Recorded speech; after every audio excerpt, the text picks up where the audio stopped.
For the past few years, Ricky Gervais, Stephen Merchant, and Karl Pilkington have been meeting regularly for a series of pointless conversations. This is one of them. Testing. Is that all right? Hello and welcome to the Ricky Gervais Show with me, Ricky Gervais, Stephen Merchant. Hello. And the little round-headed buffoon that is Karl Pilkington. All right.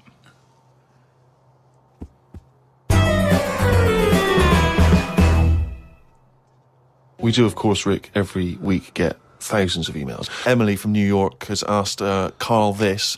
Karl, if you were on a sinking ship or you were in a burning building and you were with myself and Ricky, but you could only save one of us, I don't know why that's the case, but you can only save one of us, who would you save? Would it be Ricky or would it be me? I think it's a two-man dinghy. Right, okay. Possibly. And we're trapped, and he knows that if he stays there to get both our legs out from under this thing... the girder. Yeah, he dies. So he's got room, he's got time to save one. It's obviously me.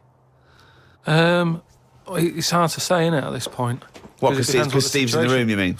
Well, no, just because we don't know what the situation is. Okay, well, let's say we're on a sinking ship, all right? So you're going to have to rescue one of us, drag us into the dinghy. It's going under. You know, in 30 seconds... Okay, this ship's going to go under and drag you down and you're going to die, right? And our legs are trapped and you've got enough time to untangle one set of legs. Whose legs do you untangle? Now, just because my legs are long does not necessarily mean it's more complicated. No, it's exactly the same amount of time. Just have to make a choice. A terrible choice that Steve would not, hate you for. Well, no, listen. He won't be around for long. He's going to drown in 30 seconds. Forget him. Bear in mind this, Karl. You are going to be stuck in a dinghy with Ricky Gervais, and who knows how long that's going to take. Think of all the head squeezing that's going to be going on, the comments, the wind-up. And do you honestly think that he's going to, if there's any provisions, that he's going to split them evenly with you? I mean, he's going to have drunk all the water, and there's only going to be about half an hour in. The food's going to be gone. Look at his gut. Look how much, of the food he's going to have to eat, the baked beans that you've got on board. Whereas me, you know how generous I am. I'm always sort of helping you out. Oh, there we go, Karl. I think he's put the nail in his own coffin there. You know how generous I am, Karl. Let's talk about that, Karl. Come on, think about that one. Yeah, I mean, have you forgot about that, Steve? What? The time when we went for a coffee and we had to have a bit of a heated debate about the 50p change. Yeah, you owed me 50p, and you decided you didn't want to give it to me because it was only 50p. And my point was, it's not a question of 50p, it's the fact that it's not your decision to decide not to give it to me. If I want to be generous, that's my decision. But you can't go, it's only 50p, Steve. It's my decision who But you just given him a free keg of beer. Yeah. But that did not come to you, and you didn't pay for the free keg of beer. It was a promotional thing that was sent to you. It's the same thing as the way I gave Suzanne my leaving present from my last job. A lot of people may not be aware of this if they haven't heard us talking about it before. Yes, but you had a gift from your work as you were leaving after however many years of service, which you then gave straight to your girlfriend without telling her that it had been received from people at work. Doesn't matter. She wanted a camera. It's the same thing as you. You wanted that lager that I got for free. It hasn't cost you anything. It doesn't matter where I got it from. So you now decide, because you've given me a free lager, that you can now say, actually, I'm not, in the future, I'll just take your money, Steve, on a whim. Well, listen, stop arguing like this. You're rocking the dinghy. Karl, have some of my cheese. Imagine he would ever say that. Can you imagine him ever offering you any of his cheese? Are you going to save Karl, mate? I don't want to say. Well, think about it, and I might do a sort of a for and against or something, and then so the conclusion is... Okay, all right. Well, I've been waiting for this for a week. It's a regular feature now. When we read from Karl's diary. Karl decided to keep a diary. He's gone through with it. I can see it there. It's massive. It's a huge desk diary that he has to carry around with him, and the pages are getting full up. You're really keeping to this. Yeah. Right, this is extracts from Karl's diary. Did podcast and went for an Italian with Ricky and Steve. Italian place is good. We've been there a few times. I always have the same thing, spaghetti. Can't remember what everyone else had. Last time we went there, Steve had little octopuses with pasta. You could see that they were octopuses. They hadn't been cut up or anything. My rule is that I only eat stuff that looks nice when it's alive. A cow, a chicken, some fish. An octopus is an odd-looking thing alive. Even worse when it's dead and limp. It looks like it just shouldn't have been sat in the spaghetti. Yeah, I agree with that. Ricky drew another picture of my head. We've given a few of them away as prizes, but he draws so many of them that they won't be worth as much anymore. Everyone will eventually have one. Like those pictures of a boy crying that caused houses to burn down in the 1980s. What does that mean? What are you talking about? It's just some kid. My auntie Nora had one, and it was just like a kid with like a blue jumper on, and it's like a painting, not a photo. Yeah, exactly, yeah. And he's just crying. Like a chocolate box, it's really awful, sort of sugary. And what happened is they found out that a load of houses were being set on fire or burst into flames, whatever. And the weird thing was, oh, it's bollocks. every house that burnt down had that photo. Yeah, because every house had that picture in the fucking 70s and 80s. Idiot. It's like, we're linking it to sinks. Every house that's ever burnt down had a sink. You're talking shit again. Carry on. Wednesday. Saw a homeless bloke. I'm surprised that no companies have thought about sponsoring the homeless. Something like a clothing company. Give them some clothes that have an advert on the back. Everyone's a winner. Good idea. Not bad, is it? Got on the tube to Camden. Read in a free newspaper that hedgehogs could be gone by 2025. I think I've seen more dead hedgehogs than alive ones anyway, so I don't think I'll miss them. Went round to Ricky's house and had a game of pool. It should have been nice and relaxing, but Jane gave me some cake, and Ricky said I can't play pool if my hands are all sticky from cake. It was the sugar.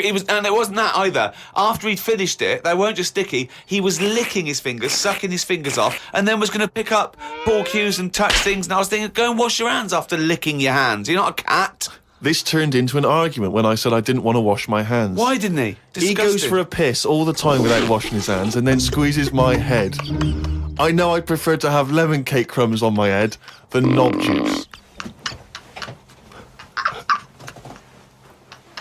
Was going to do a crossword, but I'm tired and have learnt enough today. What have you learned? Well, the stuff about hedgehogs and that. Oh, God. Was on my way to my mates and I got on a train. Got close to a station but realised I needed a wee. Was about to go in a cubicle when a blind man with a dog who was bumbling his way through the walkway came around. I said, "Are you after the toilet?" He said, "Yeah." I said, "It's on your right." I shouldn't have let him go first as he took ages and it would be my stop soon. The dog waited outside the cubicle. I was going to stroke it, but then I remembered someone telling me that you shouldn't. Don't know Why that not? is. Because something to do with the owner should be the only one who sort of deals with that dog, and you shouldn't. Well, you shouldn't stroke it because you'll cover it in fucking lemon cake. No, but just because, you know, if you stroke it and that, it might like me and want to go off with me, and he'll come out and be lost and stuff. Yeah. A few people have sent this in, including Paul, the party animal Parker. For some reason, we've just assumed he's in school. I don't think there's any actual proof of that. But do you think... I reckon he left in June, and he's doing sort of bits and pieces, but he's still not a party animal. Do you think he can hold down a job? Is he just partying so hard that... He can hold down a job. He often arrives late. Sure. And the boss, who's in an overall, go, "Parker, you're late again." He goes, "Yeah," talks to the hand.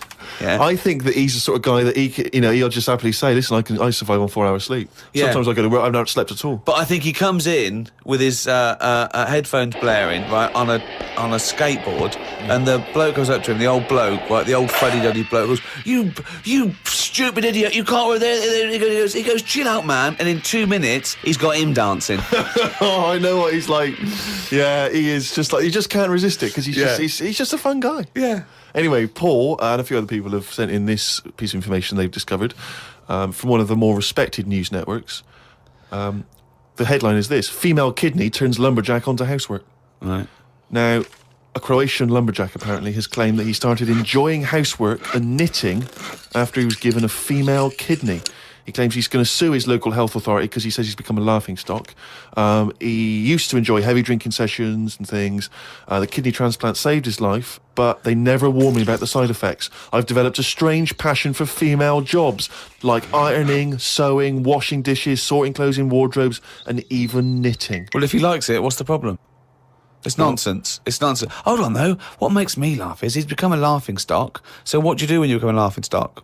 Tell the newspapers. Well, yeah. Tell the newspapers about it, because then that'd keep it completely under wraps. Then. But it's the sort of medical nonsense that Karl would normally come out with. Absolutely. That you take on the personality of the person who gave you their blood. Exactly. It's like those old horror stories, you get given a murderer's hand. Yeah. You go around killing. But there can be certain medical things that would change the way you think and would change you as a person.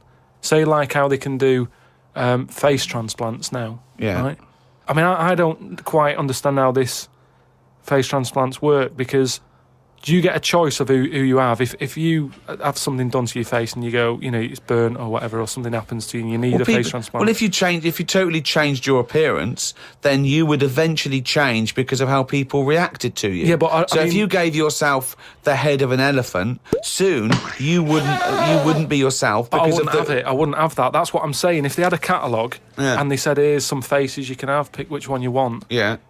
Would you be looked upon badly if you go, do you know what? I don't really like the look of any of them. Can I just wait for a better face? Or at this moment in time, have you just got to take what's on offer? Carl, there's no one looking through catalogues at faces they might be able to have. No, they do now because of the face transplant thing. But who are these people putting their face up for? They wait till someone... Yeah, I know, but at some point... Well, I tell you what, I would not have a face transplant if I haven't seen the face before I'm going to have it. You had to... I want to see what I'm having. Because I could end up with anything. You mentioned elephant's head. What do you know what I mean? Whose head are they going to use? Is it the latest thing that's died? Oh, well, this got run over before. Yeah, I'll stick this on your head. But where has this come from? Where From are his these mind. people? Where are these faces queuing up to be popped on a skull? Where do you think they have got time to put all these... Maybe this is why it won't catch on. I don't know. This is extraordinary. You've created in your own head the existence of this pamphlet, and now you're defending it, even though we don't know it even exists. And you're this skull on a hospital bed going, I'm not having that. I don't like the look of him. He looks a bit shifty. Oh, I don't like that. Oh, no. Can I ask this now? Let's say we'd passed away sadly in something terribly tragic. The nation's mourned. You know, it's terrible. It's like one of the great national disasters. But you... At the same time, you survived the accident, okay, but your face is hideously disfigured. You can take either Ricky's face or mine to have. I'm surprised you're asking this, though, Steve. I mean, it's just, it doesn't seem like any of them is like a great option. Oh, thanks. And this is what I'm saying about the catalogue. If those two were on offer, I might go, do you know what? Pop in again tomorrow. Bring in another booklet.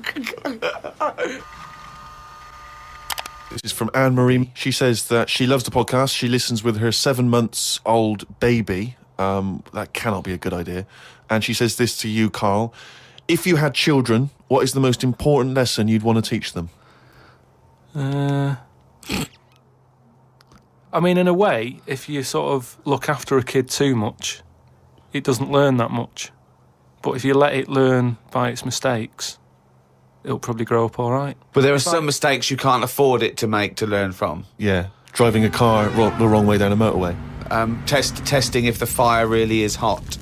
No, but say like the time... Does broken glass really taste horrible? These are lessons you don't want it to learn from mistakes. Yeah, you can tell them that. Yeah, but what exactly. I mean is there's certain things that...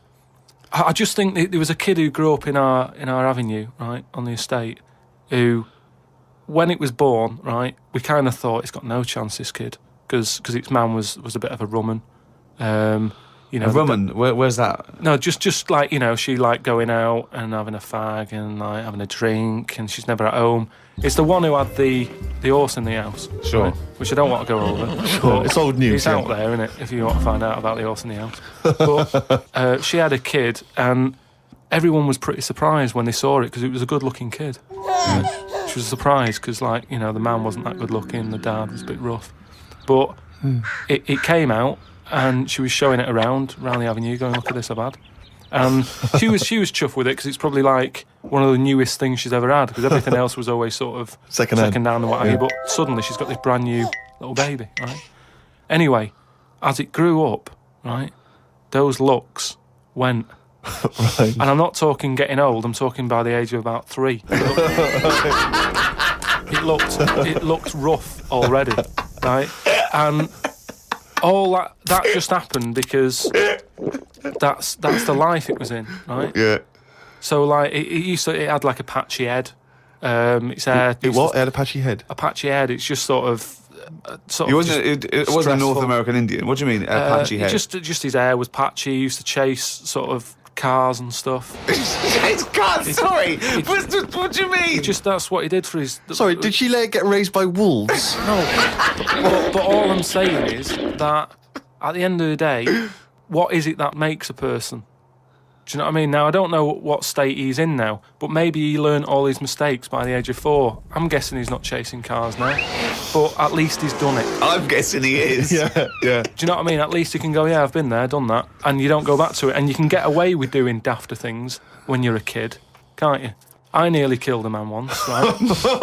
Okay, right. No, that time when I was in Wales and I was having a walk with my dad on the cliffs and that, I just picked up a big rock, right?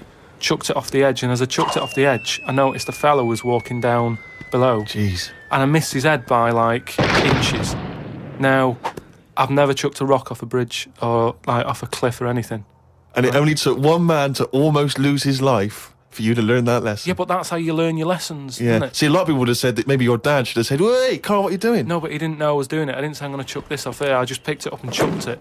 And, like, as I let go of it, I noticed a fella was down there. You live and you learn. That's a little mantra. Right? All right. You live Okay. and you learn. So the woman who's had the kid, sort of look after it, feed it, make sure it's got shoes and that, but let it roam about. That's great. There's the advice for you, Anne-Marie. I love that. Good luck. Just let your 7-month-old baby roam about. Karl, a lot of people are absolutely fascinated to find out how you met Suzanne, your girlfriend of how long? Ages. Yeah. And they can't comprehend how, well, I suppose that there's any woman out there. Well, there's someone Who for would- everyone, isn't there? Yeah. That's always my thing. And it's reassuring, I think. You know, we've chatted about the face transplants and that. You know, there's a face for everyone. It's philosophy, isn't it? Yeah. I mean, it's really unbelievable. No, there is someone for everyone, no matter what Yeah. condition you're in or whatever. Yeah. Because I read on the email, someone emailed in an old Chinese proverb. It's something about everything, no matter what it is, has got one talent.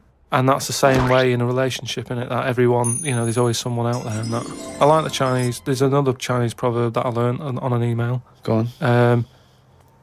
He who cuts the wood up warms himself twice. Yeah, that's good. That's good. Yeah. And then someone sent in that one about too many Chinese cooks spoil the broth. What? Well, why is? Well, that's. I don't know. I don't know who slipped the word Chinese in there, but I heard it as too many cooks. Well, it was just all sort of Chinese proverbs and that. One of my favourite on the same subject is a camel is a horse designed by committee. What do you mean? Well, it's having a go at the camel, and it shouldn't. But it's just, you know, it's just a metaphor. And if you wanted to design a horse and you had that vision, but you let 12 people in the room have their say, it wouldn't come out as you wanted it to do, and it wouldn't be as good. A vision is more perfect than committee, because everyone having their say, it becomes anodyne, it becomes compromised. Whereas the best things you can do is have an idea and have a vision and auteur that. Rick, can I just say now, I can tell from his look that he's thinking, which committee designed the camel?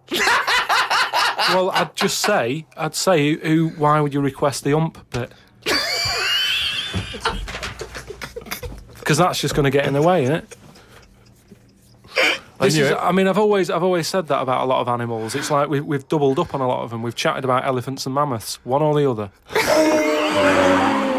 And that's the same with a camel. I'd have that up there as what they're doing. They were good years ago in the Jesus times and that. Don't need them now. You know what I mean? We've moved on. Well, not people who use camels to cross deserts. What other? Bedouin communities. I'm going to throw some animals at you, and you tell how you'd have improved them if you'd have been designing them. Okay? Mm-hmm. The octopus.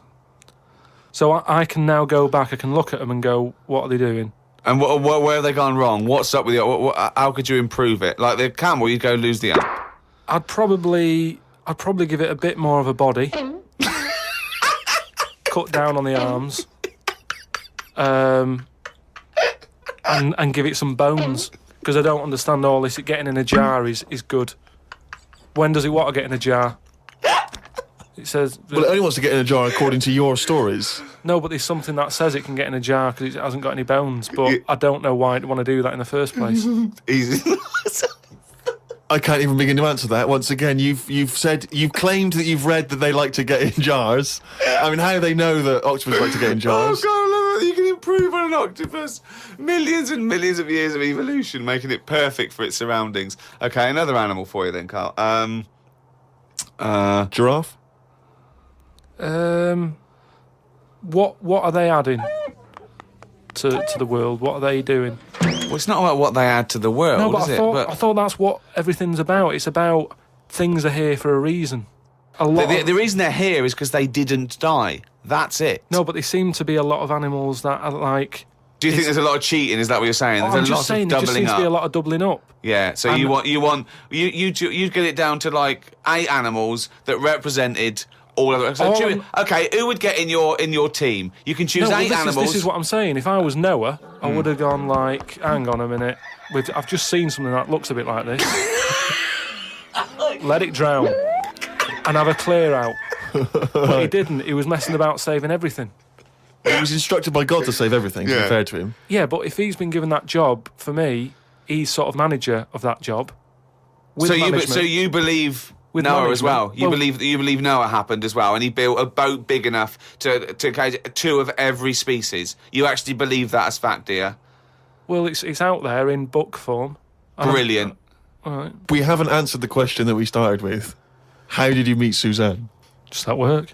Thanks. Oh, chimpanzee, that monkey! You! There was this airline, and it's having a lot of problems, and a lot What, of the- pilot's too tall? Yeah, the cabin was so tiny. Only bananas were allowed in the cockpit for fuel. Anyway, there was a lot of strikes going on, right? Sure. Because I don't know what it was about. It was over money or whatever. Yes. And Well, get something that doesn't need money. but Well, But what else could you pay something in, well, Rick? peanuts. everyone okay, peanuts or fruit, yeah. so anyway, the boss of the airline, he had like one pilot who he could trust, right? And that was his son. Right. But the problem is with a lot of these planes, you need 2 pilots. Of course you do. And he's like, if only I had 2 sons, but he didn't. There's no point harping on about it. Right? Sure. He runs an airline. He runs an airline, yeah. But how many pilots are there? Because there must be loads. No, there's loads, but the problem is a lot of them are going on strike. Oh. And each week you can see that we're struggling here. But how can they Yeah. just close it down? No Anyway, way, you can't do that, No, Rick. I can't. Of course you It's can't. costing do him a that. fortune if he closes it down. Yeah, but what, one plane's not going to make a difference in an airline, is it? No, it's all the It's all the planes. planes, mate. So the son, he's flying the planes and that. He's getting worried for his dad because of his business. It's falling Sure. apart. He's like, anyway, listen, Well, one plane won't make any difference. don't worry about it. We've found someone who you can work with. He said he's staying over near the sort of quarantine area where all the animals are kept Oh, and yeah, stuff. right, okay. They won't be looking in there. They won't bother. No. So he's like, all right. But there's no animal that could be a co-pilot, that's why. I'll see you. He'll meet up with you in the cockpit. I'm like, He'll meet up in the cockpit, yeah, sure. So anyway, he gets in there, he meets them. At first, a little bit of a shock who he's going to be working with, but Why? he's thinking, as long as I can keep my dad's business alive, I can Not with keep one a job. plane. Everyone's happy. Then one day, what happens is a little bit of a problem. Oh, dear. Well, what happened is one woman who was on the plane got a bit peckish, right? Right. And said to the air hostess woman, said, "I'm a little bit peckish. Have you got any sort of nibbles and that?" She went, "No, I got a sandwich." She said, "I don't really want a sandwich. You want something, like the usual stuff that planes give out, just like a bag of nuts or something." bag of What, nuts, are they not giving those out yet? So no, they don't give it for some reason. She was like, "Look, we've stopped giving out the nuts. We can get you That's a sandwich." strange, And the woman's yeah. like, "I don't want a sandwich. I just want some nuts." Do you Yeah, know what I mean? yeah, A sandwich is quite a big meal and what have you. I just want some nibbles, some nuts. Well, that's not available. So I Done. End of story. get- So she said, "Well, you're saying there aren't any nuts." She Yeah. said, "But earlier I saw you put a tray outside the cockpit, right? It had a sandwich on it, 2 Cokes and 2 bags of nuts." She said, "So you're saying there aren't any, but the pilot's getting Well, them." aren't they now? That was the last 2 packets. Done. No. So Let's go home. Well, I'll go and have a word with the pilot myself because you only put them out there a few minutes ago. He can't have eaten You them can't. yet. I want You say some. you I'm cannot going go- over. no. I know this is it. Yeah. She was saying you cannot go over. She's going, No. listen, Yeah. I'm going to go over because I feel like you I'm being can't. lied to. No, you can't. So she goes, starts, No, and there's no the way. pilot can Well, they hear all can't get this in anyway. chat about the nuts and what have you, and he's thinking, what's going on out there? Yeah. He opens the door. Yeah. Right? She gets a glance in. The monkey sat there with headphones. Fucking bollocks.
So just go back to insults briefly. Go on, You know, Goofy. it's saying... Oh no, see that's Goofy, that's not fair. No, because that's what he said. It's in my head. What do you mean he said? No, When did he say that? No, I mean. When did you call me Goofy? No, he didn't. He said about what's in my head. Hey, no, when it's come Mate, on. come off it. Don't What? Who's start calling on me us. Goofy? No. I'm not even Goofy. Goggle-eyed's fair enough. Yeah, but you can sort Lanky. your look out. I can't. What do you mean how can I sort my look out? I'm not even Goofy. That's not fair. You've got the proper features. What? Just needs sorting out a bit. I can't help it if my hair's not good. Who do you think's cooler to look at, Steve or the Chemical Brothers? Steve. Definitely, yes. You're absolutely right, Carl, and that's the first sensible thing you've said for a If long I was time. to work with Steve on some music, Yeah. if I had the choice, I think Steve would look better on a album cover. Really? Yeah. What would you do? Would you change him at all? What would you do with his image? I'd put him in the distance, so I can't believe this is... no, just so you don't look as tall. That's doing you a favour. You know, I was on the... This is true. I was on the tube, right, coming in to meet Gervais the other day, and I was wearing a suit, and my mobile phone slipped out of my pocket, and it landed on the seat, and I didn't realise this. And as I was about to get off, some bloke who was sat there like an old guy, he picked up the phone, he went, "Oi, Lanky, you dropped your mobile phone." And I was like, well, I thank you for pointing out I dropped my phone, but did you have to do the Lanky? But you knew who he meant. I bet you turned round straight away. It worked. Knew he meant Steve. but- He's done you again. But he's I was picked the you only up. person stood up. It was a fairly empty train. Was there any other lanky people there? No. Well then. So, what have you been doing this week, Steve? Well, I'll tell you what, at the beginning of the week I was incredibly annoyed by Karl. Why? No, because I remember you had a little discussion with Karl a while back saying that, you thought he was lazy at times. Yeah. And, you know, you had various criticisms of his work. Yeah. And I got a call from him. He said, "Oh yeah, I should have told you. I had a phone call. Someone said that they were trying to get hold of Steve Merchant to offer him some lucrative voiceover work. Now you know That is money for old It's money for old rope. It That's is about, you're in there for about 20 minutes and it's thousands of If there pounds. are children listening who are still at school, they should definitely, when the careers guy says, "What do you want to do?" Try and get voiceover work. Just become a voiceover artist. It's money for old rope. Yeah. So I can't believe my luck, because, Yeah. you know, I love money for old rope. Yeah. And, I said, "Well, what's the information?" He said, I don't know. I deleted the message. It was on his answer, and he deleted the message. I said, "Right, when did the message come?" He said, "Last week." So he took a week to tell me that he had deleted the message. Why, just because it wasn't for you? I mean, I don't know how selfish that is, Karl. No, what happened is, right, I got back off holiday. I was at home, Yeah. so I called up my voicemail, Yeah. right, because I can do that. Yeah. Remote access, right, because I've Brilliant. got to know what's going on at work. Of course. Called in, it was still my day off, I was going through the messages. Yes. Heard one from some company saying, "We're after Steve Merchant, Yeah. we want him to do some voiceover work." Yeah. Right? I can't remember the name of it, but Thanks. I thought, right, I'll remember to tell Steve. A week later. It doesn't matter, does it? You still got the message, and they What haven't message? Yeah, but voiceovers have to be done in the next couple But I of didn't days. get the message. All I got was, there was a company, I don't remember the name, and they phoned you, they wanted voiceover work. Well, how does that help me? There are hundreds of thousands of media companies. I You was didn't take more- down a number, you didn't take down a name, nothing. I was more puzzled why they'd want you to voice anything. He's having a go. I don't know why. I don't. but listen to that voice. You must be annoyed. You must be Do you annoyed. wanna, I mean, talk about rubbing salt into the wound. No, but listen to you. Oh, God. I don't know how you think, I don't know how your mind works. Well, I was thinking there must be a tractor sale on somewhere. What do I care? No, hang on a minute. Wait a minute. Wait a minute. The I don't worm has care. turned. I don't care if they want me to advertise, you know, the latest designs in pirate fashion wear. I will do a voiceover because it's money for old rope. I don't care what you think of my voice. Someone was interested. They were offering me money. And you decided arbitrarily, oh, they probably wouldn't want it. They probably made a mistake. They wouldn't like the way he talks anyway. I'll delete the message. No, the thing is, right, What I if that had been a girl? I get paid to sit here on a Saturday, Yeah. right? Play CDs and that, help out with the show, get you decent prizes. I think I do me bit, Sure. right? It isn't about running your voiceover work. So hang on, so Karl, let me just get this right. If someone was ever to phone me, right, trying to get in touch with you, to offer you work, you'd want me to just ignore the message. That is what you're saying to me. You'd prefer that I deleted the message, I ignored it altogether. That's what you'd want for me to do. That's what you want me to do. What, someone's calling you for some Someone's work phoned me, they say, oh, I can't, I don't know, I'm a friend of a friend, I've got your number, Steve, love to use Karl Pilkington for an Well, you've never exciting called me, sex so has it scene. happened? Well, Has it well, happened? that's what I'm saying, in the future, if it was to occur, do you want me to just ignore it? Is that what you prefer me to do?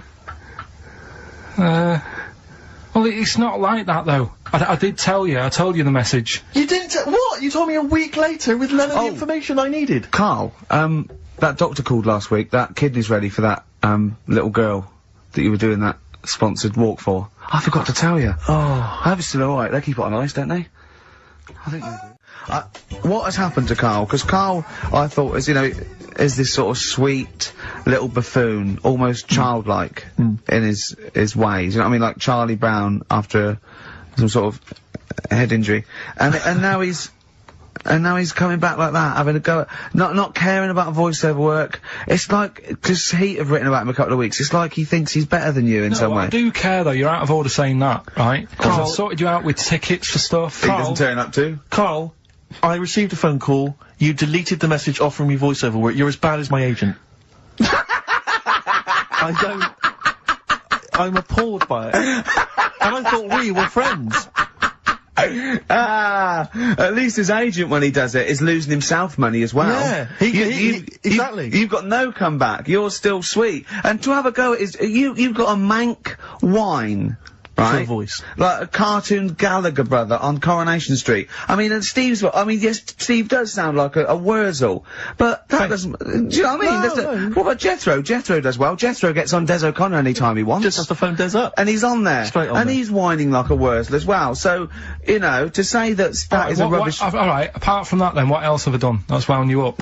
Well, that's a good starting point, because you haven't even apologised. No, it's a shock, because that's the first time I've let you down. And I didn't really let you down, because I passed on the message. You didn't, well, we've been through it. You didn't pass on the message. Saying I deleted a message for you is not passing on the message.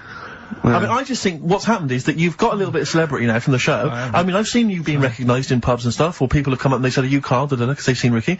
Now, it just seems to me that you are not keeping yourself grounded. You are just, you cannot deal with fame, you've not got the intelligence to cope with the celebrity, and you're just becoming this kind of ego-driven monster. Now it's getting. It scares me, Karl. You're not the man I remember. Look, I put a lot of work into this on Saturday. This isn't even my proper job. Right? Where were you in the week? Oh, he's got you there. What? Where were you in the week? I said, let's meet up, let's, come up with some new features and that. Where were you? Karl, you phoned me about an hour before you wanted to meet. That is not what I would call... I mean, that is arrogance right there. That's the way I work. That's arrogance right there. That's ego right there. He couldn't go, but when I came in, he said, where's Steve? I said, Steve can't make it. I had to tell him why. Steve was staying in to tidy up because his landlady was coming. This he couldn't get over. He could not get over that you couldn't make it because you had to stay with your landlady. He talked about it for about the hour when we were working. What are you talking? Last week I had a bad throat. You wouldn't tolerate that. You wouldn't accept that. When you had a bad throat, where were you? Why couldn't we do any work then? Because you're at home with your mum and your dad. You were on holiday, weren't you? Why didn't you get your mum and your dad to clean the flat? Oh, he's done it again! He's done you again, mate. Play a record. How has he done me? What? They live in Bristol. Yeah, the joke's on you. He couldn't get him to clean the flat. I don't know who's laughing at who now. Right, listen. Can we just go back to laughing at Karl? Okay. Because I know where we stand there. Okay, alright. Do you want to, That's the natural order of things. I know, yeah. The world's gone topsy-turvy. He's stepped out of the pecking order. Right, well, someone who I don't let down, right, are the listeners of this show.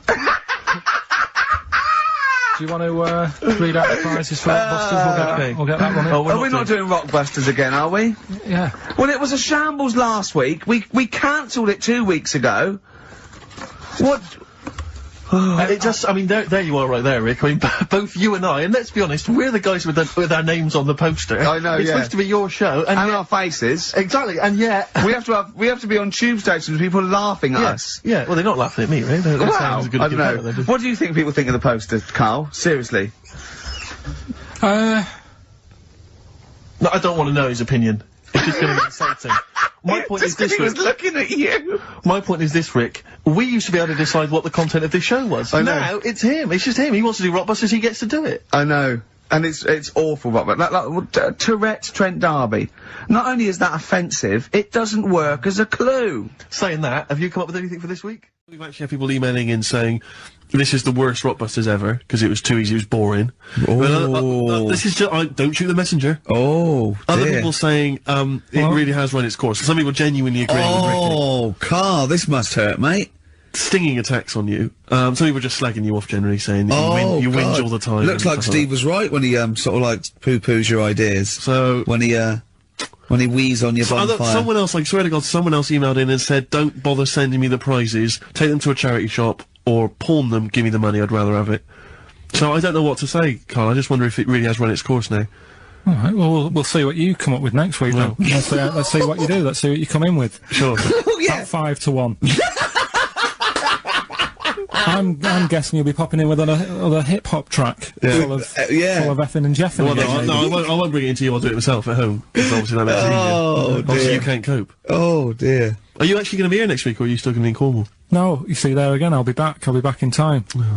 And in the week, when I go to, Cornwall, see the Monkey World. Yeah, your 2 day still pass to work. Monkey World. That still work. Yeah. Still work, what? What, you're going to interview some of the monkeys? I Get some love stories? that. I love that. You were going, could a monkey live without bones? And so I'm going, Carl, shut the please, just look at the monkeys and eat your ice cream. This is what the phone message he left me Wednesday on my mobile. But I just is chatting about certain things that are going on at the moment. What he does need to know. Duncan, who he mentions, is my agent. And, you'll understand a few other things. But this is the sort of message I get from Karl, right? Whinger. Old messages. Alright. 12:10, Wednesday. Just getting loads of people calling me all the time about shit. Yesterday, DVDs signing for BBC London. I don't work there, but I've been dragged into that. I've got a woman on, leaving a message from Talk PR, going on about, do you want to go and see Pop Idol again? Right? They're just saying, you and some listeners can go. So I'm sure you'll love that. I've got Jim Benner wanting you to introduce the tin buckets at the Astoria. So can you just let Duncan know that I'm doing his job whilst he's sat on his arse with his thumb firmly up his arse? Can you let him know that I'm running around like a here sorting shit out for you? Alright, see you later. Message left So, at 12. do you know what I mean? I know, but that's the kind of phone message he's leaving. Do you remember who he was before you... But started he's working even with him? annoyed that he gets a phone call. I remember he got a phone call for you to do a voiceover and didn't pass it on. You missed a voiceover. That was thousands of pounds. No, I did pass it on, though. I told you. You I said a you woman... said someone had phoned. Yeah. That's not good enough. But who's that? Well, she didn't say, and I didn't ask. But Of course it's not my she job to do said. it. She didn't say. Rubbish. So you didn't take the number down? Just when she went, oh, can you tell Steve to call me? And you went, yeah. Yeah, well, I just thought you'd know her already. I should have known. It was a woman. So, I should have known. He's having a go, you see? Unbelievable. I don't know how it's come back on me. You're the one who was picking on it. Yeah, exactly. I'm saying. I'm defending. Why is he having a go at But you? he never Because picks on Ricky because he knows you are his bread and butter. Seriously, do you know what I mean? The only reason he's got Mondays off is because you're still doing this show. yeah. That's why he's scared of you. That's why he's like, he has a go at you on the phone, but he always picks on me because he knows, I'm a pushover, I'm a nice guy. He's scared of you. I can't believe, I don't know how it works. Is that true? Steve, I'm always sorting you out. I look after you. I'm not Sorted you saying out with tickets. I I'm not sorted saying you no, but lager I've got out. you today. Why are you picking on me? What do you mean you're sorting about tickets and lager? What's this? Right, whenever you want tickets. Yeah, it's alright. I don't want to use this as, moaning time and that, because I don't like to moan. I'm busy and that, right? But I've sorted you out tickets for gigs. Yeah. Right? What somebody doesn't even turn up to. Yeah, we won't even go on about that, Yeah. right? Lager. He was sorting out the Cure, he complained it was boring. Yeah. There was that big drum of lager that you had, and you said, oh, put that in your room for me. Yeah. Because I don't want to carry it home. Right? Lazy. So I said, alright, then I'll put it in my room. It goes missing, it gets nicked. Then you have a go at me because it got nicked. Yeah. I get you another one. You make me carry it around town for you for half an hour, then you say, oh, I can't be bothered taking it home. Can you take it back to work for me? Yeah. Yeah. But, interestingly, this is like a year ago, so it's still pressing on you, Oh, is hang it? on. And I forgot the one when we had an argument over 50p. When we went out for a You coffee. didn't want to give me 50p back that you owed me. That was the same day you'd given him about 40 quid worth of lager. But, see, this is my problem, this was my point at the time. It's not the 50p in terms of money is not what's important. The fact that you think you don't have to give me money back because it's only 50p, that was the point at stake. It's me who makes a decision, oh, don't worry about the 50p, not you, it's only 50p, I'm not gonna give it to you. Do you know what I mean? There's gotta be rules, otherwise it's chaos, Carl. Come on, mate. Alright? I don't want to fall out about No, it. that's not right. Shall we kiss and make up? Do you want that? Do you No, want to do it's that? alright. Yeah. Well, should we play a little record and come back to this? Because I can't believe it started with you slagging him off, Rick, and I've ended up I know. as the monster. I know. Bit of R.E.M. Yeah. I was on my mobile phone, and I was chatting away to someone, and, what can only be described as a prostitute, Go on. stood on the street corner. Was she a woman that gives you sex for money? Yes. That is a prostitute. Yes, that's what I thought. Go on. And as I was walking by, she said, do you want to buy sex?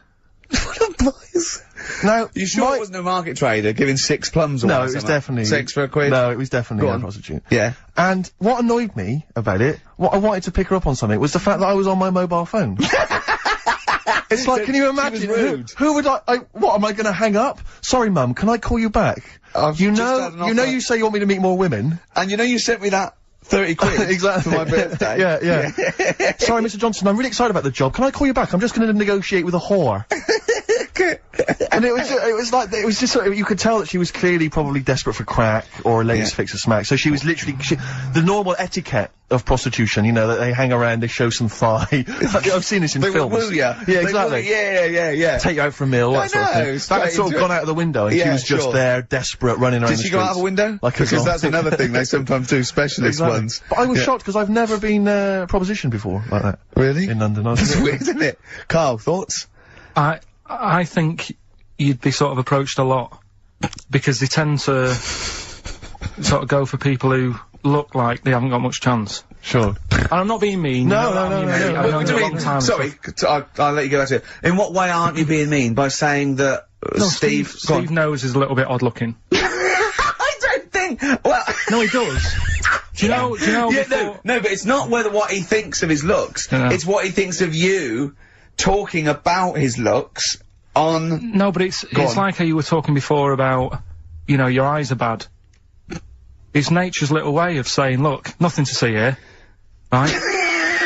Don't get that! I don't know what you mean. But when you look in the mirror and that, they've gone, look, he hasn't got the looks, let's make his eyes bad, right? Yeah. Nothing to see here. Yeah. That's what I'm saying, See, they're I- balancing it out, right? Yeah. And it's funny, right? Now we're on the topic. Sorry, right, I wasn't- Johnny Depp. No, listen, but I'm gonna... My chest is gonna burst at this moment. Whenever we go because- into this conversation, I always think to myself, Carl, do you know what you look like? I'm gonna... You know, seriously, can I be honest with you? You look like, you know, if you've got like a balloon, a hot air balloon, right? Just a little balloon, like a party balloon. If you drew a little face on it, right, and inflated it about halfway, that's what you look like. right, I wasn't... No, play a record. I don't want to get into this. Listen, It's too now, intense. now you've got onto this. Let's just nip it in the bud now. I'll tell you something that I wasn't going to tell you because I think it was I out don't of want to order. hear it. I don't want to hear Well, it. right, it was on the tube, right? Well, someone told me they were on the tube, right?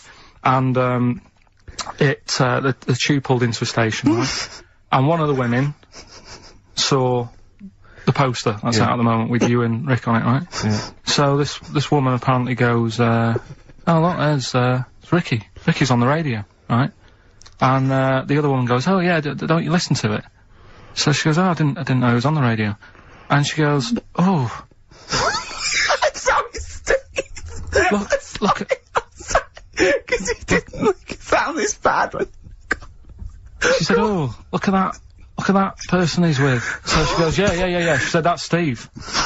She said, I was sort of aware that he looked odd because Karl mentions it on the radio. Yeah. So it wasn't as much of a blow to me, but I can see how it was a bit of a shock to you. Yeah. So, that's weird, isn't it? Yeah. And that isn't me sort of telling this woman to say anything. That was all happened without anybody else sort of bringing it on. Yeah. Do you know what I mean? Yeah. So... Was it... Sorry, you seem to be relishing this. Was it because of the little balloon story that made you... I honestly, Steve, I wouldn't have told you, but if you're gonna start, you know, having a pop... Yeah. Do you know what I mean? I can't just sit here and take it and that. No. I mean... All mates. Yeah. It's just, Yeah. Well, I mean, I was Shame, mistaken for actually, Johnny Vegas. Steve's got a story about that, if you want to have a go at me. well, someone just thought you were fat with a beard, which is true. Well, don't have a go at me, because he said you look... Well, you started it. No, I didn't. Yeah, you no, did. I didn't. You were milking it. You were I egging was, him I on. was laughing. You were egging him on. I sort of was. Yeah. But let's not, you know... Oh, it's a good job you've got lots of good mates like Jonathan Ross you can go and hang out with. You don't need other friends, people who've helped you in your career. What starts on you? Mine changes. I'm on the edge. Right. Okay. He even makes that complicated. Of course, He I am. even makes twaddle complicated. No, I'm just, it changes depending what paper you read. Yeah. Alright, in theory, what would 23rd of September. So I think Yeah. most of the time I'm a Virgo, I think. Oh. Well, I'll tell you. Write that down, listeners. 23rd of September, and come round and give him the bumps. What I mean? Well, according to this, I mean, I mean, you've been criticising this, Rick. Sure. You've been saying that there's maybe not anything in the zone. Yeah, well, hang on, let me just read some of the elements. Is this going to change my mind? Well, Am I going to eat my words? The typical Virgoan. Words. Okay. The physical appearance of the typical Virgoan. Yeah. High forehead. That's not true. Cranium may seem too big in comparison with the face. Look at Karl, look at Karl. But how specific is that? Has an extremely large forehead. Has a high hairline. That's not true though, is it? May be quite tall. What are the blokes like? Often has one foot turned in more than the other. What? They've just described Rain Man. What is that? How can they be specific? Well, that's why it sounds like Karl. One foot turned in. Yeah. Oh. Well, have they even bothered doing one for you? Because there isn't many people who... Hang on a minute. Let him finish it. No, I'm just saying... Go on. What are you saying? I sort of think I'm fairly average looking, but I'm saying, have they wasted a page in that book for whatever you are? It started off me being dissing him and stuff, and you've been nice. Hang on a minute. I don't think you can be a Virgoan, because it says that they are normally quick, alert and intelligent. But no, actually, I have to say, it says here, behaviour and personality traits of the Virgoan, as a child, is an excellent mimic, can learn many things in a short time. Not really true of you, is it? Rarely questions authority, but frequently questions facts. You never question facts. Yeah, you never question authority, he's scared of authority. Yeah. You're usually trying very upset if teased. That's true. Yeah, oh yeah. Hang on a minute though. Yeah. Can't take a bit of stick, too much depends, pressure. If you can't stand the heat, get out of the kitchen. Yeah. No. What to teach a young Virgoan? Myths, fairy stories, make-believe, daydreams, and how to use imagination should all be taught to young Virgoans, so they have plenty of magical moments to remember in their adult years when they are often alone. I'm changing my mind. I know. This is good stuff. This is really good stuff. Alright, well, let's see, what are you? I don't think we should talk about that. Yeah, let's have a look. It says the Virgoan is... I love some of the specifics of this. Virgoan is an employer. He's excellent as the boss of a small company. yeah. Don't get him on a Tuesday. He's probably stamp collecting then. Yeah. He loves a bit of haddock. Okay, let me look at mine. Oh, that is good though, Karl, isn't it? That is you all over. I've changed my mind. It's brilliant. It's a real science. They've really put their work in with this one. Let me see, Sagittarius, Sagittarian is a happy, playful little clown. Little. Greets everyone. Oh, dear. Yeah. Let me see, Sagittarius at home. He's only going to read the good bits though, isn't he? Yeah, exactly. If that's it, what can it say? Have they done yours in sort of small print, because you've got special eyes? I don't know what that insult is, Karl. What kind of an insult is that? Well... He's happy with that. Look at his face. He's done me. Oh, dear. Well, we're not going to do Freak of the Week here, Okay. right? Because we've done quite a bit of that in the last 20 minutes. We've right, so OD'd we'll on that. freaks, you think? Yeah, Sure. we'll just shift it a little bit. Okay. I don't, like I keep saying, don't want people to be thinking we're sort of taking the mick out of anyone. No. Right, because we're not about that. I feel that, like, I can do a little bit of it because I work with you, Steve. Yeah. Right? Sure.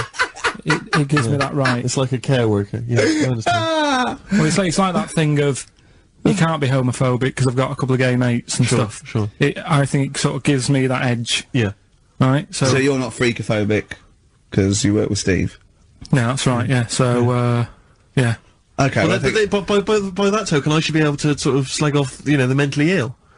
What do you Or mean? at least mentally handicapped. Hello, ladies and gentlemen. XFM 104.9. I'm Ricky Gervais, obviously. Steve Mitchell. No, come on, let's get my name right from now on. That novelty's worn off. What is it? Is it? Steve Merchant. Oh, yeah, that's the wrong one, isn't it, The Mitchell? Guardian got it wrong. It's Steve Merchant. And the more I say Mitchell, the more people are thinking Exactly, it might be Mitchell. Oh, God, sorry, Dave. But Karl wanted to start off with the stereophonics. Oh, loser.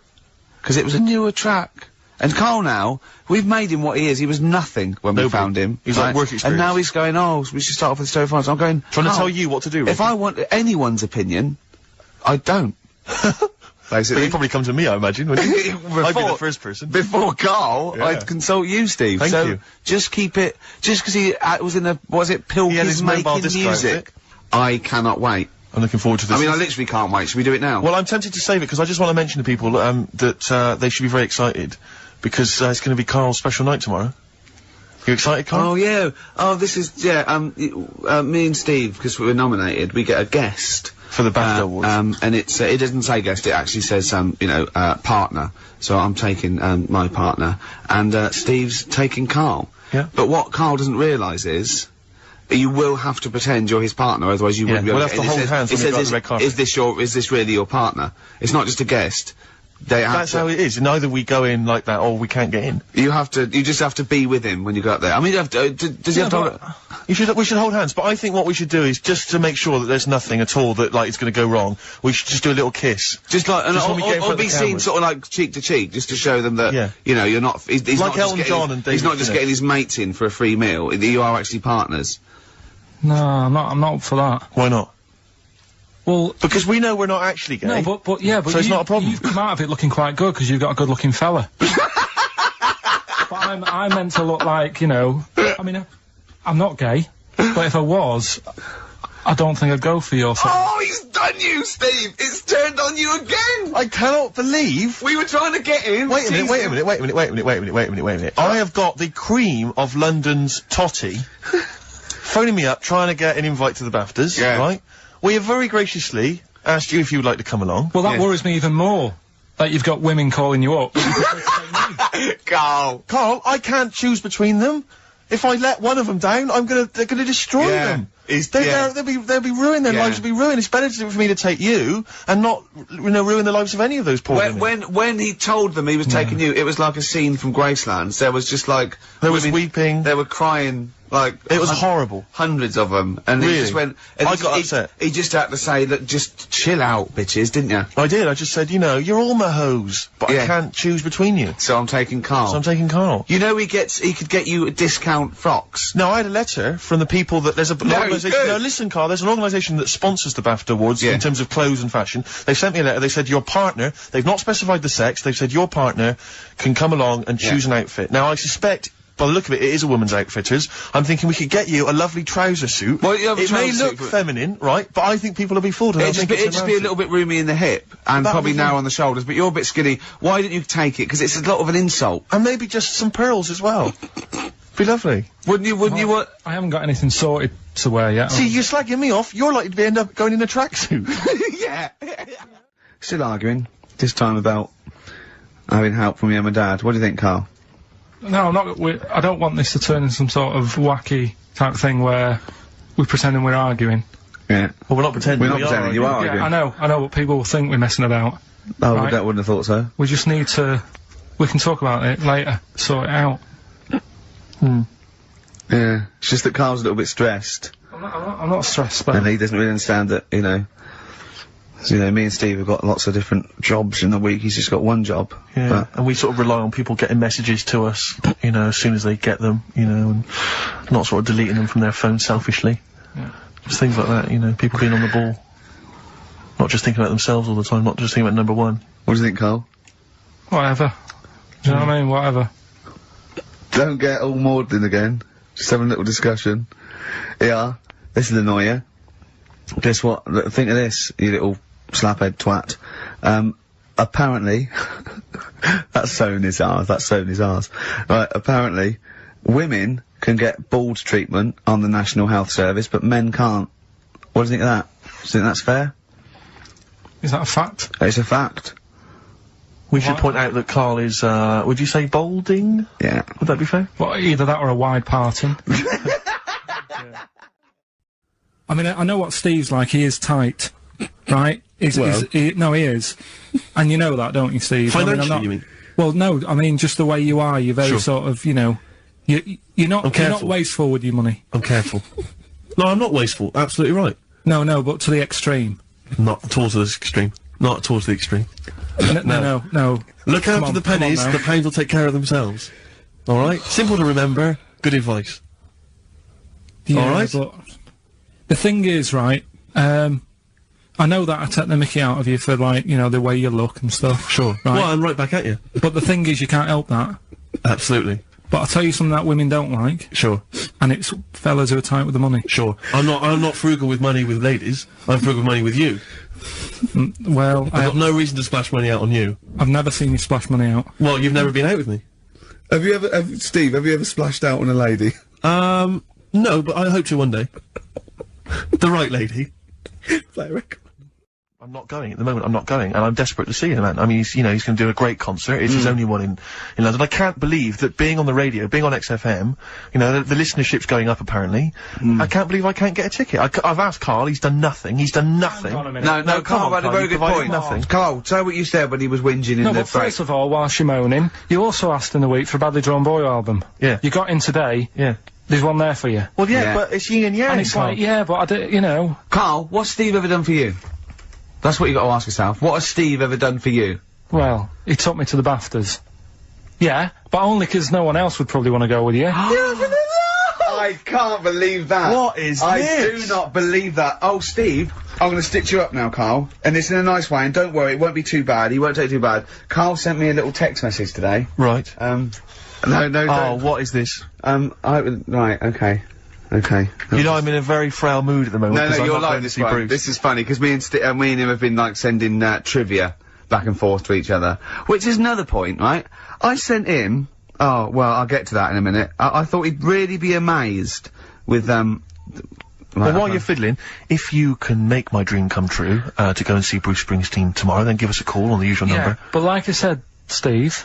What? Right, it wouldn't be... Right, you just said when the song was on, can't believe it, right? We work at XFM, and I can't get tickets for Springsteen, right? Yeah. We work in radio, we should get tickets. Right, now think Which of I'm the willing amount to pay for. Yeah, but think of the... Yeah, but if it's sold out, it's sold out. Yeah. Yeah, Right? but that's just something they say. Right, that's just what they say, is it? Right, so everybody on local radio stations say, do you know, I like that Bruce Springsteen, I want a free ticket, right? So another say... I tried to phone, I phoned for an hour and a half, I couldn't get through. Not long enough. I put the hours in. Not long enough. Not long enough. What are you talking about? I put the hours in. No. Right, so another 400 people turn up at the gig. They cram them all in. There's people being crushed.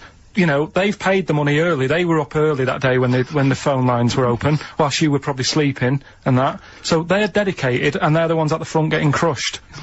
What? Would your Why mum are and they dad getting be crushed? happy if you were there getting crushed? I don't mind. I'll sit at the side of the stage and watch him. Yeah, but I don't mind. But everyone will say that then, and then What? before you know it, Yeah. no one can see anything No, because you're Karl's on the right stage. on this one. Leave Right, it. yeah, Leave just it. read, right, I'm gonna give you this here. I'm now handing over my mobile phone to Steve to read the... You can see it's from Karl at the top, but just read it out as you scroll down. Just read it out loud. Is this a text message from... Yeah, this is a text message to me from Karl. Read it out.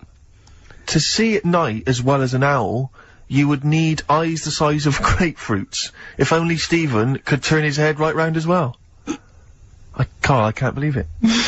What upsets me most, Karl, right, is not the fact that you've been slagging me off behind my back. It's the fact that you've got the cheek to come on here and moralise because you failed to get me tickets and make a dream come true. You've come on here trying to pass the buck and say that it's a health and safety problem, when in actual fact it's a Karl Pilkington problem. See that, I've got it in a bin. I'm devastated, you know, and then let's play a record. I'm I should upset. have eaten this banana off air. What's the number? It's 08700 800 1234. But if it's sold out, Steve, it's sold out. A bit of a classic here. R.E.M. I bet if Ricky wanted to go, it'd be fine. I'm sure someone could sort it out then. Who? Oh, if Ricky Gervais wants to go, then I'm you can going. come. Are you? No.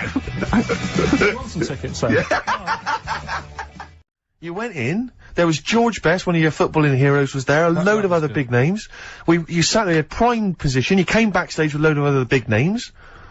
Hey, you had a lovely bit of grub. You were filming this thing for the DVD we're making. That's you, a cameraman on our DVD. And yet you think, oh, and now you look grumpy because you had a couple of pints and you... Oh, I can't believe So tell us why you didn't enjoy it, because the ceremony, what didn't you enjoy about that?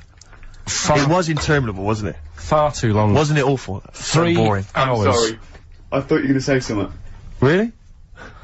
Sorry. 3 hours. Yeah. I mean, I suppose for you two, at least, you know, you were gonna get something. Sure. Yeah. But with me, it's like... I mean, I've never graduated or anything, so... Have you not? I'm trying to think of a situation. Basically, I sat there for 3 hours knowing that I'm not gonna get anything out of the night. Yeah. Right? Now... No one Did you? told Sorry, me. when we invited you and you said yes, did you think you were up for an award? No, I thought we were going to be sat round tables, having a nice bit of food, Yeah. whilst people are going up there winning awards. Yeah. But 3 hours of the same thing over and over again. I mean, if a film's 3 hours in the cinema, Yeah. you go, well, it's long, but, you know, I wonder how it's going to end. Yeah. But this was just like the same thing over and over again. Some guy going up, thanks a lot, cheers for the bit of brass. And then going down, sitting down, the same thing over and over again. I wouldn't, honestly, right, I'd say it was one of the worst things I've ever had to do. No, I enjoyed the night afterwards when we did have a bit of lamb and a nice bit of veg and that. That was alright, and I went home and I was happy, and I got the little freebie bag that you're talking about that we're giving away. Yeah. Which wasn't much good stuff in it. Oh, all right. Christ. No, because What would you have done on that Saturday night? Suzanne What said would you have done or the Sunday night rather? What would you have done had you been at home? I would have stayed in with Suzanne, right, watching telly, having a nice bit of pate on toast or something, cup of tea, watching 24. But instead, I had to buy an expensive suit, so I didn't show you up. Right? Jesus, what are we doing? Yeah. And what did you spend on your suit? Well, in total, right, because, you know, the shoes and the suit and the shirt and the tie, it was about 600 quid. That's the most expensive evening ever.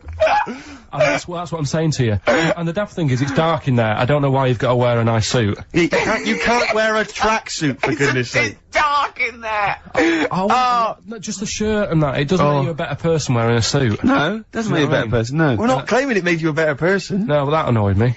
Yeah. I mean, it was an experience, innit? That's why I went, because you think, if I didn't go, if I would have said to you when you invited me, no, Steve, I don't want to go, then I would have never known, right? Yeah. And that's my sort of thing in life, right? If something comes up, you should take it, even if you're not going to like it. It's a bit of an experience. Right. Do you know what he said to me? I phoned him up because we had to meet up, and obviously he had to pose as my gay lover. Yeah. To get in, right? Yeah. He phoned me, you said something to me like, I bought a suit, I'm looking good. He said, I'm looking good. People will think, how on earth did he end up with that good-looking guy? So he got into the role. That was what he said to me. He started getting into it. Such an insult. Play a record. Do you know when I left the pub in a bit of a mood, because I just fed up with not getting anything done? Yeah. Walking down the road, I was thinking, how can I get out of this? How can I stop having to work with them? I'm thinking, I wonder if I leave, I wonder if they'll be funny and they'll go, and then my boss will be giving me stick. And thinking, how much notice have I got to give out? And all this is going through my mind. I'm walking home and I got in, said to Suzanne, I'm sick of it.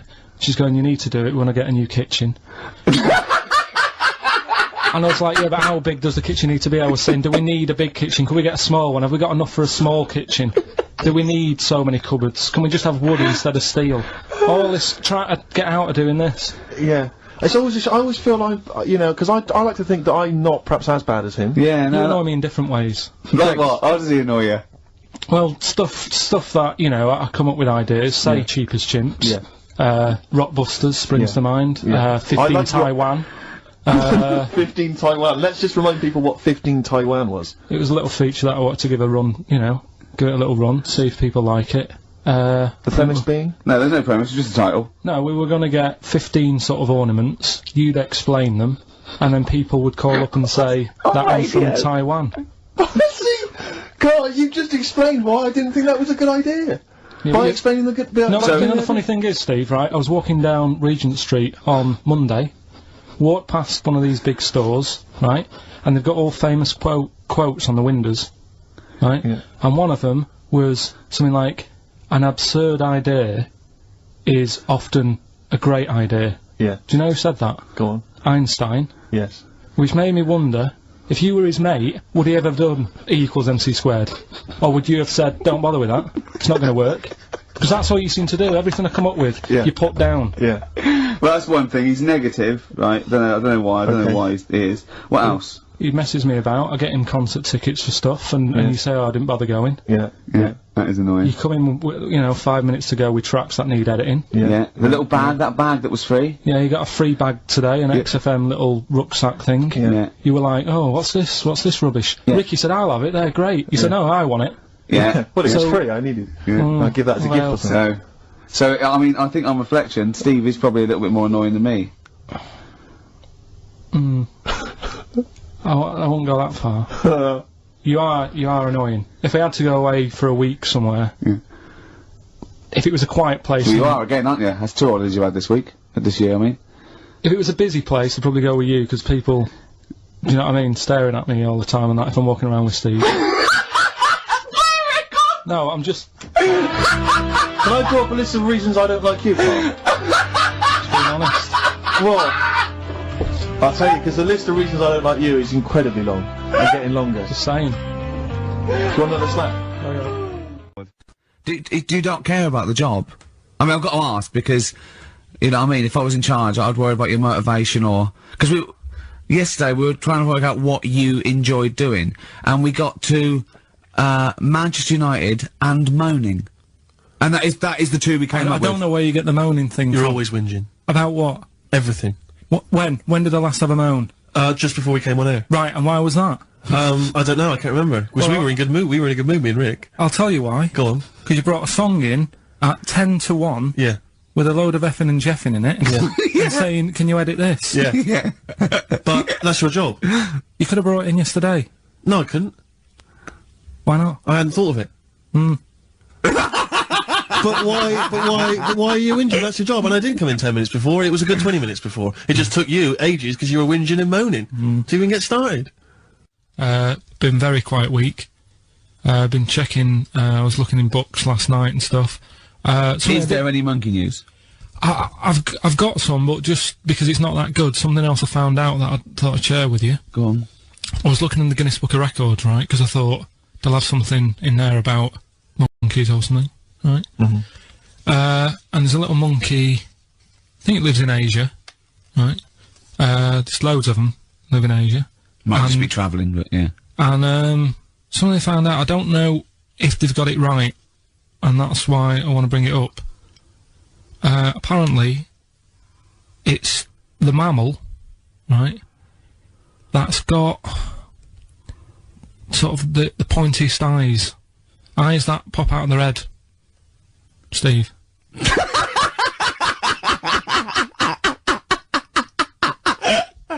Now, the thing is, right, I thought that's interesting. Yeah. Apparently it's the biggest with the sort of goggle eye type thing. Right, yeah, go on. Apparently they come out of their head 1.6 centimetres. 1.6 centimetres? What, you mean they protrude? Yeah. They protrude from the head at 1.6. Okay. What, how long? Have you got a ruler, Rick? 1.6. He's having a go. I'll tell you, I'd be a little bit annoyed if the monkeys beat me. Well, I don't think it has. That's what I'm hoping. Is there anything we can... I mean, what's 1.6? Oh, can you... It's about... Drop your trousers. It's, about 3/4 of an inch. What do you think? I don't know. Have they got it right, or what? Maybe I should come down to Monkey World with you next week. So anyway, so that's not the monkey news, that's just something that cropped up, and... Sure. I do know once, when we were playing pool in the office, I think Lucy was your partner. Yeah. It was me and Ash versus you and Lucy, and you were having trouble because his glasses kept slipping down. So Lucy pushed his glasses up his nose, but the glasses touched his eye. Do you remember that? Yeah.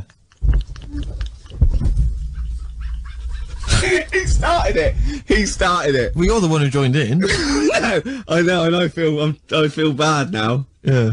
He makes me nervous when he goes, yeah. It's not, play a record. No, I'm just trying to think about which part of your fat, middle-aged physique I can pick on. The tits would be a good start. Yeah. Oh, the belly. Sure. Oh, what do you think of that? Oh, that's... What is that? Yeah. Before we carry on with anything, I should just tell you, we're on the subject of emails. There's one emailer we're always looking forward to hearing from. Dickers! Richie Anderson! Dicky Docky Doo! Richard Anderson, thanks for emailing. He's my biggest fan. He's now. one of the biggest fans. He absolutely loves me. But not afraid to offer some constructive criticism. Go on, That's the what's he great said? thing about Dickie. And from Anders this week, he says, Ricky, I'm lazy, I talk nonsense, I'm badly organised, and I believe in ghosts. Can I have a job working on your show?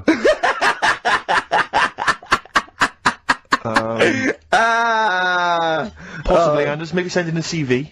Or email a CV. He's put a little bit of all of us in that, hasn't he? Oh, I'll ask you if he's a goggle-eyed freak, Steve. Alright, calm down. Well, no, I didn't mean... there's no need to get insulted. No, I didn't necessarily mean you, did I? No need to get nasty. Well... Also, I was thinking about that, actually, Steve. Oh, God. Just talking of the old, What? What? Talking of the what? No. Do you know, like... This better be good. No, you don't have that many girlfriends and that. What do you mean?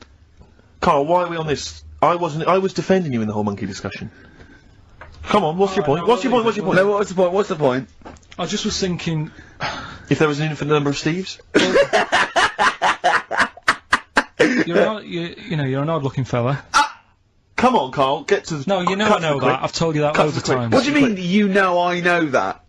Well, there's no point pretending anymore. Steve, I'm flabbergasted. But also, you don't like spending money, right? He's mean and weird looking. Valentine's Day. Are you sort of, you know... You've got to love him though, haven't you? What are you happier with? The fact that no girls like you enough, right? This is really mental. Or are you happy because you don't have to spend any money on a card for someone? A little from column A, a little from column B.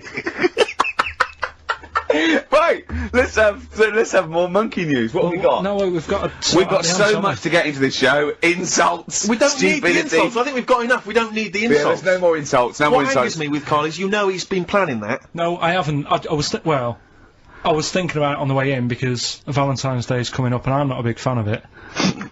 Condoms? You bought your girlfriend a box of condoms for Christmas. I don't think you can have a go at me. To be fair. No, but I don't just treat her on Valentine's. I'm always... Do you know what I mean? You don't even treat her on Valentine's. You don't even treat her at Christmas or on her birthday. When do you treat her? Hang on a minute. Wait a cotton picking minute there. Oh, why I order. Wait a minute. What was that? Deputy dog. I treat your girlfriend better than you, and I've only met her twice.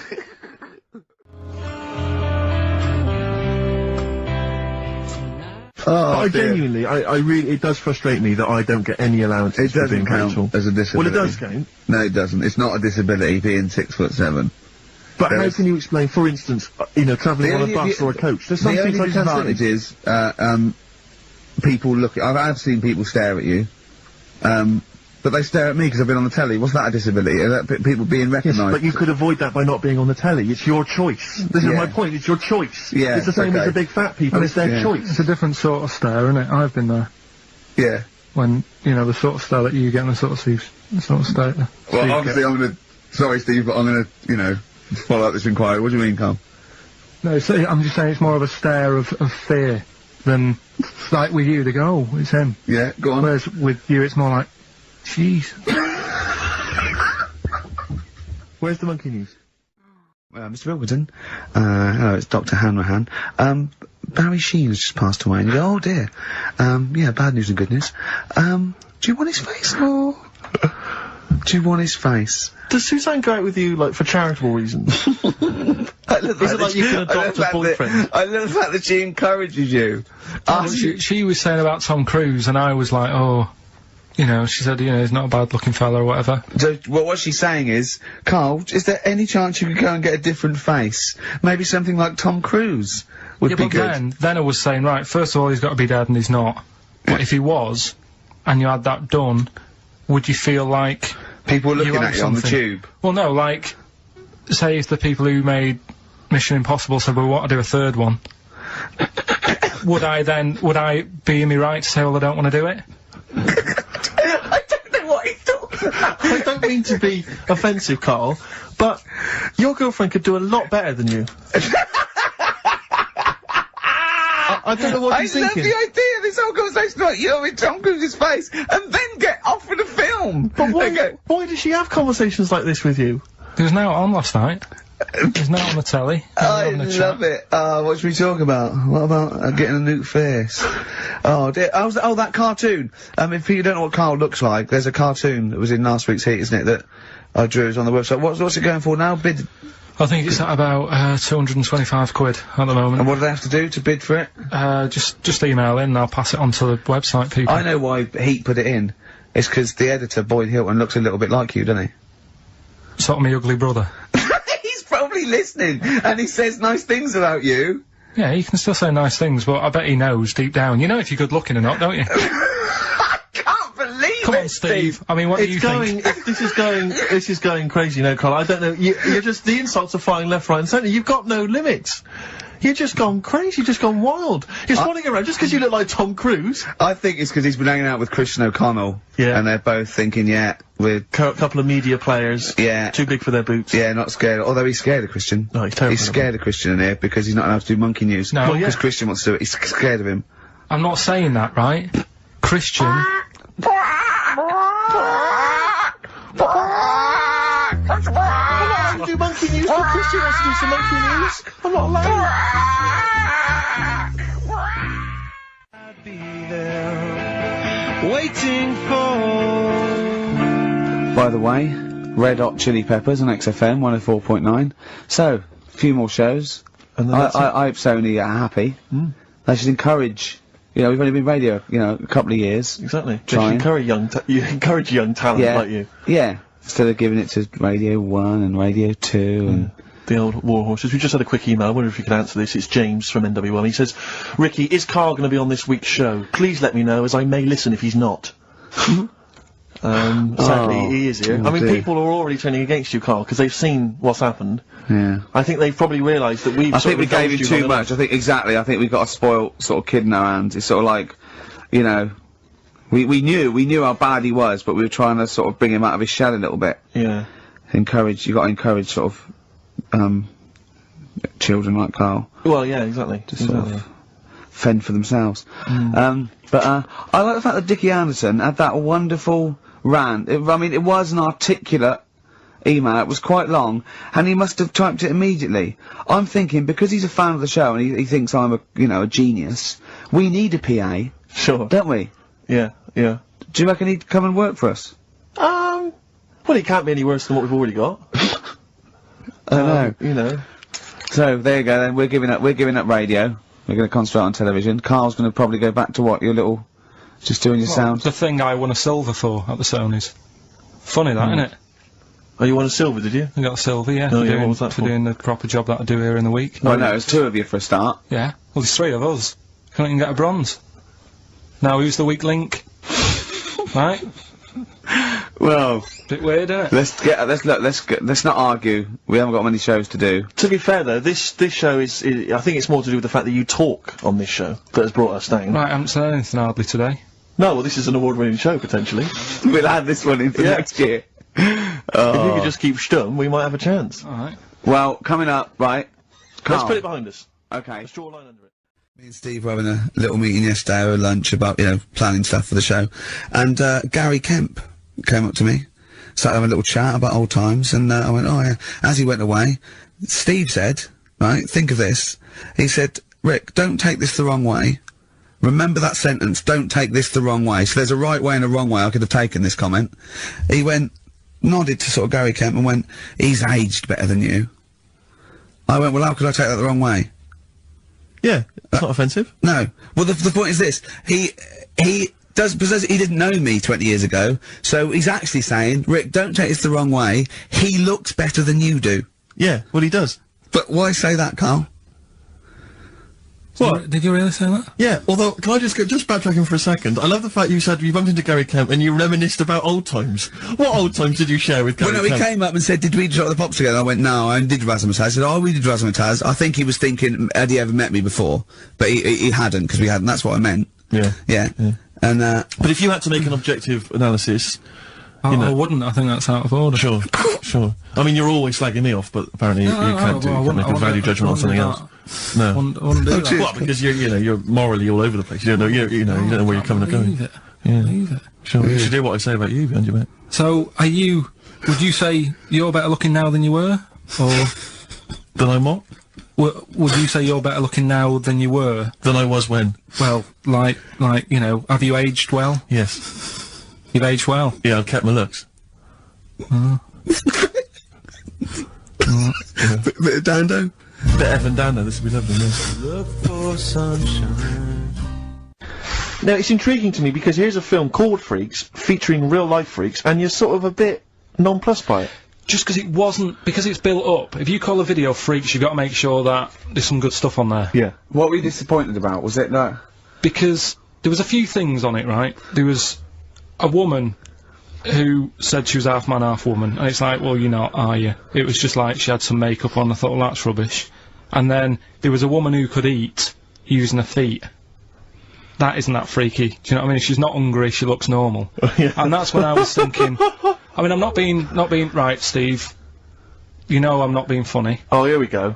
No, but I'm just saying, if that woman wasn't eating and you were sat next to her in that film, yeah, I'd probably be sort of drawn to you more than her. I'm not. I know you hate me saying it, but there's no point sort of pretending.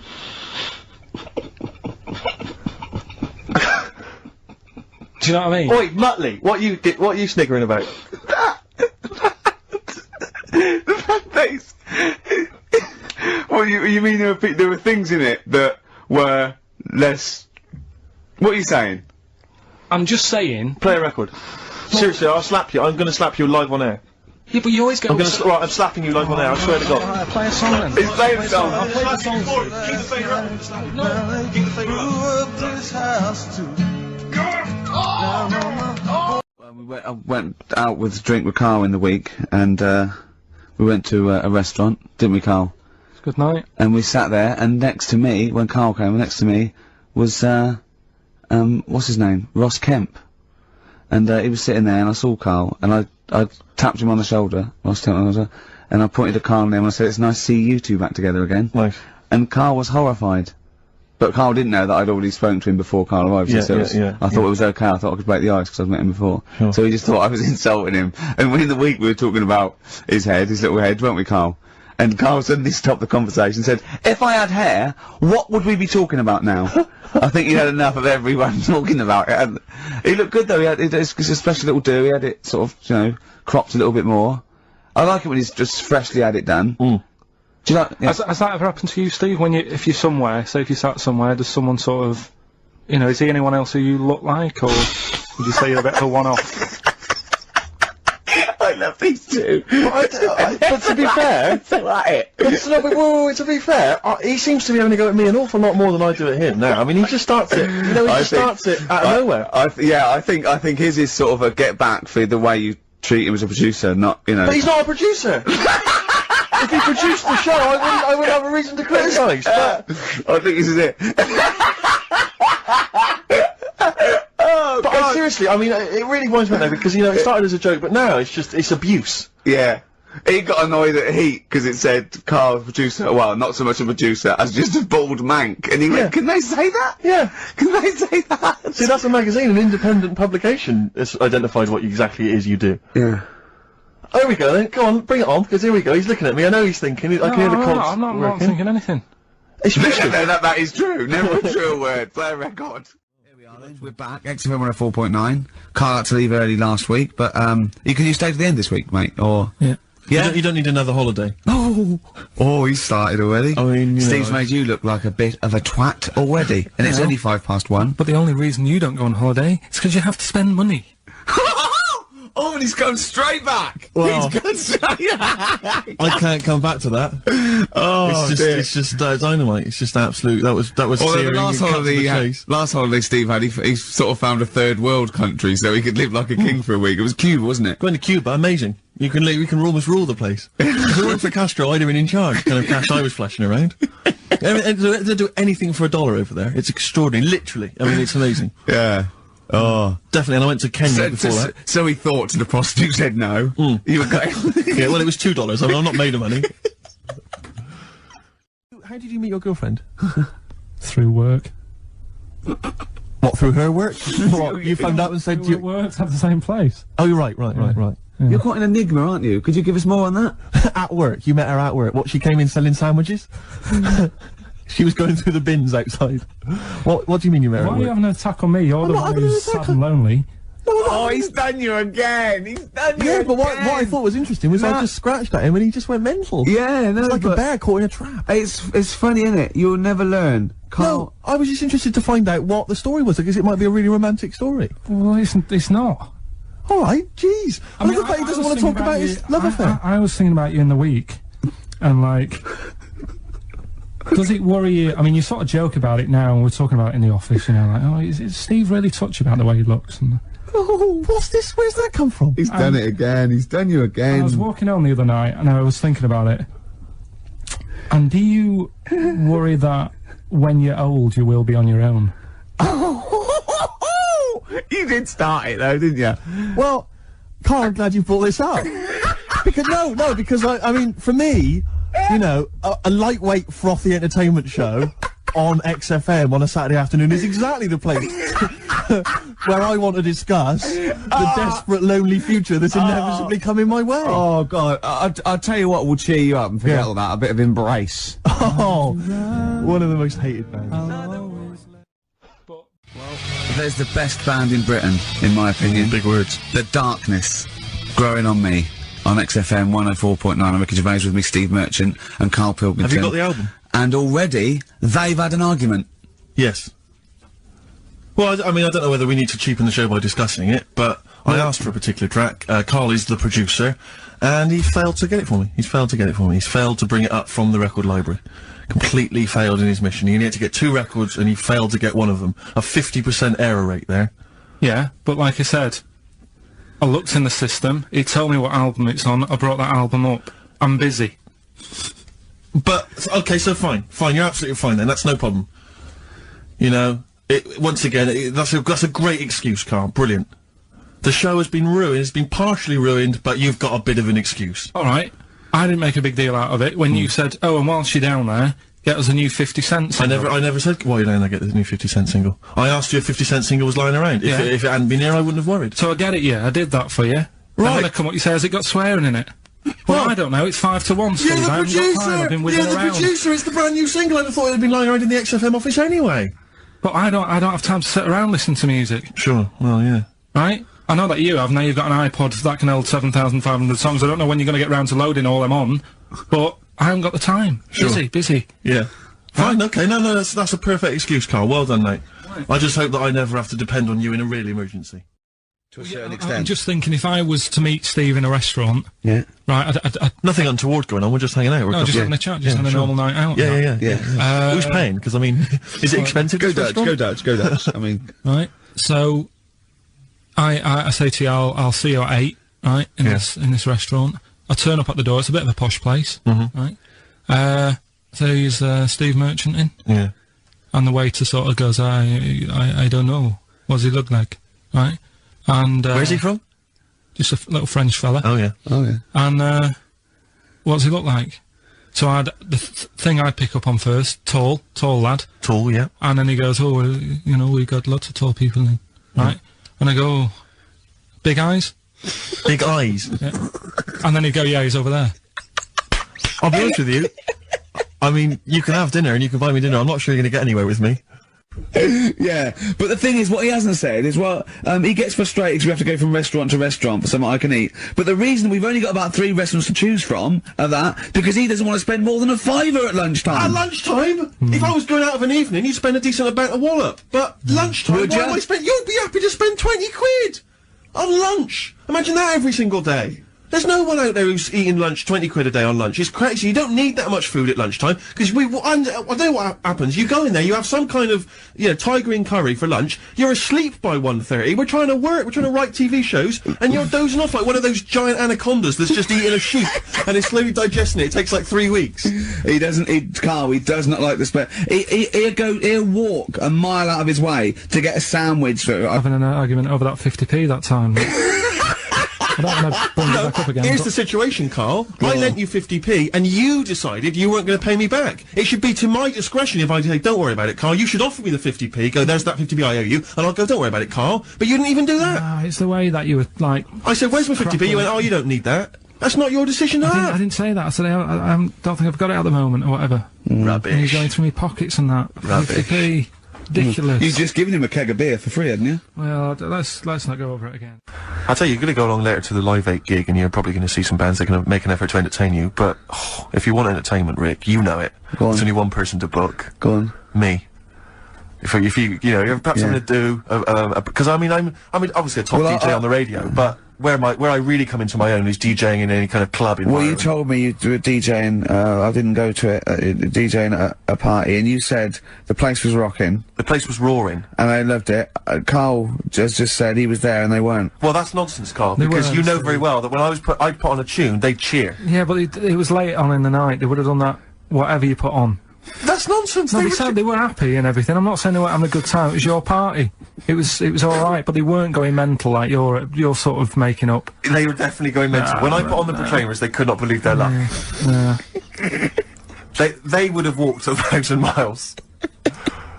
Was it good though? Were they really? What were they doing? They were dancing, were they? Dancing and that, but they weren't sort of cheering, going, you know, more and all that at the end. What's about? Oh, Take wow. On Me came on. The big cheer went up. Oh, I don't know to believe. I've been there, done it, Steve. I've been the DJ as well. Oh, it might be jealousy. It might be like professional jealousy there. Yeah. I think it's because my fortunes are on the up and these are on the down. You know, we all know famously that he had Pilkington making music. His DJ outfit. Didn't happen. I did enough. I just wanted to do enough to pay for the equipment, and I did. And that was that. But I don't like crowds, do I? Karl, it was you that worked out the maths and worked out I was 28. Because they just worked out I'm 27. You are 27. No way. Yeah, I asked you, didn't I? And I said... No, but what I sort of questioned was, I said, well, if you're 27 today, that means last week you were 26. Well done, yeah. That's irrelevant. So therefore you assumed that I must be 28 then? Yeah. Whereas I assumed you were using, you know, your knowledge of maths, such as it is. I wouldn't do that. No, sure. Wow. I actually got lost in that conversation because I genuinely didn't know what he meant would mean last week you were 26. I don't know what that meant. I don't know what it meant. Wow. Well, it is Steve's birthday. He would have been 26 last week. So tells you, you genuinely frightened me because it's those staring eyes. There's nothing behind him. It's this little bald head. Looks like Davros looking at me. Genuine fear on his face when he enters into a conversation with another human being. What bit don't you understand? If he's 27 today, he would have been 26 last week, and he doesn't look 26. He didn't look 26 last week. He looks older than 28 today. You've started on his birthday. You're still having a go at him. Karl, I don't look like the kind of hot stud that I actually am, but face facts, that's the truth, mate. Yeah, live with it. Get with the programme, jeez. I had some exciting news this week, Karl. You'll be pleased to find out. I'm worried that you might get a little bit jealous because it's obviously going to impact on your world quite strongly. Because I know you think you like things to be quite samey. You like the status quo to be maintained. You like the fact that in the past, you know, we've had some crosswords. You know, because I remember. What did you think of me when I first walked in? When I first came in on the first day of XFM? I don't know why you're making a big deal out of it, because I'm just being honest, though. I'm just being honest about a lot of people who see you for the first time sort of go, well, he's a bit weird. I love that, Steve, that you brought it up, and then you're again. But I'm sure that wasn't what he said before. No, did he say before? Yeah, well, he's a bit weird. Yeah, well, he looked at you, and I knew. I could see by the look on his face. You know when you know your kid, and your kid's sort of scared of something, and they go, "Why's your kid?" He goes, "Oh, he doesn't like pigeons or spiders." Right. It was like that when I saw Karl, and I brought you in, and I went, "What do you think of that, Karl?" I could see the look on his face that he was disturbed. Sure. And then, as he said. You get used to it, don't you? Yeah, you get used to it. And you have changed a little bit. Your hair's a bit smarter now, and you've got some nicer glasses and that, I think. Or I might just get used to it. Wow! Don't bring it up, Steve. Don't look at me like that. So you say that you think some other people in the office thought the same? Do you know that for sure? Karl. Did you discuss it?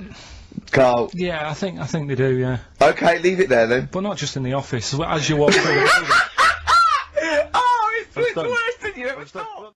It's best if you leave it. Well, we're not going to leave it. We're going to get you on the poster. Yeah. I mainly have to see myself on videotape this morning. I showed him, you know, the animal show I did, the show. Yes. I'm doing a video, and I did behind-the-scenes footage, and I've got you've seen it, haven't you? I feel a little bit of Karl on there, isn't there? Yeah, it's great. Yeah. It's lovely. He can't believe it. He said, is it playing slow? 'Cause he's so slow. When I come into the office, he's going, alright. That's how you On talk. my head as well. I look like I'm looking into a spoon. I'm not happy with it. I just think that if we're willing to if Ricky's willing to use his celebrity profile for the sake of the show, I'm willing to look like a, you know, let's say a fairly handsome kind of cool customer. I think at least, the very least, Karl, is that you appear on there as well. Yeah. You could dress up smart. Are you worried that you'll look the worst out of all three of us? Who am I standing next to? I'm next to Steve. I'm fairly confident. Yeah. I like the way it's so predictable. You pull the string because you know what it is. It's not You pull the string. But yeah, I don't know what we're talking about there. So we've got the film thing going on. I don't know what we were talking about. Film. What were you talking about earlier about glasses as well, and Steve taking his glasses off? What was that? What are you saying that in front of him now for? Was it an insult? It wasn't really an insult. Karl, what were you up to? No, what was it? I genuinely don't remember. I genuinely don't remember. Right, Steve, I'm not having a go. Right? Just saying how people, it's a bit weird that you've got glasses because you've got a good pair of eyes on you. Right? That isn't an insult. What were you talking about though? What was it? Why did it was the fact that people who wear glasses always look a bit weird without them on. It's like, you know, they should wear glasses. Okay. Why did we get round to this? What was we talking about? I don't know. I don't know. I don't know what that was. It sounds like an insult, even it wasn't intended as one. It wasn't. It sounds like an insult, Karl. It does, yeah. No, it wasn't. I But should be allowed to punch you every time you insult me now. No, but I'm not I'm having a doing go. it. I'm going to give you a dead arm. Look, Steve, it's you. You always Even if it wasn't, you intended it to be one. What you? That was real. Play a record. Yeah, but It's mad. Every time you insult me from That's now on. mad. Oh, is this the Cardigans? Great. Brilliant. I didn't even say anything. It makes me feel better. I can enjoy the rest of the show.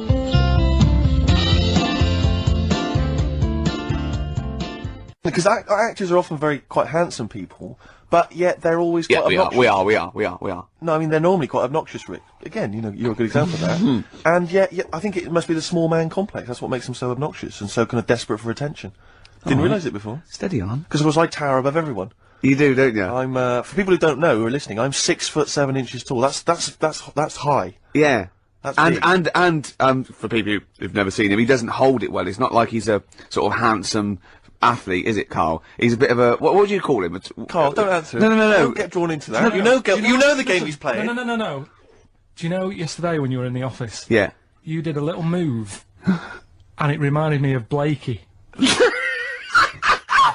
Oh, I hate you, Gervais. Oh, I hate you, Pilkington. That's his stance. Yeah, but even he held it a little bit better, didn't he? Because he was a man, you know, he had a big coat and everything, and a peak cap. But, yeah. I can't believe you. Like, I've not suffered enough from being freakishly tall. Now, till my best buddies, live on radio, are just... It's not just the height, though, is it? It's the posture and the face and everything. But it's got you places, hasn't it? No? What do you mean it's got me places? I think people give you a bit more of a chance in your career and stuff, 'cause it's like... What, yeah, stacking shelves? Because I can reach to a high level.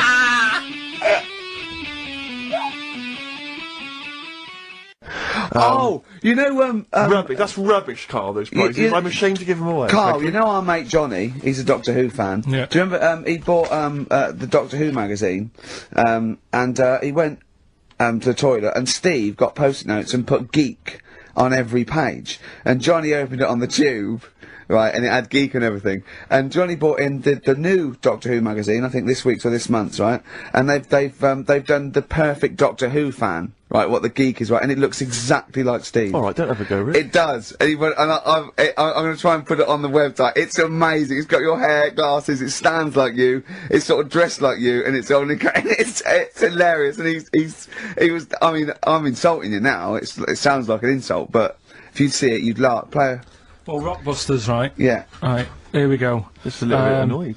Just, 3 clues. We've lost all the energy in this show, haven't we? Well, I can't get over that insult. I'm just a little... No, we did, though. It just came out, sort no, of I can be honest with things, you. It 3 came out of left clues. field. I wasn't expecting an insult. No, And, but I I think think there was a sense of camaraderie on this. No, I'll bring Just it in, email and in you'll see what I mean. ricky.gervais at Right, play a record. I'm xfm.co.uk. just annoyed. I can't What are we doing? I'm just reading out the clues. Should we put this, let's put this one in for the Sony Award. Let's put this show in for the Sony Award. Play a song, Karl, because I need to discuss things with him.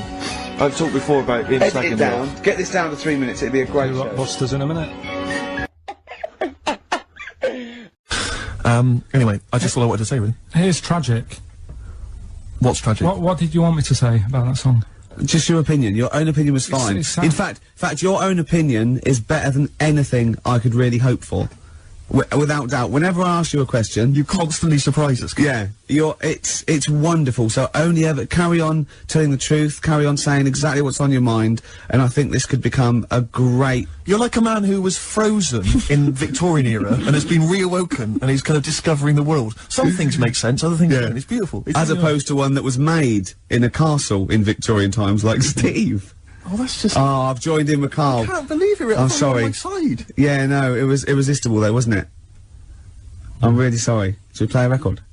Yeah. So, we were talking about... should we play a record? Is that link too long already before we actually got to something? I'm already bored. Carl, we've got to get to something. We've got to do something. Why don't you contribute something? You've been silent. Now that is scraping the bottom about really like, is, isn't we're in trouble. Oh no. Oh, we're failing. Who can we bring on that's surefire, always delivers, Audio snappy? dynamite. Yeah. Carl. The big guns. Come on, Carl. I was just thinking there is nobody else who looks like Steve. He's done ya. That's outrageous. Although, to be honest with you, that insult has resurrected things. Yeah. Well done. Shut up. They got two monkeys, right? And Don't stop. because they'd seen the owners with guns and what have you. No, that sounds So they had a bit of a shoot off. Yeah. That's how they sorted it out. And who won? I think it was George. The one called George. Right. So I think they had 17 kids. The farm's still running. So that's like the last little monkey news there. Good little Rick, does happy it ending to that one. if you were to rub your nipple against his lips while I held him down? Right, come off it now. Come on. No, I'm not doing Bruce Springsteen, Thunder Road, last track on XFM's Ricky and Steve. You can check this all out on the webcam. I've got fingers. Get his arm out the way, get the arm out the way. This happened on Scum.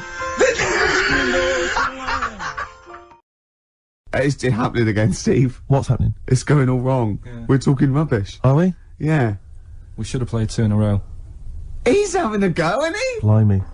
Can I just kiss and make up with Karl? No, that is... No, let me just kiss my kiss. Yeah, but it doesn't next week it'll be the same again. It doesn't mean anything. It's like saying on the sorry. lips. Kiss on the lips. Go on, look, he's... Look.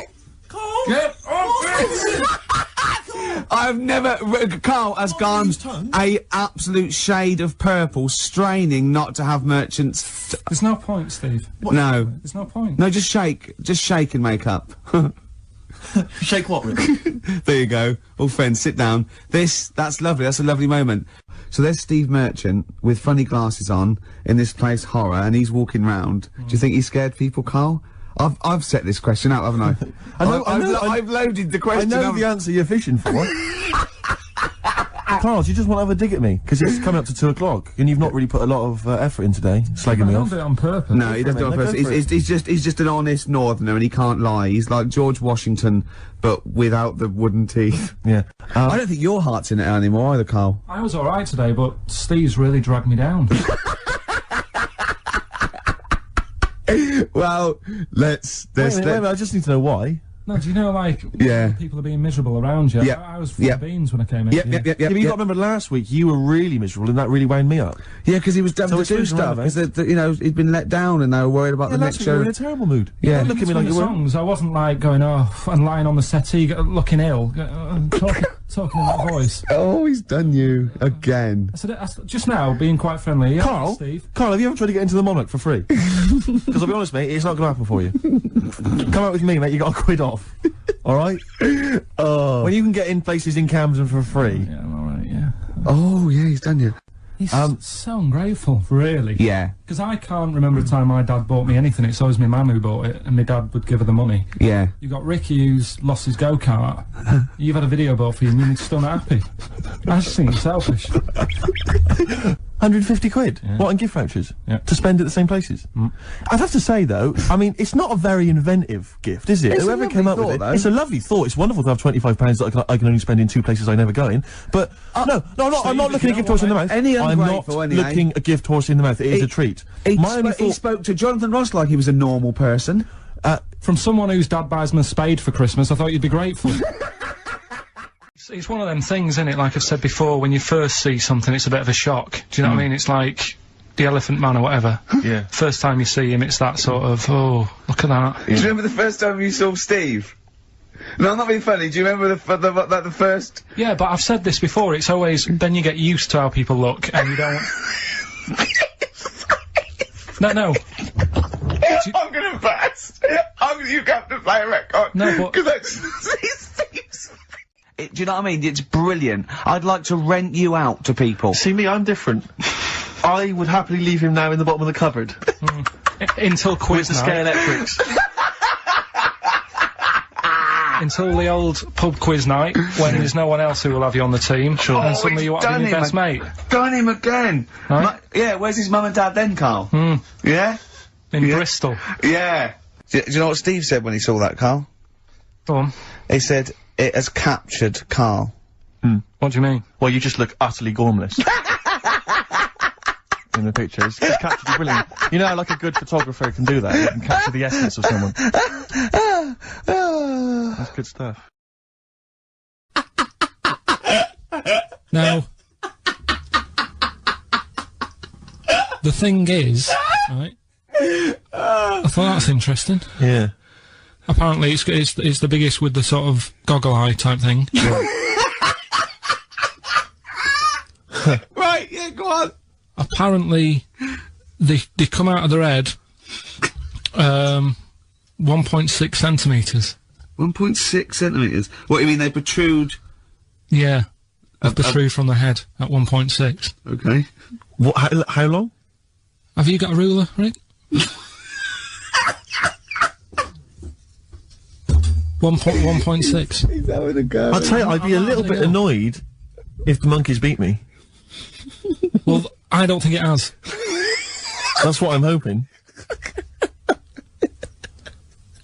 Is there anything we can... I mean, what's 1.6? Oh, can you... It's about... Drop your trousers. It's, about 3/4 of an inch. What do you think? I don't know. Have they got it right, or what? Maybe I should come down to Monkey World with you next week. So anyway, so that's not the monkey news, that's just something that cropped up, and... Sure. I do know once, when we were playing pool in the office, I think Lucy was your partner. Yeah. It was me and Ash versus you and Lucy, and you were having trouble because his glasses kept slipping down. So Lucy pushed his glasses up his nose, but the glasses touched his eye. Do you remember that? Yeah.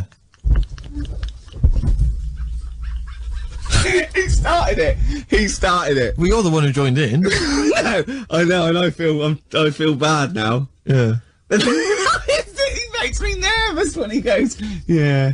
It's like, play a record. No, I'm just trying to think about which part of your fat, middle-aged physique I can pick on.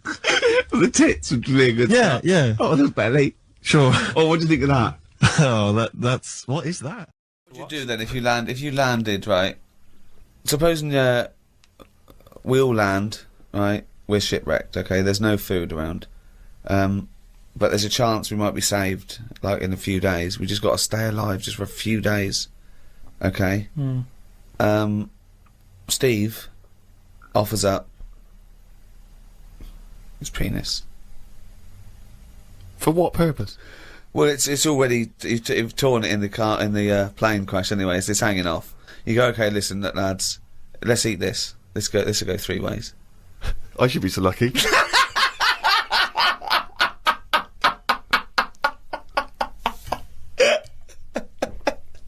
Okay, fine, yeah.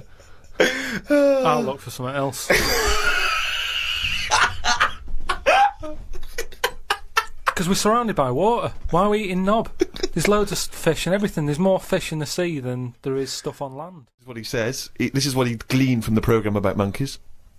It sat on a bridge and wanted stuff off people to walk over the bridge. What? So it was acting as some kind of toll booth, This was is it? ridiculous. No, it was a bridge in like, the jungle. Oh, shut the fuck up. And it's a monkey that sat on a bridge, and a lot of tourists go through the area. No, it's a monkey to look at them. who realised that if he sits there, he'll get stuff because it looked like it's a cute little chimp begging. No, but every time. Yeah, because you give a monkey, I'm as bad as him now. If you give a chimpanzee a banana, and he starts realising that humans have things to give. Yeah, but it's all squirrels sorts of learn stuff. that. But you don't go, you wouldn't say, went to the park, the squirrel's waiting at the gate. You have to give them a toll to go in. They're only going to give them a bit of nuts. They come up to you every time. You fucking idiot. Went to bed after watching it and fell asleep thinking about it on the bridge right now. It's a bit bad, really, because the monkey should work harder for its food. It made me remember the slug I saw yesterday that was eating bird poo. Nobody would ever help a slug with food like they do with ducks and monkeys. A slug's life is pretty bad. The only time they come out of their den is when it's raining. Den. So even their days out are depressing. It is. Do you know what I mean? No. It is like, it's a horrible thing to be, innit? A slug. I love him talking about what is it like to be a slug. No, just because, like, the monkey, even though it's been quite aggressive, everyone was like, oh, give it some water, and it was well, like, kitted out. It had, like, you know, chocolate bars, bottled water, some, like, you know, fizzy stuff, and all that. An iPod, it was listening to Monkey News. It could have had one if it wanted one. It was getting away with murder on that bridge. And that's just because it was furry. Yeah, if that was like a blob, like a slug, there's no way people would be that friendly towards it. And it just annoys me how you get this pecking order for, like, no matter what creature you are, favouritism. And that slug was only eating that bird poo because it wasn't being offered stuff. If it was offered toffees or whatever. Well, it's just sad, isn't it? It's come to that. That's what its life has come to. Yeah, but it's not as mollusk raining, like that's I say, down on its fucking luck. It didn't live in a big country house, No, and his but wife it left is. it. The I kids was went. It started I was hitting the watching bottle. it, and I kind of thought, and look, they do only come out in the rain, and it's depressing, and it'll probably get killed in a bit. And that was its last meal. I just Last meal. But it wouldn't prefer steak and chips, Carl. It no, doesn't a leaf, have. It must like a leaf or you know. At the end of the day, it's an insect. They love a It's leaf. not an insect. Well, it's part of that gang. It's part of that. No, it's part of They that. hang out together. They hang out not. together. Why do you think it's part of that Because gang? it knocks about in the woods in the same place as a spider does. But what I'm saying is they're eating boring stuff because that is what's It's in not their boring area. stuff to them. They're not. I have no opinion of it at all. They take in sustenance. No, but where you are is what you eat. When I'm in London, I'll have beans on toast for lunch. On holiday, what? Tapas? Go on, I'll have a bit. So it's whatever you eat, what's in that area. Looking back at the year, a year in which we've seen, you know, increasing violence in Iraq, we've seen the advent of more fears over global warming, we've seen George W. Bush take a massive battering in the midterm elections, we've seen many major world events this year. Carl, what's stuck out for you? What event do you, if you think, oh my god, if you were doing your own review of the year, what would you put on the front cover? The grub that was eating biscuits on my windowsill. Right, that's just a little bit more up there for you than the capturing of Saddam Hussein and his sentencing to death. Just because, you know, it's I never thought I'd see that this year. So what exactly? What, the capture of Saddam or the grub? No, the grub. The grub. It was just I was there on the computer. I was having a cup of tea and a biscuit. I put the biscuit on the windowsill. I sort of picked it up. Why would you do that? Why would you put a biscuit on a windowsill? Because I'm sat next to the windowsill. It's like something from a cartoon. I put the pie on the windowsill to cool down. Yeah. No, And some ruffians stole it. Yeah. So I was eating that and was enjoying it. Put the rest of it back down for like the next half of the cup of tea. And I saw... Planned out. This is, I bet, well, we read about this later in the diary. So, and then I saw just like a little crumb moving. I was like, what's going on there? Yeah. So I looked down closer and there's an insect that is see-through, but with legs. And just sort of running off with a crumb into like a little hole. And then when I looked, I noticed there was loads of these little see-through things. And they were obviously all like, oh, I got biscuit. And that's exactly what they were saying. They were going, biscuits over here. But I can't, what was it, like I say, it was amazing because they're miles away from what I'm about, and yet not that far. But they still like a bit of biscuit, and it was just weird that happened. I never thought that would happen in 2006, and that's You never thought that would happen in 2006. That's what's nice, isn't it? That's what's nice about the nature of the world. You know, we can invent iPods, we can bring out better vacuum cleaners, but at the end of the day, you can't make nature up. and to see this see-through thing. You do? Eating a biscuit. blow your That's mind? where I've sort of gone this year. I'd say out of anything, I've sort of gone out of my way to learn more stuff about weird stuff that's But out I don't know what you've learned. You've learned that a creature which you can't even identify that or you name. don't know, right? You don't know what it is, right? Looked like it nicked a bit of crumb. I don't know what knowledge is that. What is that? How is that useful? Just because everything is changing. But it's not useful. It's not useful to you, and it's not useful to anyone. You can't pass on that as knowledge because we don't know what it was, But Karl or where thinks, it happened, or why it happened. But Rick, Karl thinks that the grub has an inkling, has a taste for McVitie's in the same way that Karl does. That's why he's from Meg's. He's thinking, I can't believe it. We both love hobnobs. No, as opposed to just being taking the He would have starch eaten from the anything. flour. Yeah. Exactly. Yeah. But what I'm saying is that these things have been around for years. Yes. Maybe longer than us. Yes. Right? Now, their life isn't changing in the way that ours have. They still live in a little crack in the wall. Yeah. But they're eating biscuit. And that was never meant to happen. So it's changing it. What I mean is you might start getting fat insects. That should never have happened. You don't normally see a fat beetle. You go, oh, look at that, that's a bit fat. Put a bit of weight on. And now that's going to happen because they're eating sugary stuff. The squirrels in the park, because people are feeding them Mars bars and everything, they're getting fatter, they're getting bigger, they're getting more violent. Now, over time, you know, they're going to cause more trouble than they are now. What evidence have you got that they're getting more violent? Just because when I'm sat in the park and what have you, they're really, like, cocky. They come up to you now and sort of jump up on the bench and sort of attack you for food. They're not happy with acorns now. They want a bit of croissant. And that's what I'm saying. They've changed. They're changing over time. Just like that grub having a biscuit. Everything's trying different food out. He'll want a gatto soon. Well, in the same way that, you know, you look at people around the world, how they're eating weirder stuff. They're running out of, you know, ideas on how to cook food differently. And we're eating weird stuff. So are insects. Everything's moving on. Everything's getting more intelligent. The goldfish memories got better. Chickens are more intelligent than people thought they were, apparently. Everything's... Time makes you more intelligent. Well... No, they do. That's a fact, isn't it? If you're knocking around longer, then you're learning more, because more stuff's going on, and you soak it up. And that's what these insects are doing. They're all learning. You know what I mean? No. I saw a cockroach playing Pac-Man. There was a picture on the when I was on the plane coming back from here. There was a picture of this new luxury hotel. It'll be, I think, $10,000 a night to stay there. It looked extraordinary. It was a hotel, and the best rooms were built under the water, under the sea. Wow. So it was the best hotel we've ever seen, but surrounded on all sides by glass, and out of it you could see the sea, the sharks, the fish. I don't think I'd like that. No? But that, again, that's just one of them hotels where it's over the top for over the top sake, innit? Like where they have 12-course meals. Well, just have 2 but make them bigger, rather than dragging it out and there's the first course. You know, a couple of snails. Yeah, it's just for me all that is. Don't eat a snail. Don't have one snail. Eat one big tortoise.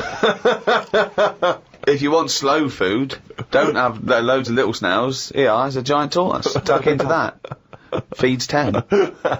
But it's what you were saying before. When you start having to take a risk with food, like the fish that can kill you if you eat it, don't bother. There's apparently a delicacy in Japan, again, someone could verify this, where they eat a live little octopus. And it can stick to your throat, because it's obviously fighting for its life. I mean, good. Again, you don't need to eat a live octopus. What are you thinking? How cruel is that? Well, how fresh do you need your food? it's not, do you know what I mean? But I always remember this story when I was a kid about some bloke who, a bit sad, this story, but weird. He had throat cancer, right? And his doctor said, carry on with your life, right? It's not going to be that good, but just carry on, but don't eat meat. And he was like, oh, I love meat. He's like, yeah, but just don't, have your veg, plenty of vitamins and stuff, keep yourself strong, but don't be eating that. Anyway, he was fed up because he loved his meat, and his wife was feeling a bit sorry for him one day, and thought, you know, I'm sick of him looking fed up and that. All he wants is some meat, for God's sake, give him some meat. So she goes to the butcher's, gets him a big piece of, like, steak and what have you. He can't believe it. He's like, oh, brilliant, cheers for that. Anyway, he's got the meat on his plate, just about to tuck in, and the cancer comes out from his throat. What? No, it's something, I know, it sounds really weird, but it's something that I was told about years ago when I was growing up. What are you talking about? It was just some bad illness, some cancer thing, and it sort of, it was coming out waiting for the meat. It was sort of dying. Again, a lot of your medical knowledge is from the film Alien. So this guy with throat cancer, okay, as opposed to it being a disease of the cell. It was like a living. The alien. It was alien. So it was the animal. It was the little animal cancer. That's why what are you talking about? Meat. He wasn't allowed to eat meat. So it's sitting there. So it's actually sitting there in the throat. Why? I'll tell you what I'd have done if I'd have had some cancer in my throat. I'd go, there you go, rid of that. What are you talking about? So what happened? He choked to death on this thing, and the wife was like, "Oh, I shouldn't have given him the meat after all." Just that's a bollock story. It's all. There's loads of weird stuff like that. That happens in medical stuff. Well, the terrible thing is, if you got testicular cancer and you eat meat, your bollocks come out of your trousers, and they're all over the plate. Yeah. And you have to be asked to leave the restaurant. Eating knobs. Yeah. Jilly Goulden. Now What's she been up to? Well, you saw it in I'm a Celebrity, Get Me Out of Here. I haven't been watching it. She popped a little kangaroo knob in the mouth, chewed it up. What, she just found it? Did she line around? No, it was one of the things that she had to eat. It was one of the challenges. Carol Thatcher, you know, a daughter of one of our leaders. Sure. She popped a couple of bollocks in the mouth, chewed them up, swallowed them. Oh. And Jilly Goulden, there was a kangaroo penis there, dried. She couldn't even get. It was so tough she couldn't even get through it. And then she, eventually she eats it. What was it, like a pepperoni? Yeah. And she. What do you think of that, Karl? What, eating that sort of stuff? Yeah. I watch it. I like those little trial bits, right? Yeah. But what I don't think people realise is, right, it is hard eating a little kangaroo knob. Right? Really? How do you know? No, it's just, you know, you think about it and you go, oh, I couldn't do that, right? But what they never mention on the TV programme, which I think takes it to the next level, right, they're eating that at like 7:30 in the morning. Sure. Right. Which is worse, innit? Yeah. Do you know what I mean? If I was there and Ant and Dec said, right, Karl, eat the knob, I'd go, hang on a minute, give us a few hours, let me get some rice and that on my belly, and just sort of fill me up a little bit more. I'll pop back at about 6:30 this evening, right. Have it ready. And I'd be happier then. It's just that thing of, you know, you don't want to eat animal genitals on an empty stomach. So what are you saying? You could I'm saying, like, I could eat a knob at night, but just cut that there. We'll loop that. If any DJs are listening, just take that quote. I could eat a knob at night by Karl Pilkington. Maybe do a dance remix. Yeah, I think maybe you're sort of a house producer, and you could maybe get some kind of high energy beat going, and then we could just send that out to some of the gay clubs. I'm sure it'd be really popular. Please, anyone send us, you know, that loop with a nice little, you know, funky house beat. Karl Pilkington saying I could eat a knob at night. No, but do you know what I mean? though? By that. Not really. Well, I okay then, right. Okay. Now, I couldn't do it. I could not do it. I couldn't pop a kangaroo testicle in my mouth and chew it. It was disgusting to watch. She was eating witchetty grubs. I mean, good on them because they were doing it. But then again, I think, well, they wanted to go in there. They knew they were up for it. So on the one hand, I think, is that admirable and is that showing sort of like good British metal, or is it, you know, I'll do anything to get on telly for a week? I don't know. You know what I mean? I don't. Where does it stop? You know, I thought Rebecca Lewis went too far when she gave the little pig a tug, but at least she knew where to stop. Yeah. She didn't, you know. Well, I think it's obvious when you have to stop. Yeah, but you know, the pig tells you that. To pop the kangaroo. Also, again, where's the kangaroo hopping around without a cock? I watched the final of I'm a Celebrity, Get Me Out of Here. It was between singer Jason Donovan, singer Mylene Klass, and singer Matt out of a boy band. I had my money on Donovan, but Matt won it.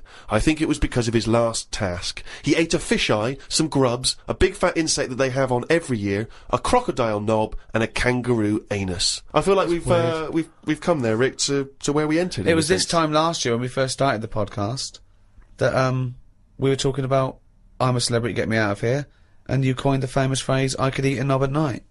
Yeah. So it's full circle. It's just The last series finished recently, and it was astounding that he ate a crocodile knob, he ate a crocodile eye, he chewed up and swallowed a kangaroo's anus, which I to be honest, I didn't know was a food stuff. Could you eat any of that? If I had to eat any of them, it would have to be the anus. What, really? Yeah, more than the other stuff. I couldn't eat anything that's still alive. No, but I agree. I couldn't eat any of that. I don't know under what circumstances I'd have to go, right, that's it now, we're not going to survive, the ship isn't coming, there is nothing on this island I can eat, give me the crocodile's penis. So it wouldn't bother me. I could eat anything. I could do almost all of the challenges on that programme, but I couldn't cope in the camp. I couldn't cope with the lack of food and the uncomfortable bed. That's all that would do my head, and I'd drive people spare, whinging and complaining. I couldn't cope with any aspect of it except the physical challenges. I couldn't cope with sleeping with people snoring, the things crawling over you. I'm not so squeamish about that, like snakes and things, that's alright. But the eating is ridiculous. It's out of the question to eat a worm or a grub. It doesn't concern me. I don't know why I don't see really what the difference in it. The texture's probably the same as lots of other things. What would hunger do to you, though, do you think? Would you think I would change? Do you think, if it really was a choice, if someone said, and I knew I would die if I didn't eat worms... I think you would, yes. I think you'd complain and you'd whinge for a while, and you'd try and put it off, and you'd hope a ship would turn up. But when it didn't, you'd start chowing down on a bit of crocodile anus. But then where's the rest of the crocodile? Well, yeah, that's a good point. Who's been eating that? How come I've got this? You know, you're meant to, work together as a team in bad time, and yet I'm being handed an anus. Forget it. Let me starve. He says he's got nothing in the flat. That's why he has to do a shop every day, because he's got nothing in the flat. It's easier that way, isn't it? You don't know what you're going to want to eat. But that's why you get you don't have a different meal every day of the year, do you? You rotate maybe a dozen meals, don't you? So you can get in enough ingredients that any time you go to the fridge and go, oh, am I going to have chicken? Or am I going to have fish today? Or maybe I'll have some pasta. I do that every day. Yeah, but I always come down to one of half a dozen meals. You've got a freezer. We haven't got a freezer, have we? We've only got a little fridge. Oh, there's nothing wrong with nipping to the supermarket. There's nothing wrong with that. So you've got too much time on your hands, boy. Out of all the people in the world to have a chat with, do you know, what's his face? That German doctor. Which one? The guy that displays the human body? Guns Traven or something. Oh, right, yeah. He's pretty good. Mm-hmm. Just like the way, he cuts stuff up, shows you how the body works and that. Sure. And have you learnt anything from that? Well, I don't. Is he a proper doctor? Because it's just that it's always. I mean, I could cut a body up. I never see him sort of put it back together. Is anyone keeping an eye on him? Sort of going, well, who is he actually? I'm sure he's a proper doctor. Well, he sort of cuts bodies up on the telly and sort of goes, is how like intestines work or whatever. Right. And he just he holds them up, fills them with food. And he goes, look, they go fatter. And, I mean, he doesn't answer everything. Like, he doesn't say, I don't understand why the intestines have to be that long. I don't know why it just can't go from the throat to the belly, exit, straight dark line down, out the arse. You must know. Well, no, because the way he dragged it out and it was like miles long. Yeah. Pointless. No, it's not pointless. Just have a straight, do you know what I mean? Straight down. It's to increase the surface area for absorption. So, a foot long intestine, you wouldn't absorb much food. Whereas, you go down, Yeah, but just have more points in it where it has to go through some sort of filter. What are you talking about? Again, the evolution sort of worked this out for us. It really works. I don't think you're going to improve on it. In your mind, some kind of kerplunk style No, but what I mean is that's probably that long because years ago they were eating dinosaur. And that might have took a lot of indigestion or something. I don't know how chewy it was. It might have been quite fatty, dinosaur meat. And it needs to go through all that. Now, we're eating, like, yoghurt. So, I mean, we don't need anything that, is doing that much work anymore. All the food is mashed up. Auntie Nora, right, all her food is mashed. Right, she doesn't have to chew anymore. She's got teeth, but she doesn't need them. And that's how... She's got teeth, but she don't need them. No, but that's how we're she moving could have her on. intestines removed then. Well, no, but this is what I'm That's saying. our other problem, wouldn't it? We're changing everything all the time, aren't we? Educating Ricky? Yeah. Should I do a bit of that? Well, the clues are coming in furious. The answers, I should say. Yeah. Yeah. So go on then. Oh, this is what... Yeah, Rockbusters is well underway, Carl. Don't worry, you've done your work there. Okay. Right, come on. Right, educating Ricky. This is my favourite bit now. You're just going to tease us, aren't you, with 3 headlines, if you No, I'm going to choose one, then we got the other 2 as well. Yeah, that's the way it works, and at the end of it, you learn some stuff. Like I say, I'm struggling a bit with knowledge. Yeah. At last he confesses. Yeah, go on. So the 3 headlines for you to pick from, we've got, first one, we'll have a big fire tomorrow. I got a feeling there's some vegetables involved. Yeah, go on. Maybe. Second one, he's a bit of a nuisance. Okay. Alright? Right. And, third one, I'll bacon in the morning, if you're sick of having me here. Oh, that one. I'll bacon in the morning if you're sick of having me here. Right, I'm having that one. That's brilliant. Right, well, it's a saying. Do you know, cold shoulder? Giving someone the cold shoulder? Yeah. Right, if you have someone round at your house, and, you know, you try to get rid of them, and they're hanging around and stuff, and you're like, oh, I wish they'd go, I'm tired and that. Well, years ago... when? Literally years ago. Well, ages ago. Sort of, Olden times. I think it said medieval times. Yonks ago, then. Yonks ago. Yeah, medieval, yeah. We're going back quite a bit on this Well, one. you know when you find out these books, why don't you just pop down when it was? Just make a note. I don't think it says all the time. It just sort of says, you know, a few years back. Yeah. No, it doesn't. Well, never. Alright, I'll make an effort next week. Okay. Right? So, it's annoying that, because my girlfriend said to me, just make a note at the time and he'll stop having a go at you. Yeah. Yeah? And I kind of thought, it's alright. Didn't listen? I don't think it matters anyway in this one. We're looking at the saying, right? So Yeah. it's giving someone a cold shoulder, right? And what it is, right? Ages ago, there wasn't enough houses for people. Right. Because there wasn't much money being made. You know, there weren't big businesses. People weren't earning good money like they are now. So there wasn't as many houses, right? So what you ended up getting is like, you know, the rich people having a nice place to live. Oh. And the poor people were like wandering about, you know, looking for places to live and that. And what they ended up doing is, they had like, people would go round to the mate's house and say, look, I haven't got anywhere to live. It's a bit cold. Can you let me stay? Right? So they'd go, oh, alright, then you can stay a couple of days. But they ended up staying for like weeks. Yeah. Right? So, to sort of get rid of them, what they'd end up doing, they'd be making the dinner, and they'd, be making a lovely dinner, like a bit of meat, nice warm meat, and nice veg, gravy, and this happened every time, did it? works. This is where the saying came from. This is what happened, Rick. This is what happened every time. It was in that vague book. The book of vague sayings and stuff. Right, so they'd be making a nice meal, but what they did, they looked after all the family. Well, the person who won't go home, they just give them some, like, sort of a cut-off of cold meat. Right. So they'd say, you're giving them the cold shoulder. Meaning... Right. Okay, that's rubbish. Okay, absolute. Carl, why does that necessarily work? Yeah. Why do they always, in every situation when you want to get rid of a lodger, well, still feed him every day, but make the meat lukewarm. So they always leave then. Yeah. Oh, this food's lukewarm. I'm gonna become homeless and they again, go, wandering the hold streets. on, are you giving me the cold shoulder? Yes. Do you want me to leave? Yes, just say leaving. No, I like to do it cryptically. That way, in years to come, someone will have a little saying about it. Well, anyway, that was our bacon in the morning. If you've had enough of meat, we'll leave that. Well, bacon in the morning! Oh, bacon in the morning if you've had enough of me! So come back. What are the others? Just tease us again with the others. We'll come back to those. You've got, he's a bit of a nuisance, and we'll have a big fire tomorrow. Nice, looking forward to that.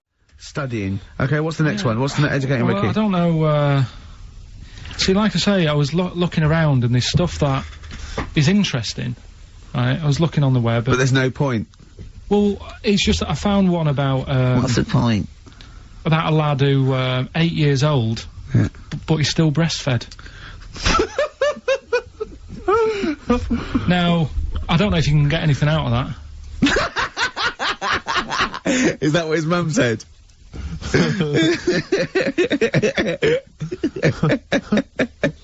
What do you mean I don't know if I can get anything out of that? You don't need to. No, it's just that, you know... Where did you read that? That was on the internet. Oh, well, yeah. You're always unspecific when you mention it. It's just it was on the internet. Well, I'm trying to think what I put in. I think I put in Y to see if I'd confuse the computer.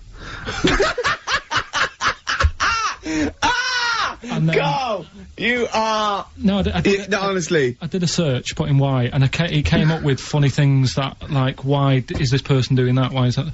And it had a picture of this 8-year-old lad, sort of, you know, on his mum's nipple.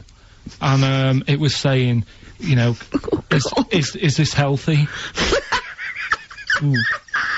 You sure that wasn't asking you that question? What?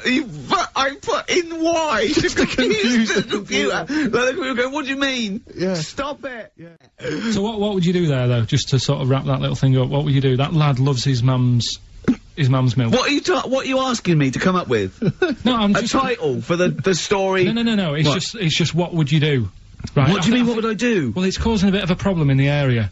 Right. What area? In America, I think it was. Oh, America are a problem, are they? George Bush is worried about this kid who's breastfeeding at 8. Imagine it like this, right? Right. No, so, Carl, what are you asking me?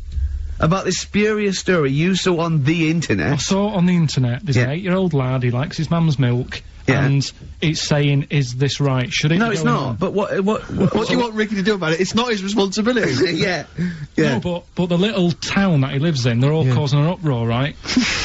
Going, this isn't right, you know, I can't let my kid play out in case he's in the garden with his mum getting a bit hungry, right? So, what should they do? Because his mum's saying, well, he likes it. Yeah. And he, you know, so what do you do? I don't know the laws.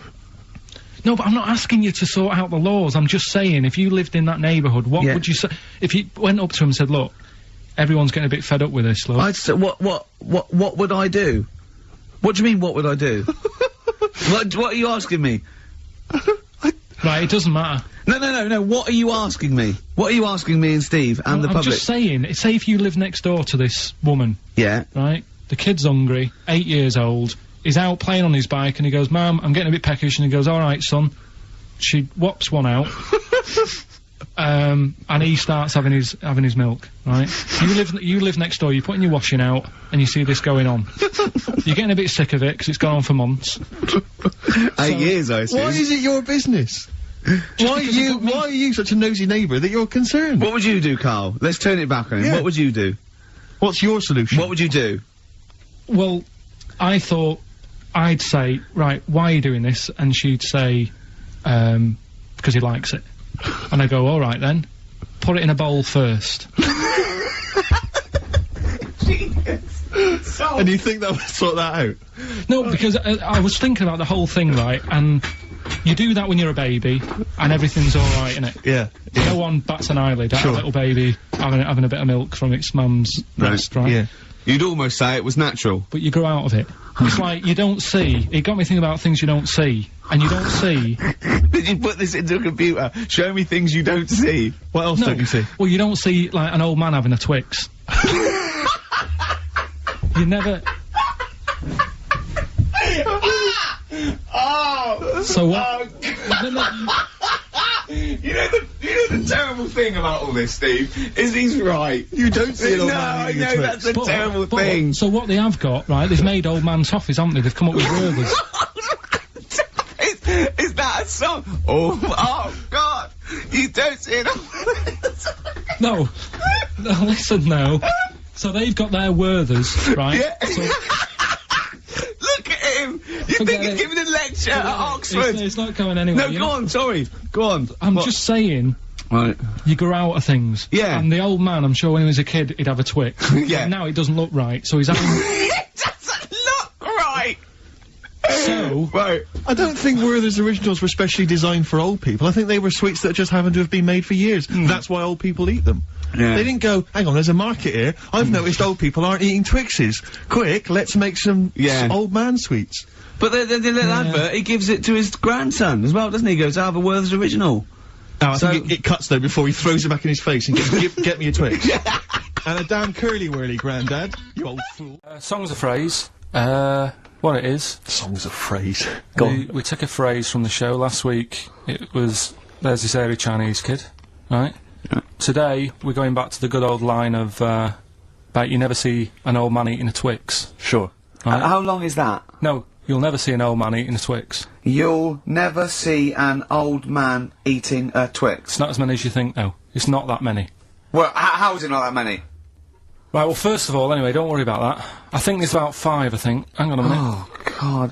Why do we leave him alone to do this, I don't Steve? understand. Do you know what I mean? It's like, I'll tell you what, we were flying them. 6 different songs. 6 different songs! That's a lot to get, Carl. But what happened is, I couldn't find a song with Twix, so we've changed the chocolate. Oh, this is rubbish. We're not doing it. We're not doing it. No, you've got to be punished. We're not doing this. Do it next no, week. you'll like No, shut up, Carl. No, just Well, no, we're he's not put a doing lot it. of effort in. So what? You're right. He's got to do it right. He's got to do it right. No. There's too many. We said too many. It's not. He's changed the thing. It's not a one phrase. It's ridiculous. It's absolutely pointless. Rick, if only his parents had spoken like that to him sometime in the past, Do you know maybe what I mean? we wouldn't be Right. having this discussion You're not now. doing it. Come on. No, we're not doing it, Steve. What do you think? I'll tell you, we've got the prizes, but I'm Yeah. not even going to bother giving. I'm not even going no, to bother. no, I think we'll just share them no. out amongst Right. homeless. Absolutely. No. There's troubles in the world, and I'm not going to let you faff around doing nonsense like that. It's ridiculous. Well, let's do it for No, this let's week. play a beautiful song. Now, Karl, the big question, as we know at the moment, is whether we're going to let you do songs of phrase or not. Rick, I should tell you now, mad. there has been a flood of. Oh no, there hasn't. Sorry, I was thinking there'd been a flood of emails, but it was people agreeing with you, Rick. I know Tony Blair has been trying to get through. Yeah, exactly. I'm just checking the emails. No, there's absolutely nothing supporting you, So Carl. no one gives a side either way about No, well, no, that's not then. fair. There were a couple of phone calls, weren't there? One was a guy saying you should. I think the other one was you, Carl. Was it phoning from the kitchen? Can we do it? Can we do it? Right. No. If you don't like it, we won't do it next week. But But the you, fact but, that I've made it. I don't know why you did that. We thought of lots of stuff that you could do. You chose one where you have to have 10 words and 6 songs to choose. You haven't got Twix. I don't know what you've substituted Twix for. Okay, I've got to say now, I'm going to sit on the fence here. I'm quite intrigued. Okay, right. What hear it. have you substituted Twix for? Well, I can't tell you. Because you can. No, I can't because people have to listen to it and work out. All right, let's just hear it. Let's hear it then. No. They know what they have to know what the word is. They have to tell what the song is or the I artist. prefer just to play it. No, you've got to tell them what it is because they might not even know what word they're I think looking you should for. let's hear him out, Rick. Right. Please, Right. democracy. That's what we're fighting for. Come on. Right, if you turn them up. Right, okay, I've got my headphones on. Go on then. Okay, so right, hang on. The phrase originally was Is you never see an old man eating a Twix. right, and we're trying to identify a number of songs which you've used to make up that phrase. And you email in xfm.co.uk/Ricky with as many as you can get, and whoever gets the most right. can It's win some so stuff. complicated. This It is is so not. complicated. Right, here we go. Here It's we so- I'm baffled by the email address. I couldn't figure What's that the out. email address again? xfm.co.uk/Ricky. Right. Right? And there's some link on there, is there? That Yeah, that you just press and it comes through. Brilliant. That. Right, here we go then, right?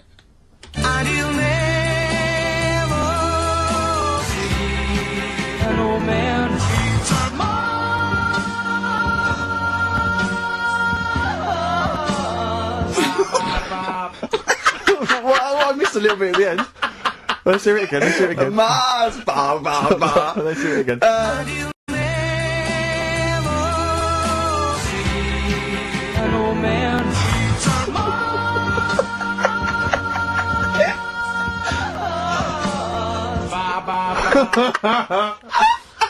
Oh no. Oh God. Okay, right, we'd say the prizes, Steve. Right, so how many songs were there? Do we I know? think it was 6. You think there was 6? And you'll never see an old man eat. Oh, it might be 5. 5 or 6. Yeah. Anyway, why not email in the answers and how many there were? Song's a phrase. It was a phrase. You never see an old man eating a Twix. I love the fact that we haven't got time. Like we've had such important stuff, and it's been so jam packed and interesting. Not that it's been drivel with gaps we could have filled much better. Yeah. Don't look at it like that. Like What, with his film quiz? Come on. Oh dear. So, song's a phrase. You never see an old man eating a Twix. We had to change it to Mars bar. Here's what we had. Jerry and the Pacemakers. Echo and the Bunnymen. Something like that. David Bowie. And the Beach Boys finished it off. Oh, what do you mean I thought that one was? What do you mean? Who's the winner? Oh, it doesn't matter. You got to give the answer. Who was that one you didn't know it was us? It was Neil Young, wasn't it? Jim Crochet, is it? Old Man River, it's called. Jim Crochet. Old Man River? Yeah. Jim Crochet sang Old Man River? I don't think so. What was it? Who cares? Right. Well, people... I can't believe this. Old Man River, it was.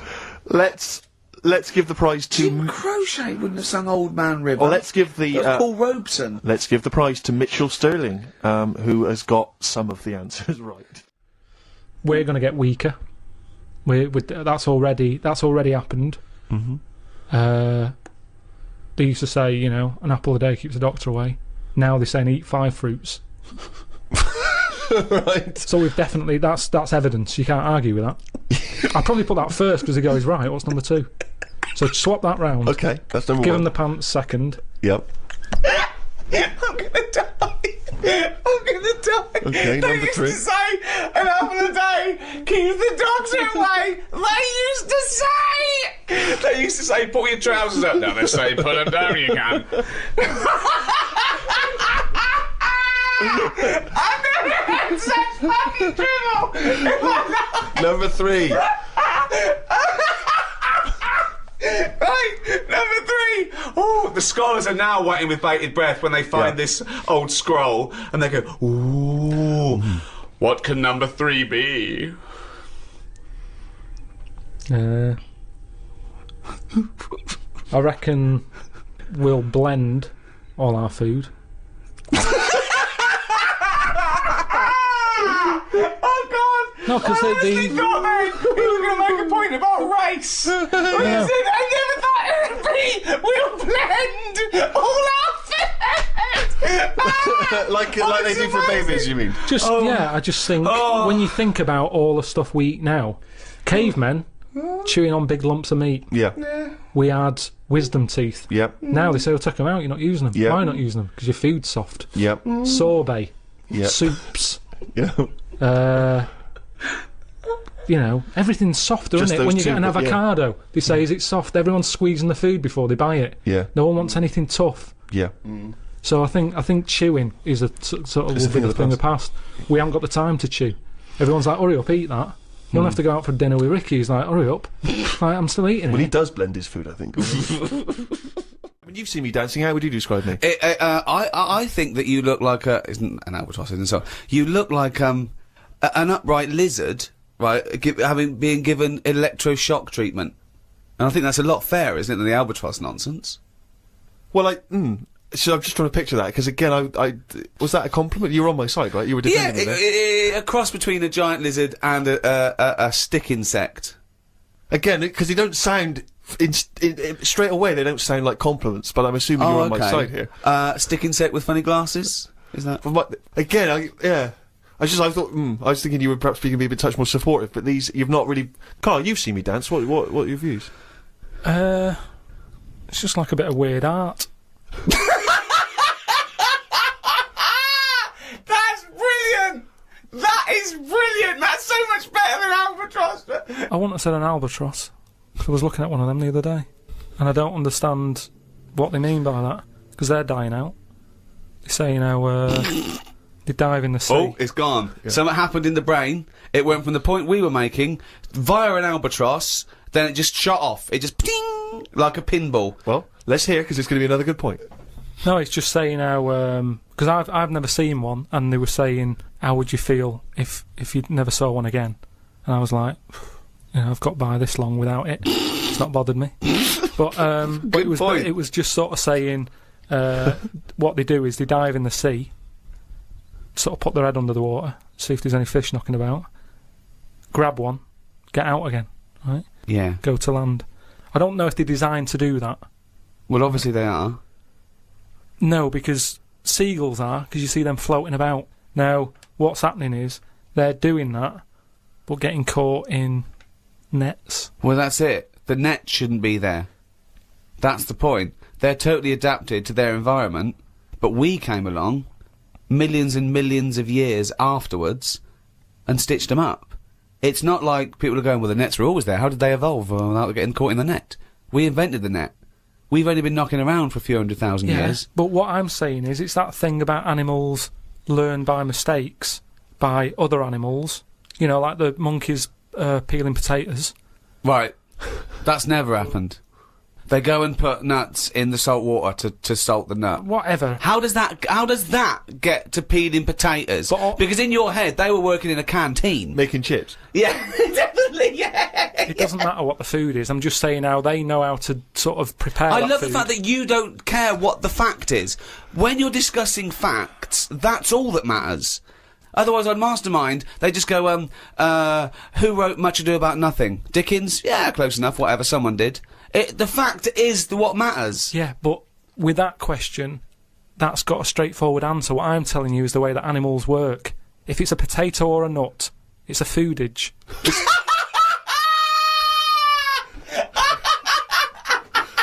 And once again, I return you to my question as before. What's your point? What point were you making? I'm just saying an albatross will find if you're hungry, you find food or you change your diet. If you don't eat something else, you die out. Simple. Said before. If you want a pie, but they haven't got any pies, you have a pasty. Alter your diet. And an albatross... Drastically. Yeah, pies radical. Yeah, you said. Completely changing my diet. No more pies. What are you eating? Pasty. Brilliant. I'm not going to eat quiche anymore. I'm going to have a tartlet. Take out next Wednesday. There's no such thing as next Wednesday. No, but what I'm saying is, before the year's even started, I know in that new diary I can whiz forward to December 25th and I go, another Christmas. I don't know what you mean. So everything's set in stone before I've even started the new year. It's like, oh, Pancake Tuesday, that's coming up.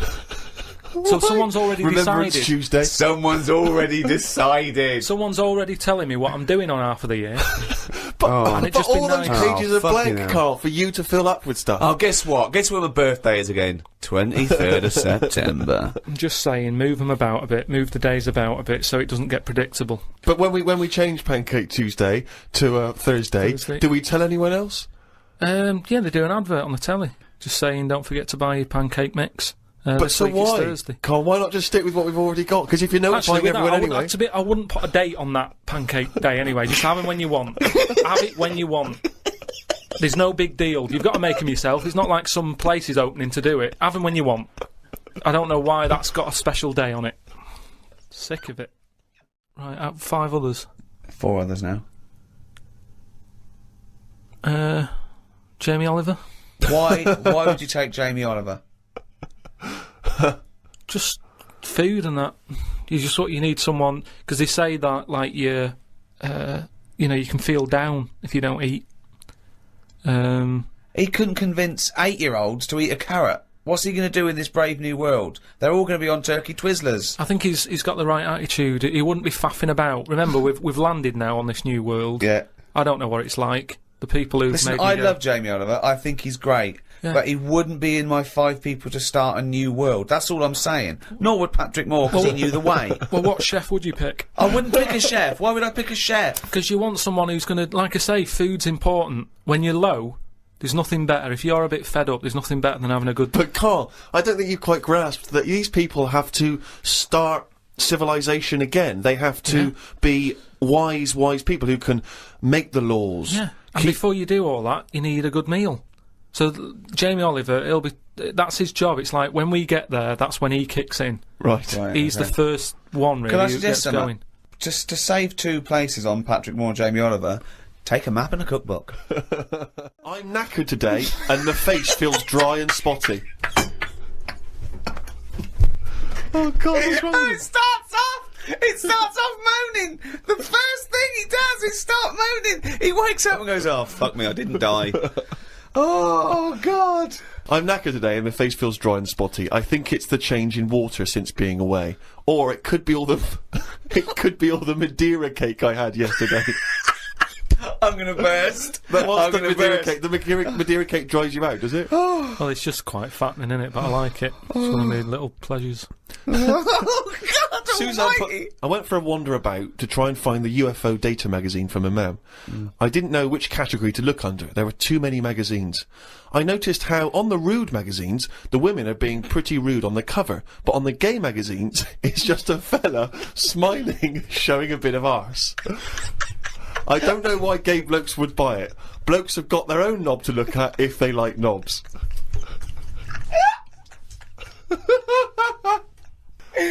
Why were you looking at the gay magazine? No, I wasn't. It's just. Oh, you were? No, I You noticed studied them. Yeah, because I you've was written looking about for UFO data. I don't know where they put it. I don't think you find evidence of other worlds down men's pants. Yeah, I don't think you want to boldly go where no man has ever gone before, Carl. I had no luck trying to find the UFO data magazine. I will try some other shops. He writes UFO data magazine every time. He can just put UFO mag. But No, but it You wanna be reminds me. right. You wanna It's be sort of- specific, If yeah. I write stuff down, it means that I remember it more. Sure. So, still looking for it. Got some posts from Oxfam. They're flogging animals for Africa again. They've got new animals in their catalogue now. They've got donkeys and alpacas. Donkeys 50 quid, alpacas 20 pounds. I don't know if this is a special rate or if I could get one from a mam. She's been saying how they've been missing having a pet since they had the cat put down. Sorry, you don't get it. If you buy that for someone, you don't get it. Yeah, but they're not bothered where they're going. Yes, as long they as they're do. getting Of the course money. they don't. They don't deliver them. It's not like they're in a warehouse wondering, people thinking, I hope people buy this. They're going to put them out there. They're. But at the end of the day, 50 quid's 50 quid, and they're not bothered. If they're Right. sending an alpaca to Africa, Yeah. and I'm saying, can you get one to London? To them, that is less hassle. Right. Carl, that's not how it works. You can't just go and say, oh, I'll have one of them. They're not bothered. It's for charity. Carl, of course they are. You can't buy an alpaca for 20 quid. Christ almighty. Plus postage and packaging. They're big bastards. Read about a pub that is getting some stick because they've stopped a horse going in. It's been the horse's regular for ages, but there's been some new owners who've taken over the pub and they said they're serving fresh food and don't want a horse in there anymore.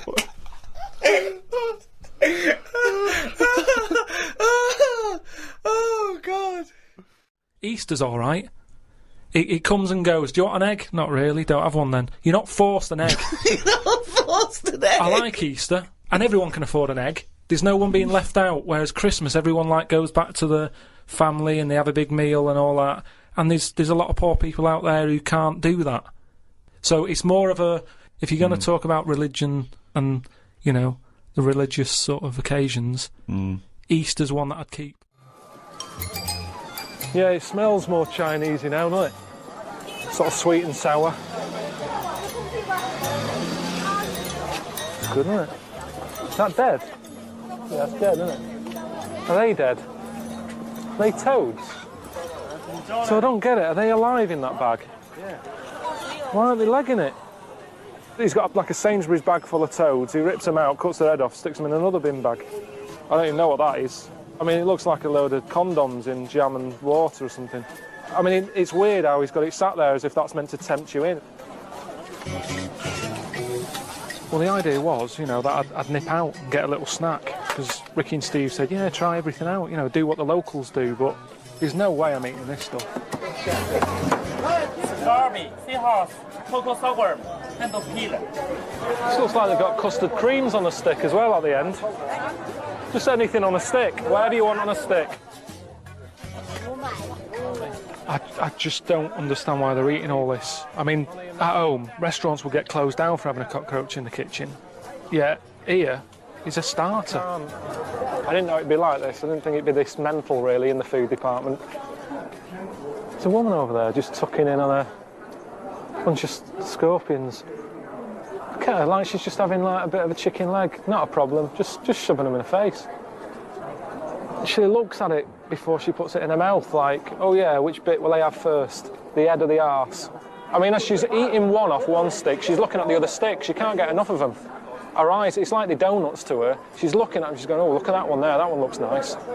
You see, I don't know where it stops. Where's the line between food and insect? If she gets up in the morning, there's a spider in the bath. What does she do? Oh, good, I'll leave the croissant for tomorrow. I'll eat that now. What's he eating? Oh, God. What sort of egg is that? So it's a fetus inside an egg. A fetus? I don't want any. Just for people watching who don't know, he's with us, you know, helping drive the bus and what have you. He seems like a normal bloke. I mean, eating a fetus. Not even waiting for the thing to be born and to live a bit and then eat it. I mean, a fetus. Only been here for a bit. I'm running out of these. I've got 3 more packets left. But, you know, the weird thing is, I'm the freak here, aren't I? Everyone else is eating that. I'm eating these. I'm the odd one out. You've seen some pretty grotesque things, like that fella there who was your driver in China. Oh, man, this is incredible. Look at this lot. Thank you. She's all right. What's he having over there? Good Jesus. Does he know it's not all in one piece, that noodle? Are we in a race? I didn't realise... I mean, what... Why is he in a hurry?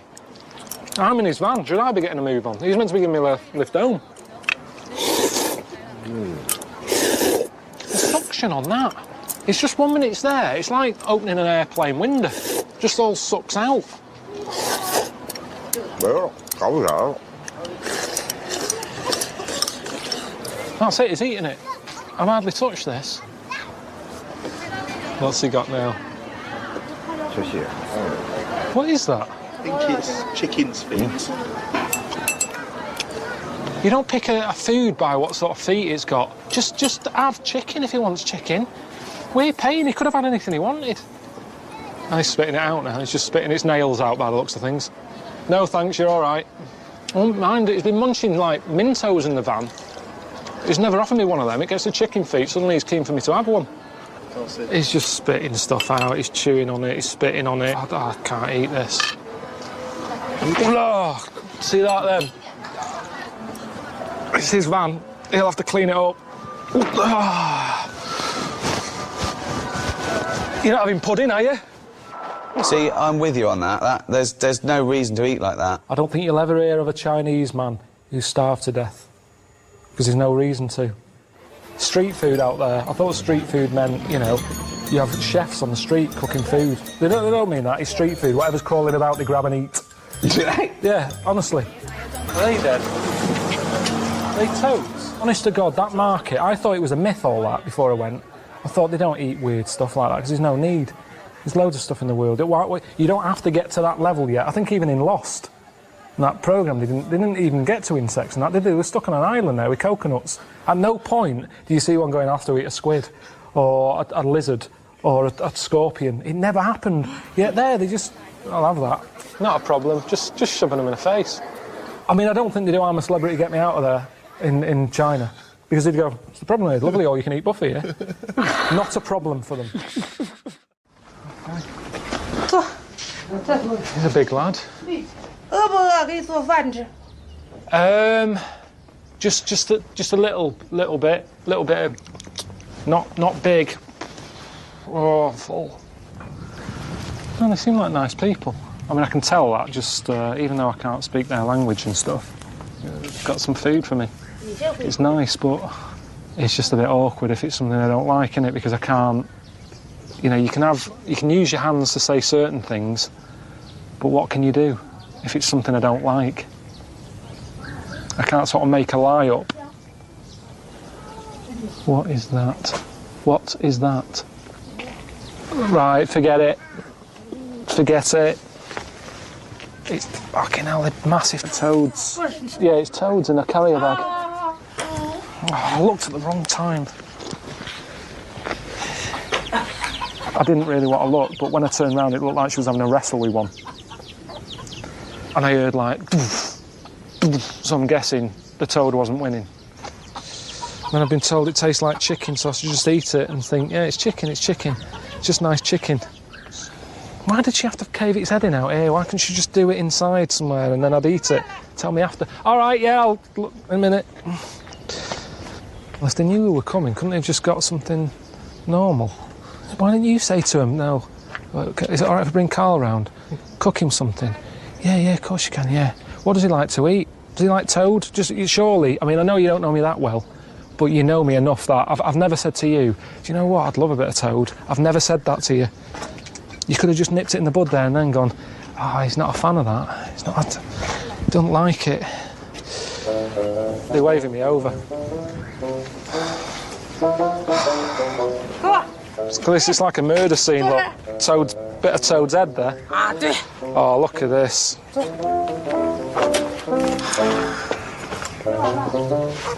Chicken. Just a little bit, because I'm not very good with these. He's better than me. That just looks like noodles. Nice. Lots of that. Oh. No, I love it. Love it. Just chewing. I'm gonna make him. I think the baby's choking. Eating toad was weird. You didn't eat toad? I had a little bit of toad. What does the toad taste like? Like chicken. No, just chicken. This woman was forcing it to me. She was saying, "Oh, eat it, eat it." Oh, not fun.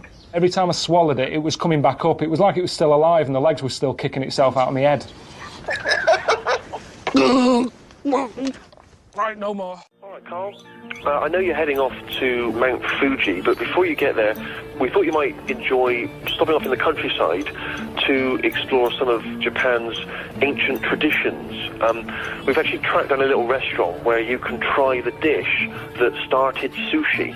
All right, it's a fish that's been fermented for years, and I know you're not sort of really into your fish as food, but it is a real privilege to try it, so I'm sure you'll appreciate it. All right, mate, enjoy it. Bye. Do you want to sit down? Chair? And that's mad, isn't it? What's the difference? What's the difference of doing that? Sitting there? Sitting there? What is the point in that? Karl, traditional Japanese sushi. I've been eating a lot of fish whilst I've been here. I'm not a fan.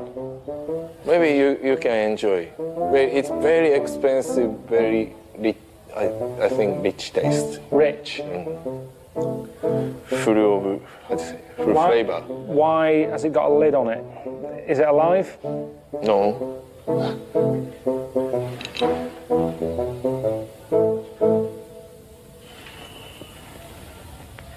How often do you eat that? Actually, I have eaten once. Once in your life? Yes.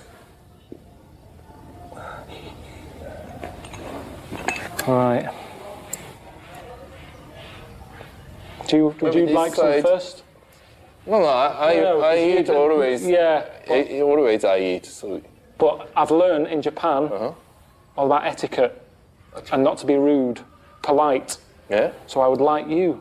No, honestly, no. Come on, let's play it by the. If we're in Japan, I'll say you're a guest in this town. That's right, and I'm welcoming you. I'm a host, so guests should eat first. Right.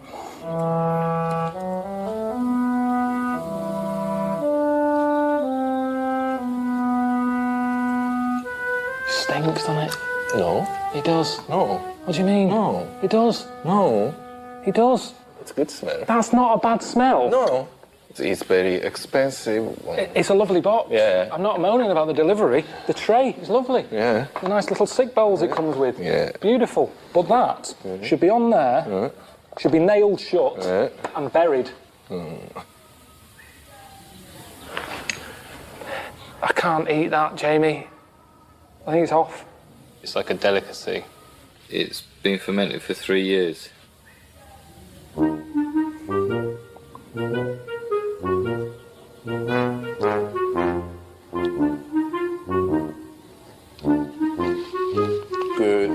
Good taste, good flavor. There's something in the middle of it. I can't eat it, Jamie. I don't know if it's rude or not.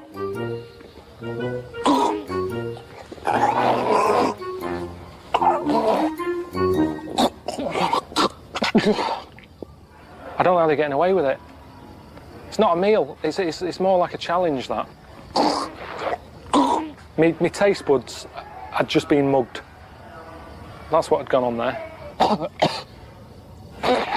Sausage, egg and chips. I'm happy with that. Sausage, beans, potato cake. That's something Suzanne normally knocks up for me when I've been away. Something to welcome me back. If I have fish fingers, battered cod. I've had pollock recently. Is it pollock? Yeah. I've had that because I didn't have any cod in the chippy. You know, seeing how the locals live, which is what it's all about. Thought the day was coming to an end. Thought I'd be able to, you know, relax a little bit. And I've just got a message from Ricky and Steve saying they've sorted out a place for me to have my tea tonight, which is a bit of a worry. I'll get you the special of the day. Typical Egyptian food. Yeah, cheers. Thanks a lot. It's a bit annoying. He's just cooking something for me. I don't know what it is. I don't like hummus that much. Hummus, couscous, anything like that, I just don't have that sort of stuff. It's not a meal, it's a garnish. I would have loved just chicken and chips. Just something not too challenging. I just want a meal, I'm hungry.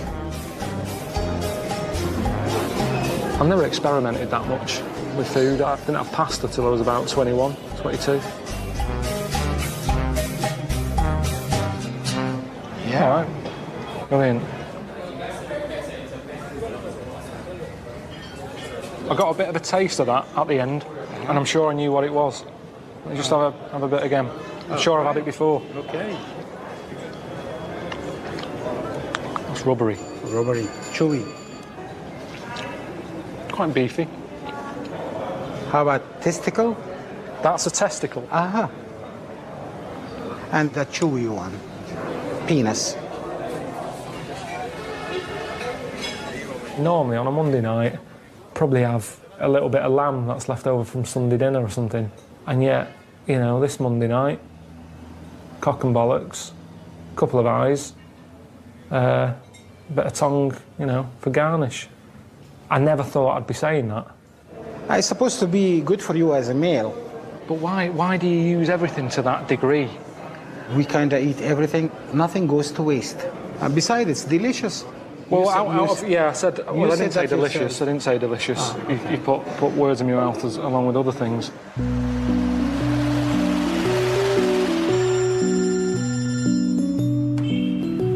Hello? Hello? Why do you call? What? How is it? How's the hotel?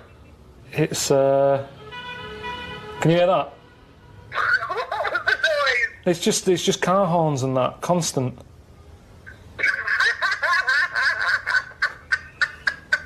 Oh, God. Anyway, the hotel is pretty depressing. We never said it was going to be all luxury. You've got to see the real Egypt, haven't you? Have you bought a little fez yet? Because I'd like to see you in a fez, I'll be honest. That was my dream.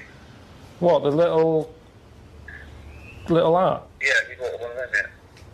No, I wasn't planning on sort of rushing out. Why don't you? Well, I think you've got to blend in. When in Rome. Yeah, but I told you, when in Rome, I'm happy to go along with it. I'll eat pasta. But when in Egypt, they don't say, do they? When in Egypt, have a bollock for lunch. It's not. Well, anyway, I've got to go because I've got to open another bottle of wine. See you later. All right, see you later. Yeah. Can I get 2 pieces of chicken? 2. What? It's a KFC for deaf people. So what do I have to do? I don't understand. So do you just point? Yeah. 1, yeah. 1 of them. For 1. Original. I don't quite know what's going on here. Are they all there? Can you hear me? Can you hear me? Hello? No, they're all there. Thanks a lot. Brilliant.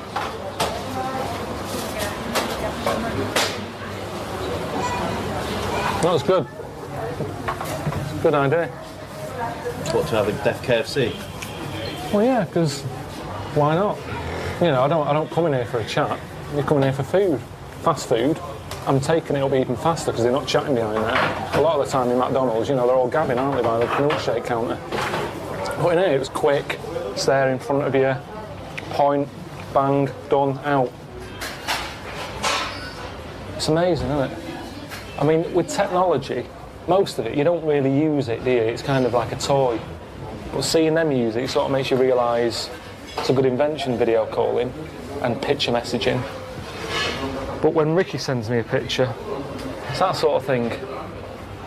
So, this is what I'm saying, we don't sort of use it properly. They've got a proper use. You know what I mean? Packing again, this time for Mexico.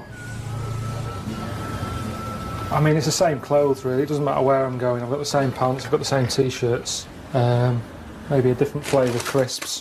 What crisps have you got? Monster Munch pickled onion. It's good to have things like this. What do you like about Monster Munch? It's just a bit, there's something about them that cheers you up. Not only are they sort of tasty, but just having a little monster to look at when you're fed up. Ow, Jesus, that's really hot.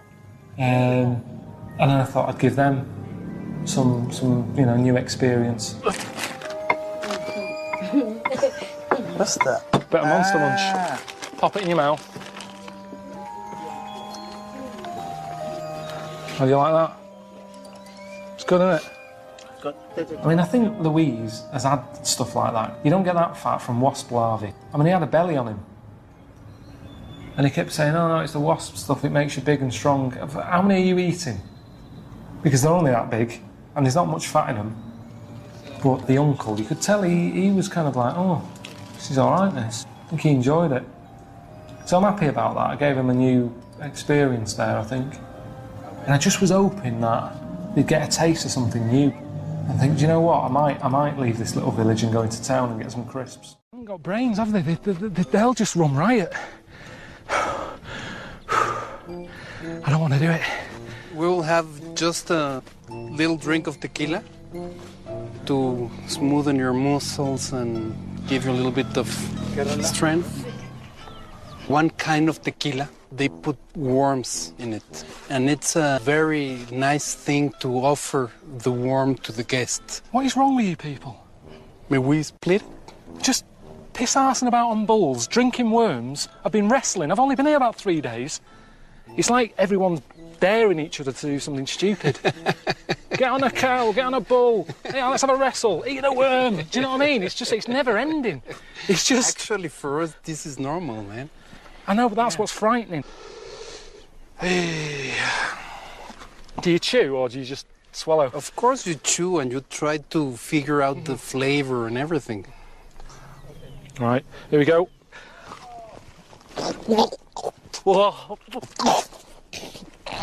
Swallow it.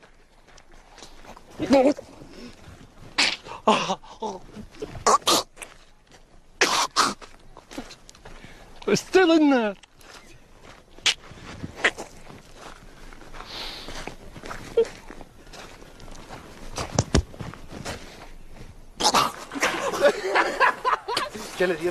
Oh, God. Fucking hell, man. I daren't bend over because I'm going to be sick. Right, well, okay. Let's jump inside.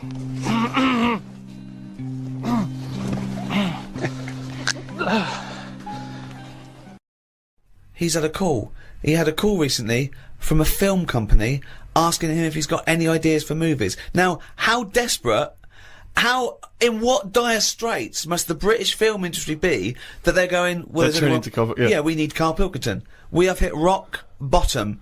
And he went along for an interview. So what, and you went in and you... I went along and had a meeting in a cafe. And they just said, right, you know, got any ideas? And sort of said, you know, what are you thinking? What sort of thing are you after? Are you after action? thriller, whatever. Because you can provide any of that. I love that he's playing it cool, like you've come to the right person. My time's precious, what do you need? Yeah, I'm Karl Pilkington, they call me the movie doctor, what do you need, Papa? So, thought of this idea sort of on the spot. Good. That'll whiz by 'em.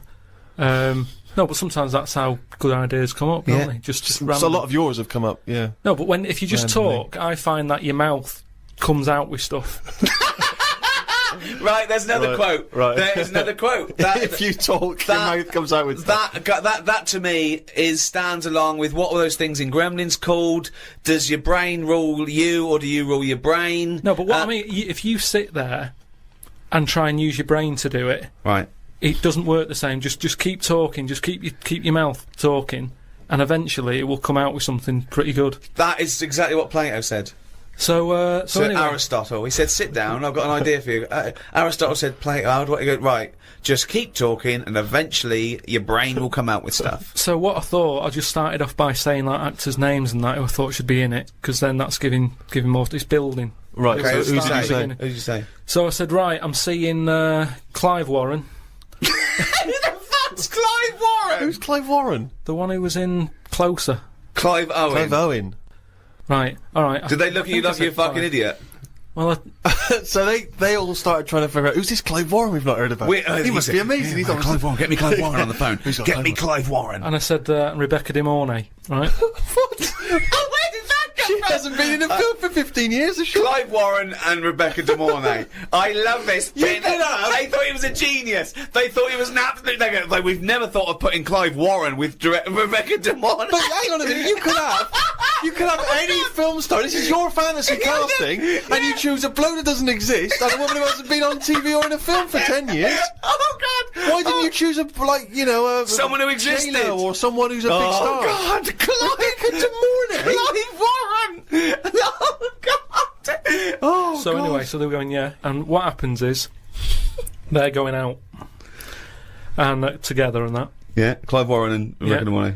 I said, it's one of them where it starts off and the people, you're seeing into their lives from like the morning. Yeah. So it's like a nice sunny day. Yeah. Radio's on. They're going about the day, they're having the breakfast, they're saying, oh, what we're doing tonight, they're planning a big do that night and stuff. And you're thinking, oh, they've got a nice life. Mm. She's like, love you and all that, yeah. He walks out the house, gets hit by a bus. Oh. So Clive Warren's dead, right? Yeah. Now, what happens is, she's devastated, Rebecca. I don't know if Clive Warren would take that part because he ain't got much to do, has he? No, I don't. If I know Clive Warren, and I think you do. I think I do. He's going to say, "No, hold on though. There's more, isn't there? Have you jumped the gun there, Rick? Go on, mate. What? Carry on. So he's hit by a bus, so he's dead. So he's hit by a bus, and that the titles come up. Oh, it's got you right. She's devastated. She's fed up. She's devastated, and that. Doctor says Clive's dead. And that who's playing the Doctor? Jack Nicholson House. Sort of. What's that fella who was in Independence Day? Will Smythe. No, the old black fella. Morgan Freeman. Yeah. Get him in. Morgan Freeman. Yeah. He says, "Your husband's dead." Right. She's like, "Oh God." What happens then is he says, "But listen, what we can do now, we can take the brain out." Right. And a fact that I read that day before the meeting. This isn't in the film now. This is me. Right, but luckily I read a thing about how the brain can run on half of it. Yeah. You've actually got a full brain. Yeah. You can run it on half. You can run it on half. Right. Yeah. So this was in my mind still. So I thought I'll get that in. Well, half your mind, yeah. So I said, what happens is Morgan Freeman says, been working on this. You can run your life on half a brain. Right. She's sort of a bit like, what are you telling me this for now? My husband's just died like 20 minutes ago. Yeah. And he goes, yeah, but if we're going to do this, we've got to act quick. She's like, do what? He said, I'll tell you. He says, we can, whilst his brain's not fully dead, because it stays awake for a bit when you. Oh, he's not dead then. Fine. No, but wait, he he comes alive. What do you mean? He is, but they found out that it stays awake a little bit. No. No, he's gone. You're hit by a bus. Yeah, no, he's dead. If the brain's dead, you are dead. Clive Warren's dead. And if the brain's not dead, you're not dead. No, but it's like people in a coma. They're dead, aren't they? But the brain isn't dead. No, they're in a coma. No, they're not dead. No, they come out of comas, don't they? Alright, then he's in a coma. He's been hit by the bus, but the chances are he's not going to come out of that coma, but his brain is still awake. Right, okay. So, change that. That's easily done. Hold on, though. I like this fact that he's in a coma, so they're going, look, he's definitely going to die in this coma. Take the brain out now. Pop the brain out. But why is that such a weird thing when that's what they do now? That's what they do now. What is? That's what they do. What? They do that. What? A brain transplant? No, but when, like, how I've signed that donor card. Yeah. Like, if anything happens to me... No. There's no such thing as a brain donor. Oh, we've explained to you before. Yeah, but they're working on it. They've said something about Einstein. They messed about with his brain for ages, trying to work out if it was full of stuff. That's what they're doing. They're working on that. There's loads of things that doctors are doing that we don't know about. I've seen some weird stuff on the internet. Yeah, I know you have. Yeah. I saw a programme on Channel 5 where a monkey brain was still alive and it was stuck on a stick. And they you were watching the Magic Roundabout. They poked it and it reacted. Right. So it's still alive. It's being kept alive, and it's only a matter of time. What's the brain linked up to? As long as you can link it up to the eyes, and somehow so it can tell the arms and legs what to do, you're laughing. I love that. Imagine a team full of doctors going, well, we're going to try and do a brain sort. Carl, right, okay, I'm going to be quick because I've got to get back. My cousin's fixing my boiler. As long as you can link this up to the eyes and tell the arms and legs what to do, we're laughing. Cheers, Carl, see you later. Then what happens is, they say, do you want half of his brain in your head? She says, definitely not. I'm having you struck off. She starts screaming. She calls the police. He gets arrested. Yeah, but you'd have said that years ago when people can have, like, someone else's arm put on their body and stuff. Yeah, but he's only in a coma. Yeah. No, but he's not going to come out of that coma. Right. So it's like this or nothing. It's Right. like, look, you know, what we're going to do here? We can either turn the switch off, or we can put his head in your head. But why would So what he does? So what they do then? They're going to take half his brain. Half of his brain, take out half of hers, pop it in place. Why would she do that? Because she loves him. But hold on. Well, no. Wait. What would she then be? Because this is what I'm trying to tell you. Okay. Sorry. What happens is, he explains all this. So I mean, this would probably cover about 20 minutes in the film, but I'm just rushing it. I just rushing switched it off, up now. but yeah. No, you wouldn't. This bit would have you. So what? Well, I'd have actually left when I wouldn't have even gone in to see a film starring Clive Warren and Rebecca De Mornay, unless it was 1985. So the thing is, she's the same as you. She says the same thing. She goes, "Why would I do that, Doctor?" And he goes, "Well, what will happen is, he's gone, but you'll have his thoughts. So in the morning when you say, oh, I don't know what to have, well, I have cornflakes, his bit of the brain will sort of say, have a Weetabix, have shredded wheat or whatever." And she's like, "Oh yeah, good idea." Sorry. So the point of this film is that the dead man can remind her what breakfast cereal she likes. Yeah. So the thought... What do you mean, yes? So that's it, is it? No, that's not the only thing. Oh, wait a minute, this is only Act 1. That's just the first bit. Everything's going well. She has it done. So who is she? Is she herself? She's Rebecca De Mornay. Yeah. But now and again, with him chipping in with a bit of voiceover. So the idea is it's all going well at the beginning, and she's... So she can't decide what dress to wear. She's had half of her brain taken out and put in a bin, okay?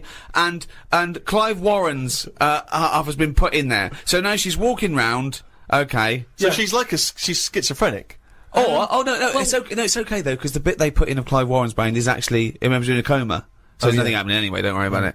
All she's got is half a brain. No, like I say, the brain is alive, so it's all going well when she leaves hospital. Yeah. And she gets the first taste of it, and it's a bit weird to get hold of, because she's sort of, I think when she signs herself out, he's sort of fighting, writing his name and stuff, so there's a few sort of technical things that she has to get used to. And does Clive's brain know that he's now inside her brain? Does that matter?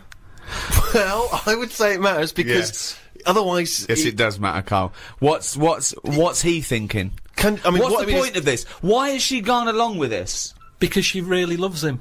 But what's in it for him? What does she think? Well, say if I died, and Suzanne said, "Go on, I'll have half of Karl's," right? she would wake up in the morning to a thought of me sort of going, oh, you never guess what I've just thought about or whatever. I'd still be there. But she wouldn't ever do that. Isn't it? The rest of the rest of your body is sort of waste, isn't it? But the rest of your body's sort of waste. No, it is kind of. When someone dies, it's not that person anymore, is it? They're still there physically. Yeah. But you can't have a chat with them. So if you could have someone's brain in your head when they're dead, you'd have it, wouldn't you? What are you talking about? Why would I have someone's brain in my head when they're dead? Well, I've got a perfectly good brain. Yeah. So, but like I said, you're running on half. So Who's running on half? So you're telling me you wouldn't have it done then? Of course I fucking wouldn't. I can also categorically state I wouldn't either. Yeah, but you're saying that now, but once you're in that position that someone who, you know, you love and that dies, if the doctor said, do you want it? No! I'd go, no! It's madness! I don't think it's madness! Alright, let me just ask this as a question, even if we accept this as a possibility. If Clive Warren doesn't know that he's in Rebecca's brain, their love and the conversations they used to have and what would the connection between them is going to be absent, because she's going to be talking to him and he's just going to be going, I don't know, shredded wheat. It's all thought. You don't have to talk. So they're not talking to one another? Well, they are, but not out loud. She's not walking down the corridor going, what do you think, Clive? And he's saying shredded wheat. It's happening. Right. But how is this dramatically shown on screen? Do we hear those voices? Now that they've got you hear the voices. You hear the voices? You hear the voices. So tell me a typical bit of dialogue. Well, we've done the breakfast scene. Yeah, that was dynamite. Yeah. That's fucking Oscar winning. Yeah, can we do lunch? There may be, like, at the funeral, because even though the brain's still alive, they still have the funeral, and you can have, like, a funny bit where they stood around the grave, and, like, there's some relation there who he doesn't like, and she can start laughing, and the family are looking at her going, why is she laughing? Yeah. And she's sort of laughing, and he's saying something a bit rude, going, look at her head.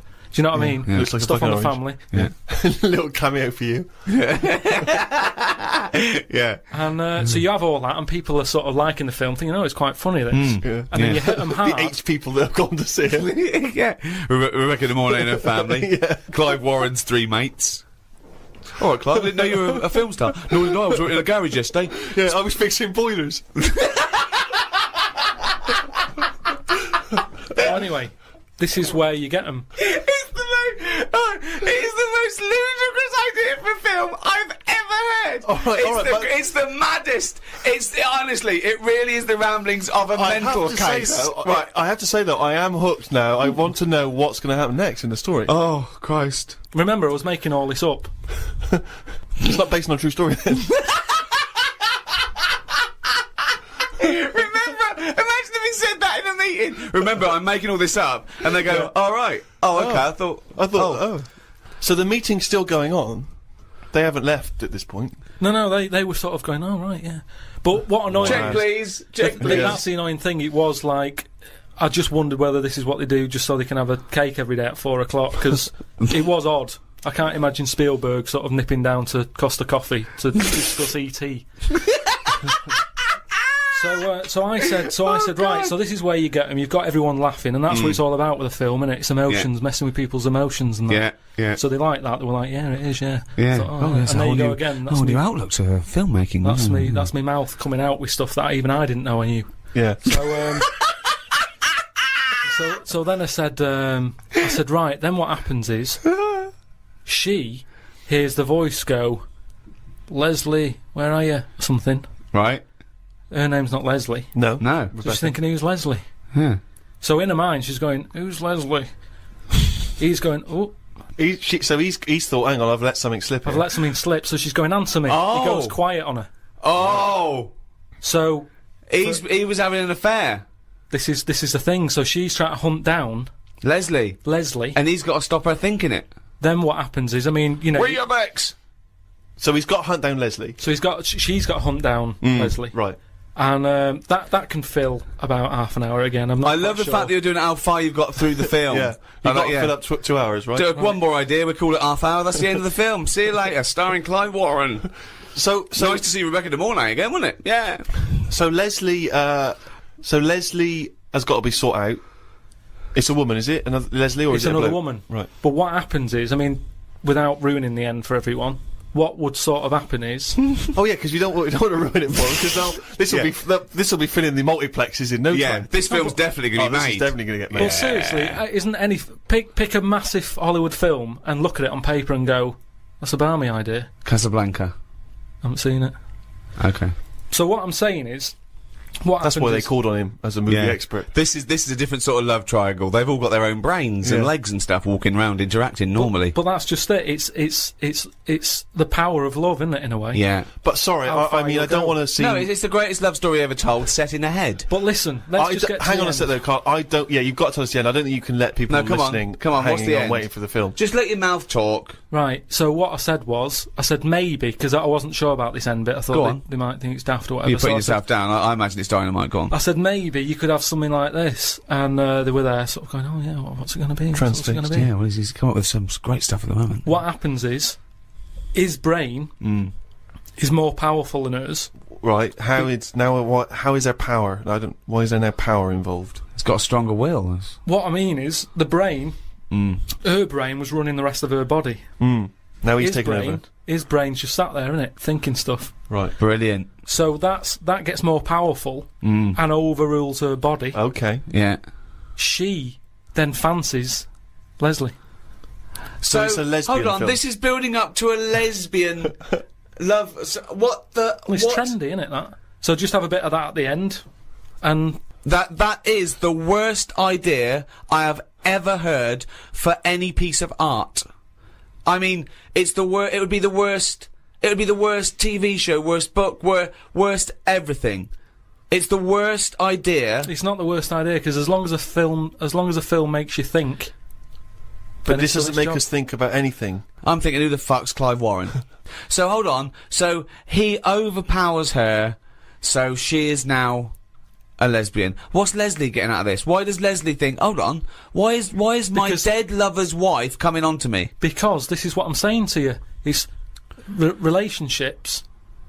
It's the love of two brains. Right, okay. Again, can anyone out there, can we make that into it? That's a quote. The relationships is a love of two brains. Well, now, he's got something there. He's got something there. But my point is this. Why is Leslie suddenly turned lesbian? Because she loves the brain. But does she know this is Clive Warren? Well, maybe now and again, Rebecca or Clive says something. Rebecca will say something now and again, like, "Oh, I like me minge. I like me, me food done like this or whatever." And it's all about say if like I love my food cooked. Wait a minute, Clive Warren on this food cooked. Yeah, I'm in two minds about this bacon. Yeah, what I'm going to turn into a lesbian. People shredded wheat. People like what they like, and it's the same way, like I've said to you before, with someone who's been going out with a woman, and then is found out that she's got a twin sister, and they divorce that first twin and go out with the other twin. It's all the same. You're after the same thing, aren't you? Yes, but when a cat dies, you buy another one. It's the same thing. You want that same. Yeah, but you love don't for necessarily something. switch your sexual orientation. In the case of your twin scenario, they both look the same. Yeah. Has there ever been one where it's twin boy and girl? Go, well, I was going out with her, but I mean, he looks a bit like her. Yeah. I loved boobs, now I like cock. Well, this is your problem. You don't know anything. And this theory about if your mouth talks enough, the brain will kick in soon. It hasn't. I'll tell you something, Steve, that cropped up when we were at dinner the other night. Karl said the most exciting words. He said, "I've had another film idea." Wow. Does it star Clive Warren? No, it doesn't. He's gone bigger than that. Well, Karl, turn the film idea. Yeah, but you slagged it off on that. No, I was just trying to. We were all chipping in, saying, "Well, that they're all trying to help." No, Suzanne. You see, you had a go, and then Suzanne thought, "Oh, I'm going to have a go here as well." If I'd have told her that at home, she'd just go, "Yeah, that'd be that." But suddenly, Jane was chipping in. Everybody was having a go. Yeah, I didn't see anyone else coming up with anything. Well, they didn't realise it was a script editing meeting. Yeah, they just thought it was a dinner. They're just saying, "Oh, that No, I'll tell you why it cropped up. I saw it. It was another thing in that free paper. Yep. It was something about, the way we're advancing fast. Right. Which reminded me of the, my film, The Love of Two Brains and stuff. How's that? Is that being made yet? Have you had any? And it was just saying, about how bodies can get reused. In a way, recycling is the ultimate. What did it recycling. say about that though? Because you didn't go into that. What It was hinting at bodies being reused. When you say hinting, you saw a bit of a headline, didn't read on. No, and made the rest up in your head. No, it was scientists saying in the future. It's that old thing. In the future, this is what we'll be able to do. Do you mean like Frankenstein being reused, old body parts fusing together? Yeah, but that was all different. It was like a short arm and a long leg, and that. This is a full body. Right. So pitch the film idea to me. Yeah. Sell it to me like I'm a Hollywood executive. Sell me the film. Right. Well, I'd probably tell you about the science facts there that I've read. Okay, let's start from scratch then. Thank you so much, Karl, for coming in. We heard there was a rumour that you're dealing with a British film company about a thing with a man with two brains with a guy called Clive Warren we haven't heard of, but Rebecca De Mornay we're very excited about because she wouldn't be a lot to get, so this film wouldn't cost much. Right. So, like I say, I've read they're going to be sort of the ultimate in recycling. If anything happens to the brain, they can reuse the body. You've got to remember that. Fantastic. By the time this film is made, that's probably going to be bigger news. Fantastic. So it'd be great if it can coincide. No, we love the fact we love this sort of research. We love this level of research. It's exciting. So what I was thinking is, I'm picturing. Probably, it doesn't matter, it's not as fixed, it doesn't have to be this person, but I'm thinking Tom Cruise. Okay, Cruisey, yeah. Excellent, yeah. And the way it works is... Do you know Tom, by the way, or have you got an in there, or...? No. No, okay, but you just... No, I think it's a sort of film that would appeal to Tom. He'd sort of be into. I think it would excite him. Okay. Great, okay. Right. So... Have you ordered coffees? Did What? Did Cheryl get you a coffee? Yeah. Oh, okay, thanks, great. So... Are you hungry at all? Do you want to... No. No? Great. So, Cheryl, I might have a tea, actually. Cheryl, if you could... Will we wait for the teas before she comes in? She'll just sneak in. She will be very quiet. She'll be like a dormouse. She won't even know she's coming. Okay. You just... You've got your coffee. I don't need a tea. You don't want anything. No, I'm fine, thanks. Go. Actually, I will have a tea, actually, Cheryl. 2 tea, Cheryl. Thanks. Okay, go. Right. Thanks, Cheryl. Thank you. Thanks. Is there sugar? Sorry, is there sugar in this show? I'll put it in there. Go, shut the door behind you. Thank you. Okay. Go. All the way. Go. Tom Cruise. I got Tom Cruise. That's what I've pictured so far. He's just done Mission Impossible 7. Right. In this film. Oh, in the film. So he's playing himself? No, what you're seeing on the screen is Mission Impossible 7. Like I say, if we don't get Cruise, it can be Bourne Identity, and it can be, what's it? Yeah. Oh, so if we get Cruise, he is playing himself. Yeah. And he's just made and in this film, he's just made Mission Impossible 7. It's the future, is it? This... No, what you're seeing... Right. ...is Mission Impossible 7 on the screen.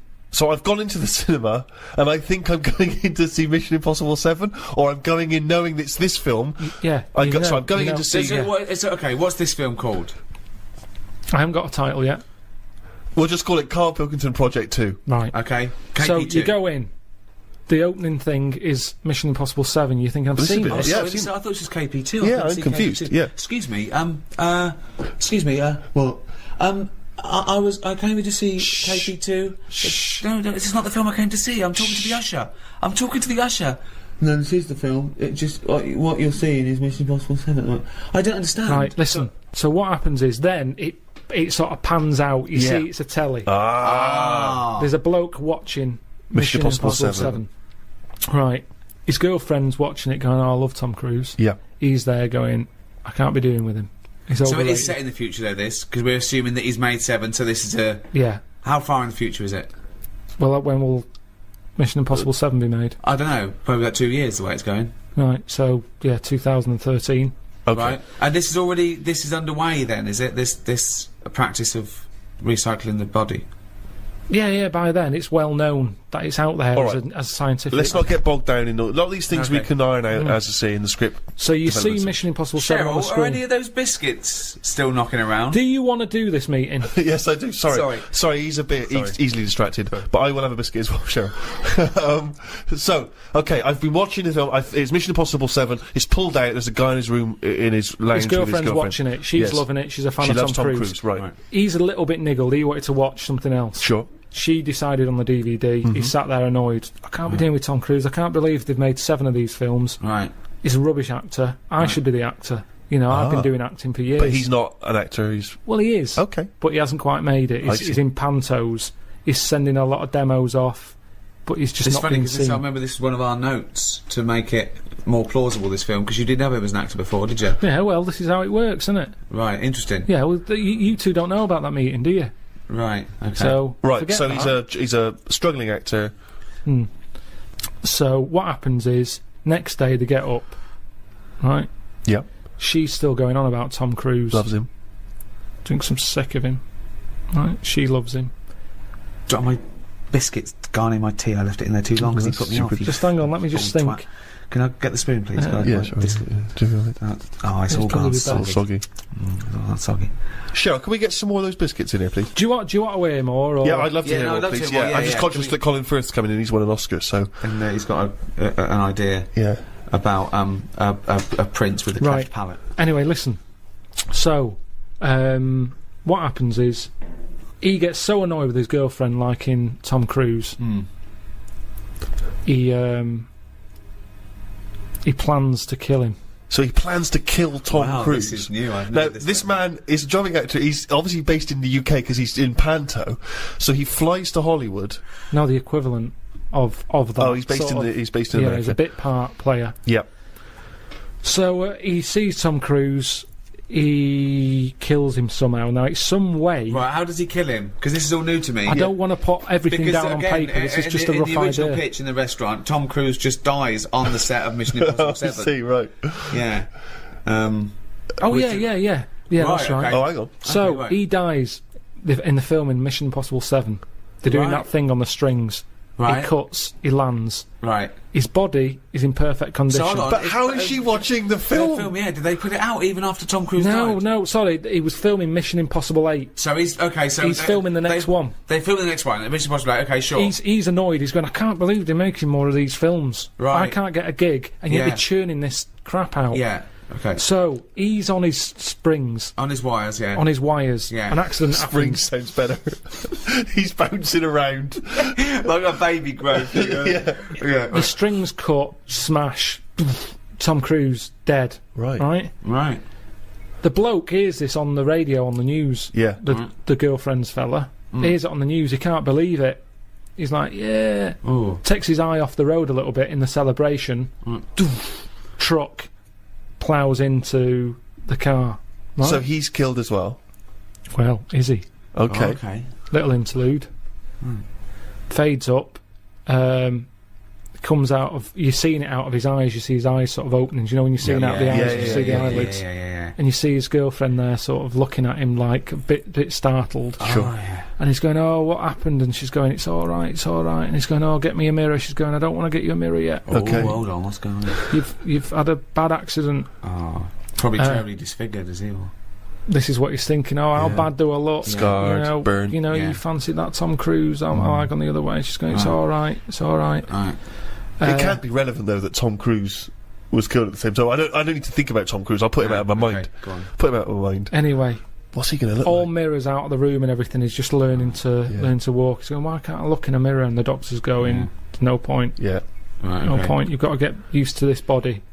See, what do you mean? It's great that Tom Cruise just did a small cameo at the beginning of this film. This is good as well because we're seeing it through the. What's the voice like, by the way? The bloke's voice. It's the same. Just the same as it was earlier. So so the whole thing is through his eyes. I haven't seen his face. No. Then he gets walking. It's almost time to go home. Yep. His girlfriend comes in. Yep. It's her job to tell him the new news. Oh the my shocking God! What news. is the news? Says there's the mirror. Look in there. He looks in it. Yeah. He's Tom Cruise. Right. Because he had his accident on the set. He had the accident. They ended up in the hospital. Right. Quick, we've got to act quick. This is the time. This is the future. Right. Where they can use bodies, all the rest of it. So Tom Cruise is dead. Tom Cruise dead. This bloke Brian. His body's squashed, but what's his name? Brian. Yeah. But Brian's brain is in Tom Cruise's body. Just a donor body. He just happens to. That's how it is. It's just meat. It's just like a lung donor, exactly. a heart donor. Yeah. It's So is timing. Brian. He just looks like Tom Cruise now. He's got Tom Cruise's flesh, basically. Yeah. Now, at first, initially, he's annoyed but he's his voice, the voice is still the same as his was, even though it's got Tom Cruise's mouth. It's got a bit of both. A little bit different. Who's doing it? But okay, sorry. Just practically, who is doing the voiceover then for the? It's Tom now. So He's Tom's acting. sort of doing an impression of this actor. Brian's inside Tom. His name is Brian, but when you look at it on the telly, when the camera woozes round, and you see him sat in his bed, it's Tom Cruise. Sure. Right. Okay. His girlfriend's over the moon because she loves Tom Cruise. Right. He's gutted because he couldn't stand him. He can't stand the films. He's thinking, but he must be thinking, I look like Tom Cruise, one of the most loved actors of his generation. Yeah. No, And he's you'd also a think good-looking so, bloke. but he's not because he's in shock. Remember, he was expecting to see himself, and when he looks in the mirror, he's seeing it someone must be else. shocking. Yeah. So also the voices. he's going, I can't stand this, and she's going, calm down, you'll get used to it. I don't want to get used to it, and she's sort of saying, look, you're alive. Right. Stop moaning. Yeah. Brian. Stop moaning, Brian. She's calling him Brian, I assume. She says... And Tom Cruise just had a sort of donor card that allowed his body to be given away, did it? Yeah, it's the future. Right. This is 2013, Steve. Things have changed. Clearly. Right. What's his girlfriend's name? Claire and Brian. Okay, great. Just a different body, just a slightly different look. All right, so he's seen that he looks like Tom Cruise. He's shocked, but he's getting used to it. He doesn't look like him. He is him. Okay. No, he's not him. He's Brian, isn't he? Yeah, but to most people, it's when he leaves the hospital. They go, all right, Tom. I thought you were they're dead. all going, it's Tom, and he's going, Really? oh, yeah, and he's going, oh, I knew this would happen. It's doing me head in. Are there paparazzi? Do the paparazzi think it's Tom? No. Let him explain. Sorry, Rick, because you've heard this. I want to hear this story. This is weird though, because so he looks like Tom Cruise. So he wheels out. He's in a wheelchair. Okay. He's going, I'm sick of this. The other patients are going, Tom, I thought you were dead, and he's going, yeah, and he's annoyed. He gets in the car. He gets out there. Right. And he sees a poster up on the side of the road. Right. For Mission Impossible 8. Hold on, though. It's finished. I thought he died while they were filming It's not finished. But now, these days, he's shouting about films before they're made. Okay, it's like Lord of the Rings, isn't it? Yeah, they're going, Lord of the Rings is in the making. And they're going brilliant and all the hype and everything. But they put a poster up even after... Seems premature. No, the poster was already up. That seems premature given that a man died during the production. Doesn't matter. I've taken the posters down. No, but then I don't work in Hollywood. Right. So the poster's up there and he sees it as he's in the car driving past. Yeah. And he thinks, that can't be finished. That makes sense, yeah. They both look at each other. This is your chance. You wanted to be an actor. This is the chance. Yeah. Right. Go back to the studio. So he goes in. Hello. You don't know me. And they go, oh, we think we do. And they go, no, you don't. I'm Brian. Tom died on your film set. Well, they must know that. They must know that Tom Cruise is dead. Because his family must have been Alright, if you want to, it makes no difference. We can tweak the script. Fire. You have, because before he was a plumber, by the way. It was a plumber who was turning up going, I'm going to finish Mission Impossible 8. So that was the I'd much prefer that. And I can sort out your lavatory. You get the idea. Right, no, we don't get the idea. So this is... Brian has turned up looking like Tom Cruise. He said the film company, right, who must know that Tom Cruise died on their film set. What were they going to do? When They would have had to wrap it up. They would have had to say... You said they put the posters are up. Yes, the posters are up before they've even finished So they're filming cancelling the film until he walks in? Basically, yeah. Oh, so they are cancelling the film? They're cancelling it. Okay, so we're afraid that production has stopped on Mr. Impossible 8 due to the death of Tom Cruise. Hang on a minute. What? I'm Brian. Who's Brian? Oh my god, you look exactly like Tom Cruise. Oh, have they done that thing where they put Brian's brain in Tom Cruise's body? Yeah. But it's not Tom Cruise. You can't act like him. I'm an actor. Yeah, but he was good because he was like one of the best actors. He's not that good. I never rated him. Yeah, but a lot of people did. And a lot of people didn't. So let me bring in a new audience for you here. I can bring a bit to this. Right. So the film people. So just tell me what happens. Do they sign up the new guy? They but sign is up it in the news? It must be in the news that. But Tom are they Cruise pretending died. that it's really Tom No, and they that Tom can't do survived? That. They can't do that. No. but they're quite So unscrupulous. they've these told Hollywood the people. world that Brian is taking over. Brian, right? He used to be a plumber, but is now Brian, who has no surname. Brian has no He's surname, like just Madonna Brian. or Cher. Like, exactly. Yeah. So Brian, right? Is that Brian? It's above the title. Brian. I bet it's Brian with a Y. Brian with a Y in Brian. Mission Impossible 8. This won't work. Where's Tom Cruise? It's not the same. So this, of course, gives it a boost because The flagging franchise has been rejuvenated. The press, the news that's out there. Yeah. Tom Cruise and his new film. Well, it's not Tom Cruise. They can't say that. Well, it is though. When you look at him, you go, "Oh, it's Tom Cruise." Well, no, you got to say a bloke that looks like Tom Cruise. The body of Tom Cruise. Yeah. The acting ability of Brian. In a new movie. Mission Impossible 8, starring the bones and skin and stuff of Tom Cruise with Brian's brain. Do you like Tom Cruise's face, but not his acting? And you'll enjoy Mission Impossible 8? Oh, Mission Impossible 8 from the people who brought you the first 7 and the hair of the bloke who was in the first 7, but with Brian doing all the lines. It's Brian. It's some gun I've never heard of on the 7th sequel. No, wait, sorry, I really want to hear the ending of this movie. Please let me ask questions. You had your chance to ask him questions. Right. So where are we? In a sort of 90-minute running time of a movie, where are we now in the film? Are we about two-thirds of the way through? We're close to the end. Okay, so Mission Impossible 8 has been made.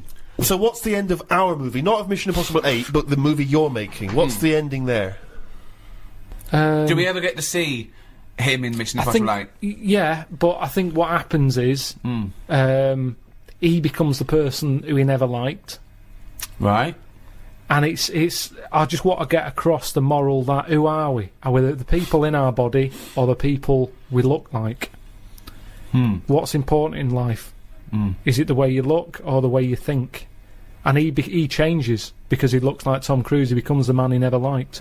But you see, to me, just from the outsider's point of view, even if I was to accept all the other premise of this movie, which is clearly horseshit, what would have been more interesting is that they don't tell the world that it's a new guy, that they tell the world it's Tom and that they've brought him back to life. He'll have that. That seems more interesting because he then dropped there's the plumber. tension, they're lying to the world, and this guy, he's getting the glory that he always wanted as an actor, but he's lying, and that's a more interesting tension. Is he going to declare, actually, I'm not really Tom, I'm Brian, I've been lying to you all, and that seems like a more interesting dilemma. Instead, we've brought back the walking corpse of Tom Cruise with another man's mind. I mean, but I think if the whole world's accepting of that, no, but you do want to see that. I think a lot of people would just want to see it for that morbid factor of my God. Yeah, but but this is. You mean they want to see your film because of this morbid factor? Yeah, this is a fiction. This is a fiction. This didn't really happen. You mean the final act of the film is us seeing Mission Impossible 8, starring the real Tom Cruise playing just his own cadaver, and I mean it's an Oscar-winning performance from Tom. I don't know how he's keeping in check who he is. What's his girlfriend think of this? Whose? Brian's. She's loving it, isn't she? Because she always liked Tom Cruise. She's over What the did moon. Brian look like, just out of interest? He's just sort of an older looking. Well, who would play him? Who would play him in this film? Probably. This has got to be American. I'm not that. What's his name? The bloke who was in Cheers, probably. Ted Danson. Ted Danson. So Ted Danson is Brian. So Claire, right? This is so confusing because Ted Danson's supposed to be someone that we've never heard of, even though he's Ted Danson, and Tom Cruise is playing himself, the famous actor Tom Cruise, who is now inhabited by Ted Danson, who's not Ted Danson. Ted Danson! Ted Danson as Brian. Ted Danson as Brian, as Tom Cruise, as Ethan Hunt in Mission Impossible 8. Wow. So, have you got a title yet? No. No, I just wanted to know if you're in. Surely the wife of Brian. The wife of Brian. Who's played Claire? Well, I'm up for you. You know, that's why I've come to you. I thought you. It's an obvious suggestion. Okay, so, Rebecca De Mornay. Okay. She is so hot after the love of a brain or whatever it was called.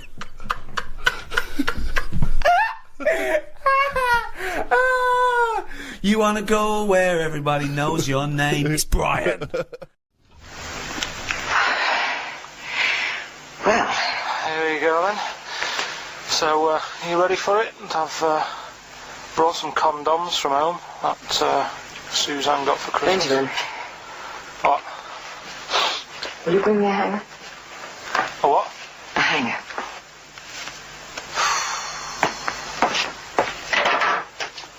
Tell you what, I've got wood. What? Just saying, I've got wood.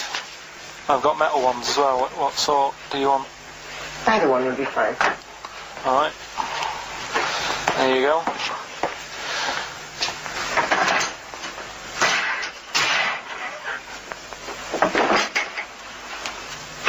Are you afraid of me? No. No, I've seen weirder things than you. Have I ever told you about the two lads I went to school with who had big heads? Webbed fingers as well. Not related, and weren't mates, but both had the same thing, which is a bit weird. Yeah, I've never found out what was wrong with them. Can I ask you a personal question? As long as it's not about my head being round, because Ricky's always going on about that. He's saying I've got a round head. Well, you can admit that, can't you? No, it's I'd say it's a normal sort of shape. It's just round. It is, isn't it? Yeah, but what do you mean? So is yours. Head should be round. It's nothing to be ashamed of. I'm not ashamed. It's just a normal shape. Mm-hmm. And you can talk. Look at your saggy arse. Anyway, get your knickers off. Hello, darkness, my old friend. Got 18 hours to kill before we hit New York. I know, yeah. Brought a few books just to kill a bit of time on the journey. When I buy a new book, I always read the last page first. That way, in case I die before I finish, I know how it ends. I read a book like that once. Not on purpose, though. It's just that all the chapters have been put in the wrong order, so it's a bit annoying. Got to chapter 1 before I realised. Are you finished now? Yeah, I bought another copy of it and read it in Lanzarote. It was alright. Good read. Listen, we're only staying in New York for a couple of days, aren't we? Because the place does me head in a bit. Oh, really? Yeah, it stinks, doesn't it? It's a really dirty city. It's noisy. It's funny, the people who live there call it the city that never sleeps. I'm not surprised with all the noise. I couldn't agree more. Listen, I know you're gay in that, right? What is the attraction with New York for you lot? What? Because it is like the gay capital, isn't it? They all love it. Even that Rod Stewart song, you know, that Killing of Georgia, that was set in New York, right? Yes, it was. Yeah, well, that song was about a gay fellow, wasn't it, who moved to New York and ended up getting beaten up. Not a great advert for the place. You keep going there. Actually, I know why you like it. It's because it's a city that never sleeps, isn't it?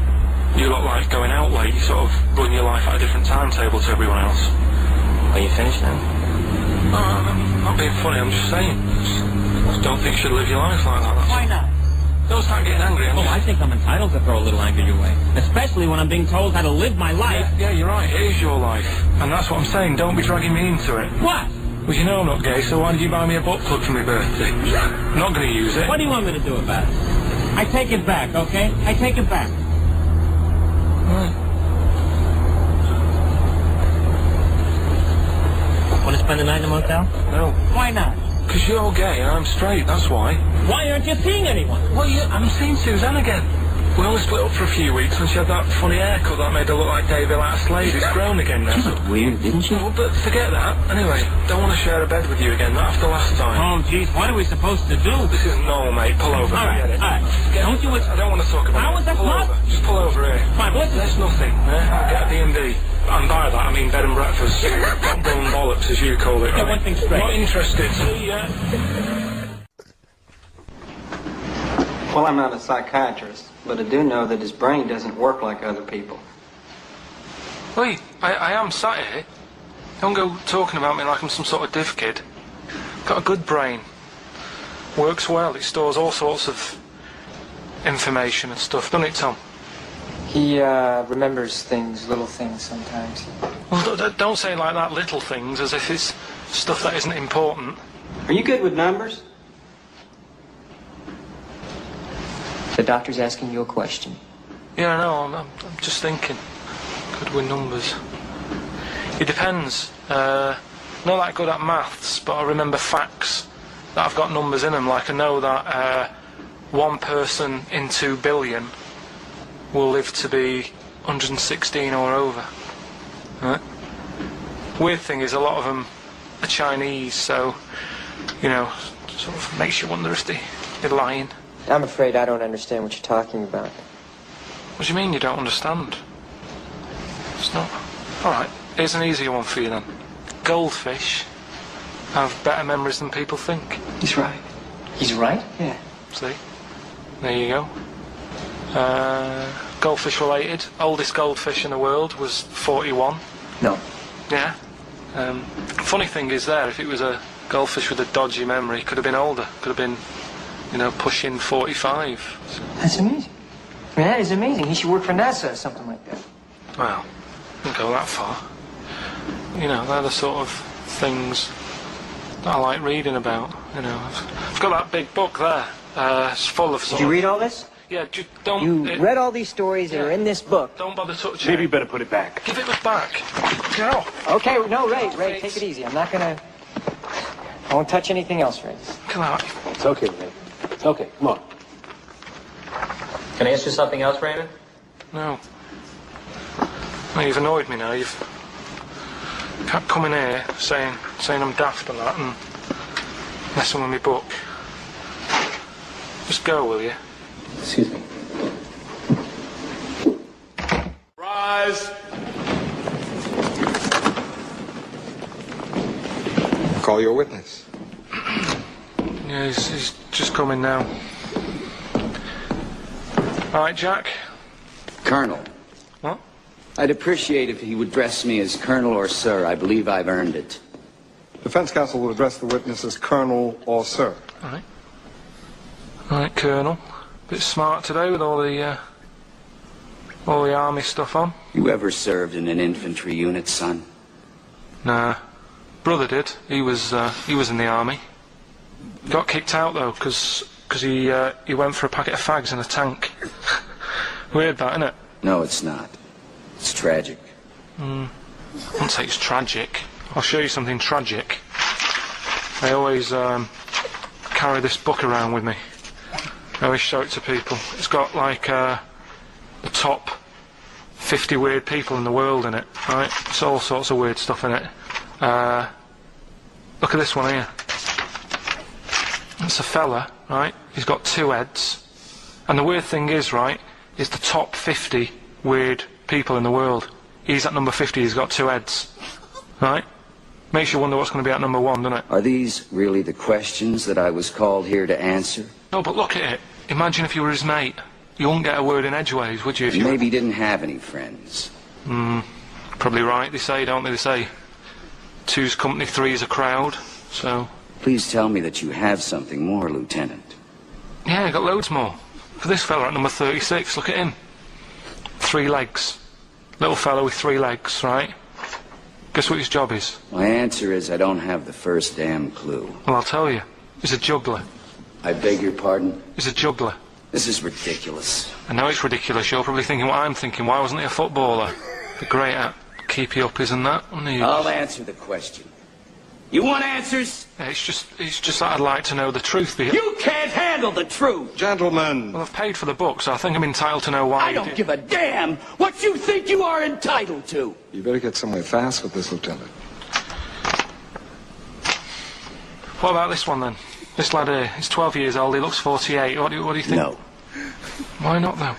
You said you didn't want to know any more about the juggler. You didn't say you didn't want to know I know what I about said. I don't have to have it read back to me like All right. Lieutenant, do you have anything further for this witness? Well, just wanted to know if you thought Mr. Webfoot at number 42 should have took up swimming, but... Absolutely. And you'd say that now, wouldn't you? Forget it. Right. Girlfriend came in here earlier. Had a haircut. I'm not happy with it. Look at the state of that. Well, don't laugh. Yeah? I mean, I don't want to cause any fuss, but just want you to sort it out. Afraid I can't do that. Well, you can do that, because it looks a mess. Look, my friend, this is just where you and I differ. Well, you've got to do something, because look at it. When she came through the front door at home, I thought Dave Hill out Slade had walked in. Funny, I was thinking the same thing. Look, I don't want to cause any problems or anything. She hasn't even seen it properly yet. She sort of had it cut and came straight home and didn't look at it. Suzanne, just look in that mirror. Look what they've done to your head. God damn it, what is it? Suzanne! No! We're not going to do anything stupid, are we? I'm the manager here. There's no problem. What do you mean it's not a problem? Look at the state of her hair. Be calm, cooperate, and this will all be over in a minute. I'm going to go home. Well, we're not going anywhere until they've sorted your hair out. I'm not walking home with you with your hair like that. It's embarrassing. So let's just get it. You die. No, forget having it dyed. Just get it cut. Colour's not a problem. Just sort it out. Just get rid of. Let's see what we can do. Right. Good. Look at it. Look at the state of it. I'm trying real hard. Suzanne, just keep your head still there so we can... Just hang in there, baby. You're doing great. I'm proud of you. Just sort that bit out there. Just cut that.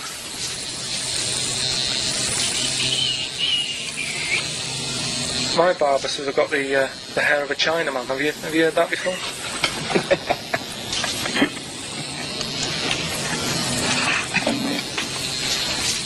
What? What's so funny about that? Is it serious or what? Freaking me out. If my answers frighten you, you should cease asking scary questions. It's almost over. There you go. No, it's not brilliant, but that'll have to do, won't it? I reckon we'll have to buy her a hat on the way home. Yeah, that's probably a good idea.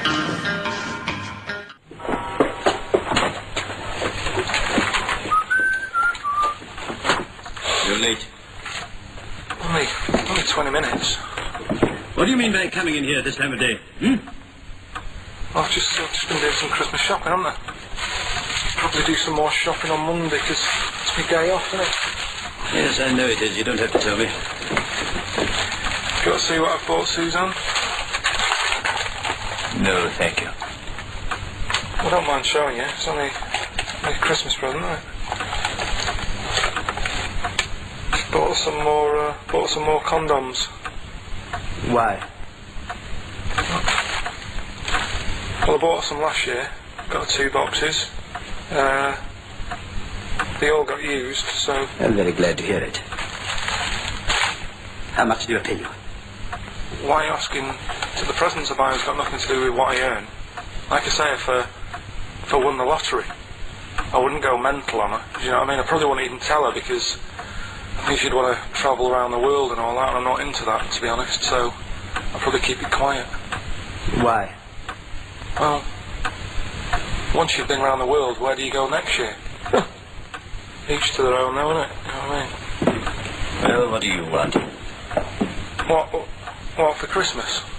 Not that fussed, really. And you, it's just as well I'm not that fussed, because do you know I do some work at XFM? Do you know what they're giving me for Christmas present? Nothing?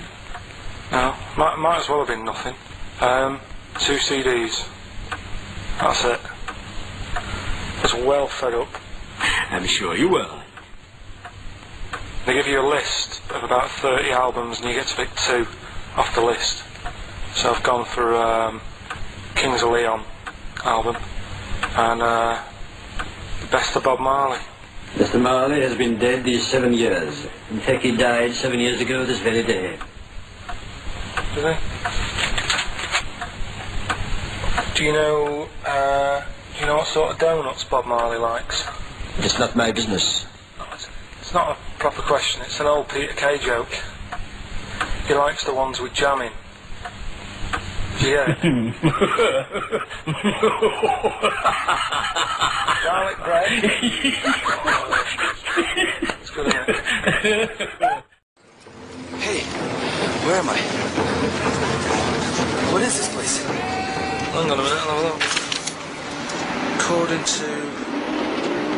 Lanzarote guide. We've been dropped off at the volcano bit. Apparently there's 36 volcanoes here to be seen. I hope you don't mind my saying, but this is a waste of time. I know what you mean. Don't know why they need 36 volcanoes. Just keep one. Fill the rest in. Like a car park or something. Excuse me, guide. Why's the bus dropped us off here? What's so special about this place? Well, according to our holy writings, that is where creation began. Where the Almighty breathed life in the time before time. Oh, it's amazing that, isn't it? All this has been stood here for years and years. What about the coffee shop there? Is that old, is it? Well, nothing. You're out to rip us off. I bet it's about £4 for a coffee there. Always ripping people off. That's what annoys me with these trips. You get us in the middle of nowhere, we die in a thirst. I'm not able to do without. The reason I've come here, I believe this is where they did Planet of the Apes, innit? Love monkeys. Especially the ones in Planet of the Apes, because they talk and that. Talking monkeys can't exist. Joking, aren't you? Of course they can. Getting up to all sorts of stuff. I read about a monkey the other day who worked on the railway. Right? There was another one about a chimp that did a bank job and went off to Spain to sort of... Shut up! Oh, hey. What is that? Little monkey fella. It's come from that little coffee shop. It's been serving coffee. Now that is worth paying £4 for. No, you're teasing him. I'm not teasing it. It's working, isn't it? It's serving the... We want some coffee. Get us some coffee. I've heard about this. You can buy coffee that's sort of hand-picked by monkeys. It's like Coffee Mate, except it's more sort of coffee primate. Yeah. Hello, little fella. We want coffee. What do you mean, we? You're gonna have a coffee, aren't you? What else are you gonna do? Go and look at another 35 volcanoes? I'm staying here. I'm having a monkey coffee. It's brilliant. You find this amusing? Jesus, it's a talking monkey. Right, mate. Have a couple of coffees. Don't start now. We're off duty. I'm starved. What do you mean you're off duty? Have you been on us later? Just get us a couple of coffees. Alright. I understand that you're tired and you've probably been on your hands all day. Just forget the coffee. You go and get some lunch. After you've got some coach, you lazy ass. You damn human!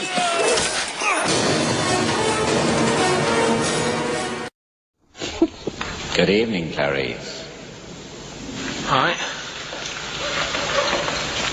Just thought I'd come and see you. How very thoughtful. Don't mind me popping in though, do you? It's just no one else is interested in the sort of things I like talking about. People will say we're in love. Well, say what they want. Did you hear the show last week? We were talking about gay people, if they should have their own toilets or not and stuff. That was good. Yeah, it was alright, wasn't it? Got a good debate going. Enjoy doing the show. It's a favourite part of my week, really, just talking about weird stuff and that. Oh, Clarice, your problem is you need to get more fun out of life. I have a lot of fun in my life. You know, come and see you and spend a lot of time on the internet looking up weird stuff. Reading something about a hairy Chinese kid. There's another thing, there's a fella who, no arms and legs, is known as a pillar man. Everything you need to find him is right there in those pages. Bizarre magazine. Yeah, I get this. The hairy Chinese kid, what annoys me is he could sort it out. He could just have a shave, couldn't he? Do you know what I mean? No, he cuts. Does he? Well, use some like Emacs stuff. Yeah, don't be getting funny with me, just because you're in a bit of a mood, right? You know you shouldn't eat people. Your eyes are bigger than your belly, I've always said that, so... See you later.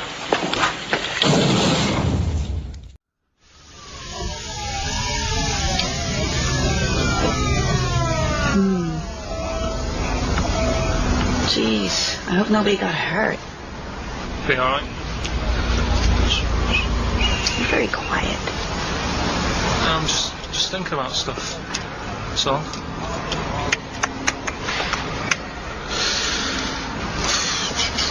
You're mad I missed the play, aren't you? A little bit annoyed, to be honest. Went down a storm playing the drums in Little Donkey, but your loss. I'd give anything to have been there. Well, you wouldn't, because you didn't. But like I say, it's your loss, isn't it? Anyway, I'm just quiet because I'm thinking about stuff. Like I said, right? I'll make a big deal out of it. What is it? Well, I was just thinking, what would happen, right, if you put a chameleon on a mirror? How would it handle that? It's a bit weird, isn't it? Well, you're scaring me. That's scaring you. This'll scare you, right? The other day, saw two old men sat there having a Twix. You never see that, do you? Old fella having a Twix. You see ghosts, Cole? No, just the old fellas having a Twix, but... You think they talk to you? No. They tell you to do things? No, because they were too busy eating, but... What's that got to do? What are you looking like that for? Do you think I'm some sort of freak or something? Is that... I would never think that about you. Well... Ever. No. Got it? Right. Things that had actually happened. I've got another one. What about you, Casper? Casper! Alright. Alright?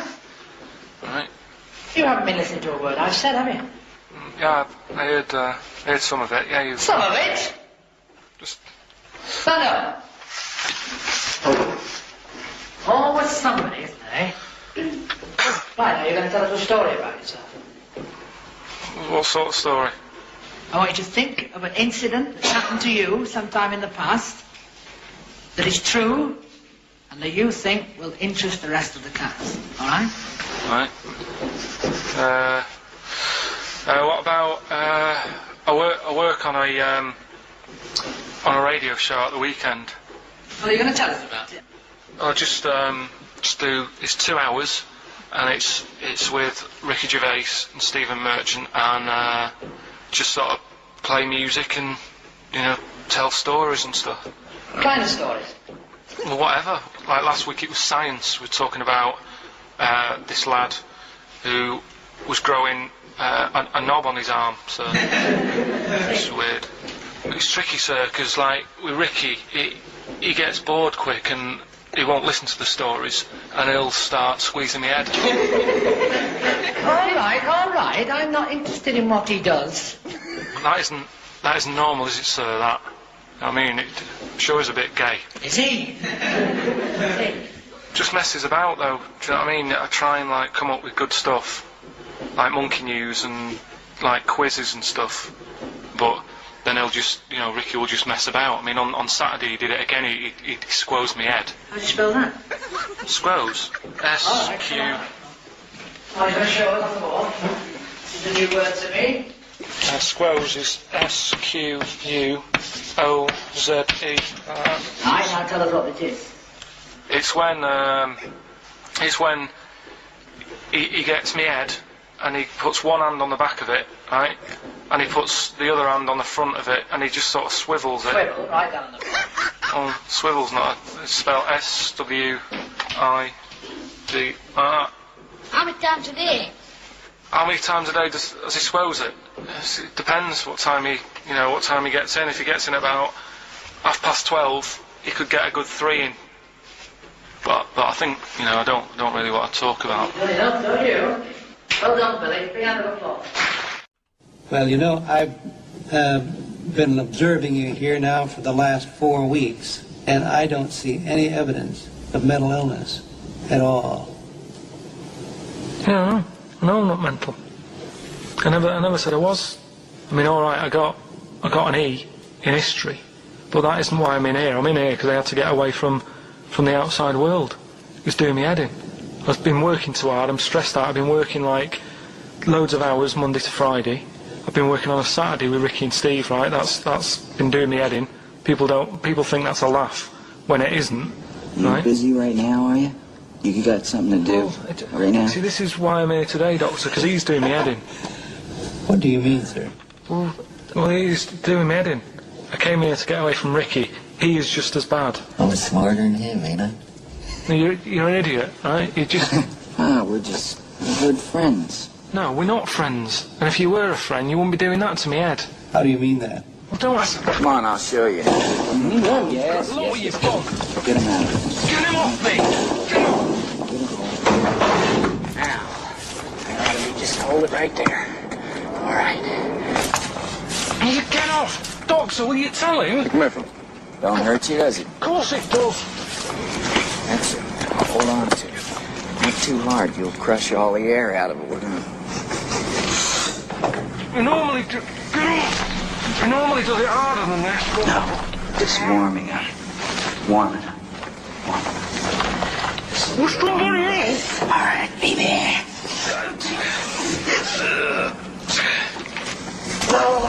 Get off!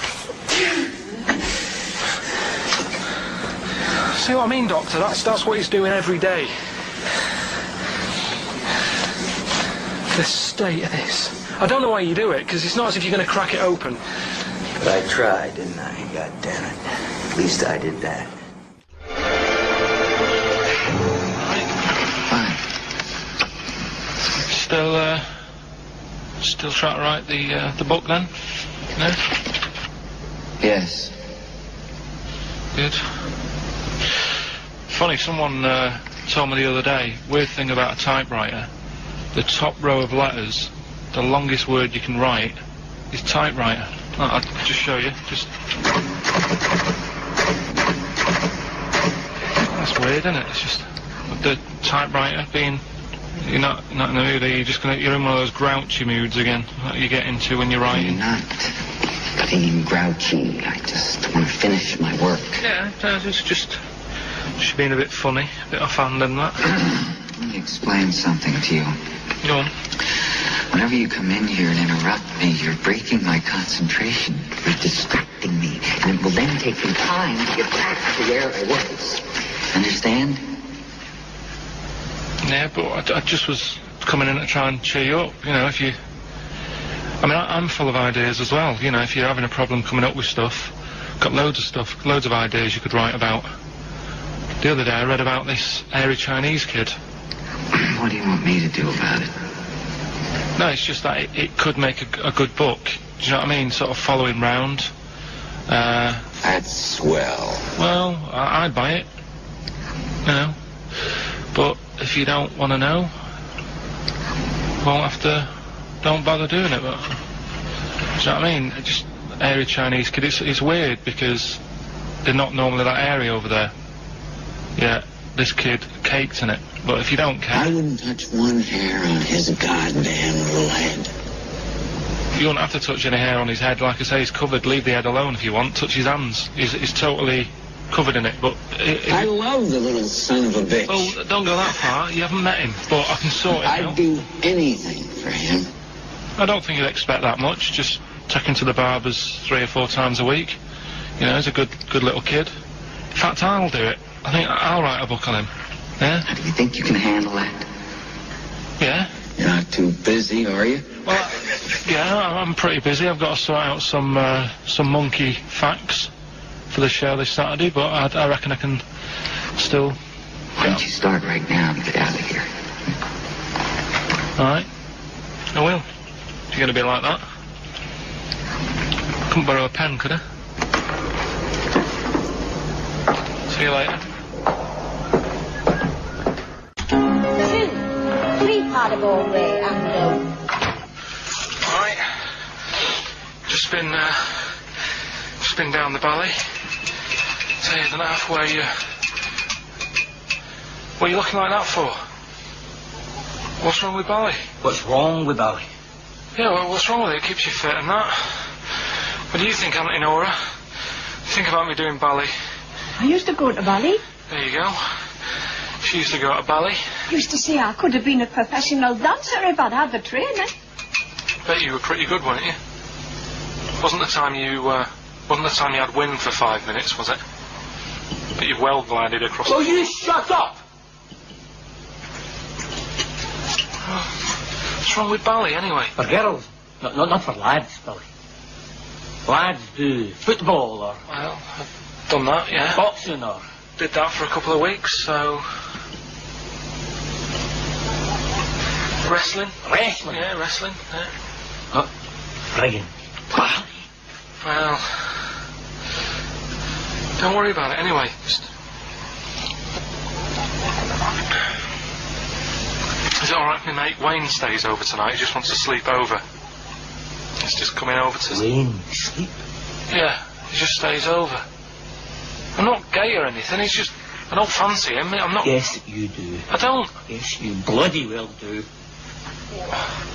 What, just because I want my mate Wayne to sleep over and I've started doing ballet, that turns me into a gay man, does it?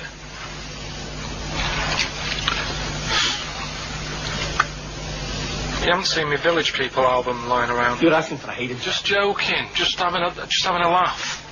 Just didn't mean. Funny enough, in there I'm going out. No, from now on you stay here. You look after your nana. Got it? Yeah.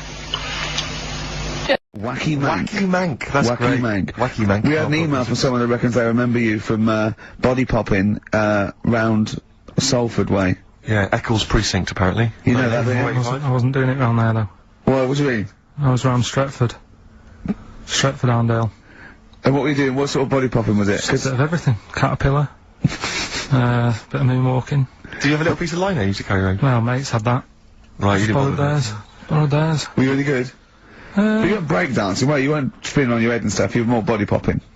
Well, I hope he wasn't spinning on his head, because you know that can sort of give you little brain damage and things. It can give you brain damage. Also, it can wear your head down, and also makes your head perfectly round. Yeah. Because the gravity is pulling on. But if you keep on doing it, obviously it's going to wear your hair out. Yeah. So you become sort of like a stupid, bald, and roundy headed. Yeah, yeah. So I very much doubt that you did do any of that. Did you, Karl? Didn't do any of that. Well. Right now, Karl, come on here. It's the time where I'm gonna let a cork off. Do you want to film this, Steve? Yeah, the website? That'll be available on the website next week, rickygervais.com. So see Karl getting hit. One bloke suggested we leave the metal cap on because it's get a better pitch, but we take that. He's staying. Stand up. Let's get the camera ready. Get the camera ready. Ready? So if you just joined us, we are using some Lindauer's sparkling wine to basically, what can I say? We fire a cork at Karl's round head. Hang on a sec, let me just put the headphones on. Right, film this then. Okay. He's in position, look. Just firing up. Okay, Karl, come on there so we can see your head a little bit. We want to get the noise, the microphone there, right, ready? Hold on.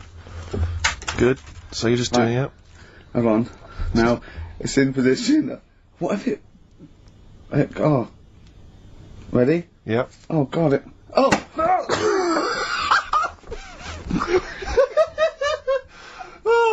It's like Jackass. Did it hurt? Did it hurt me? What do you mean, did it hit you? I sort of just... It went off course, did it? Just glanced, did it? Right, Lindauer, you're going to send us 8 more bottles, please, yeah, so we're going to get this right. So what did you do for New Year, incidentally? Well, I cocked it up a bit. Right? You're joking. On, You're joking. You're joking, mate. Go on. I went and booked a table. You got the wrong day. No, right? Booked a table at a restaurant that was shut. Right? What? I booked a table at a restaurant, and the one that I called, it wasn't the one. The call had been diverted.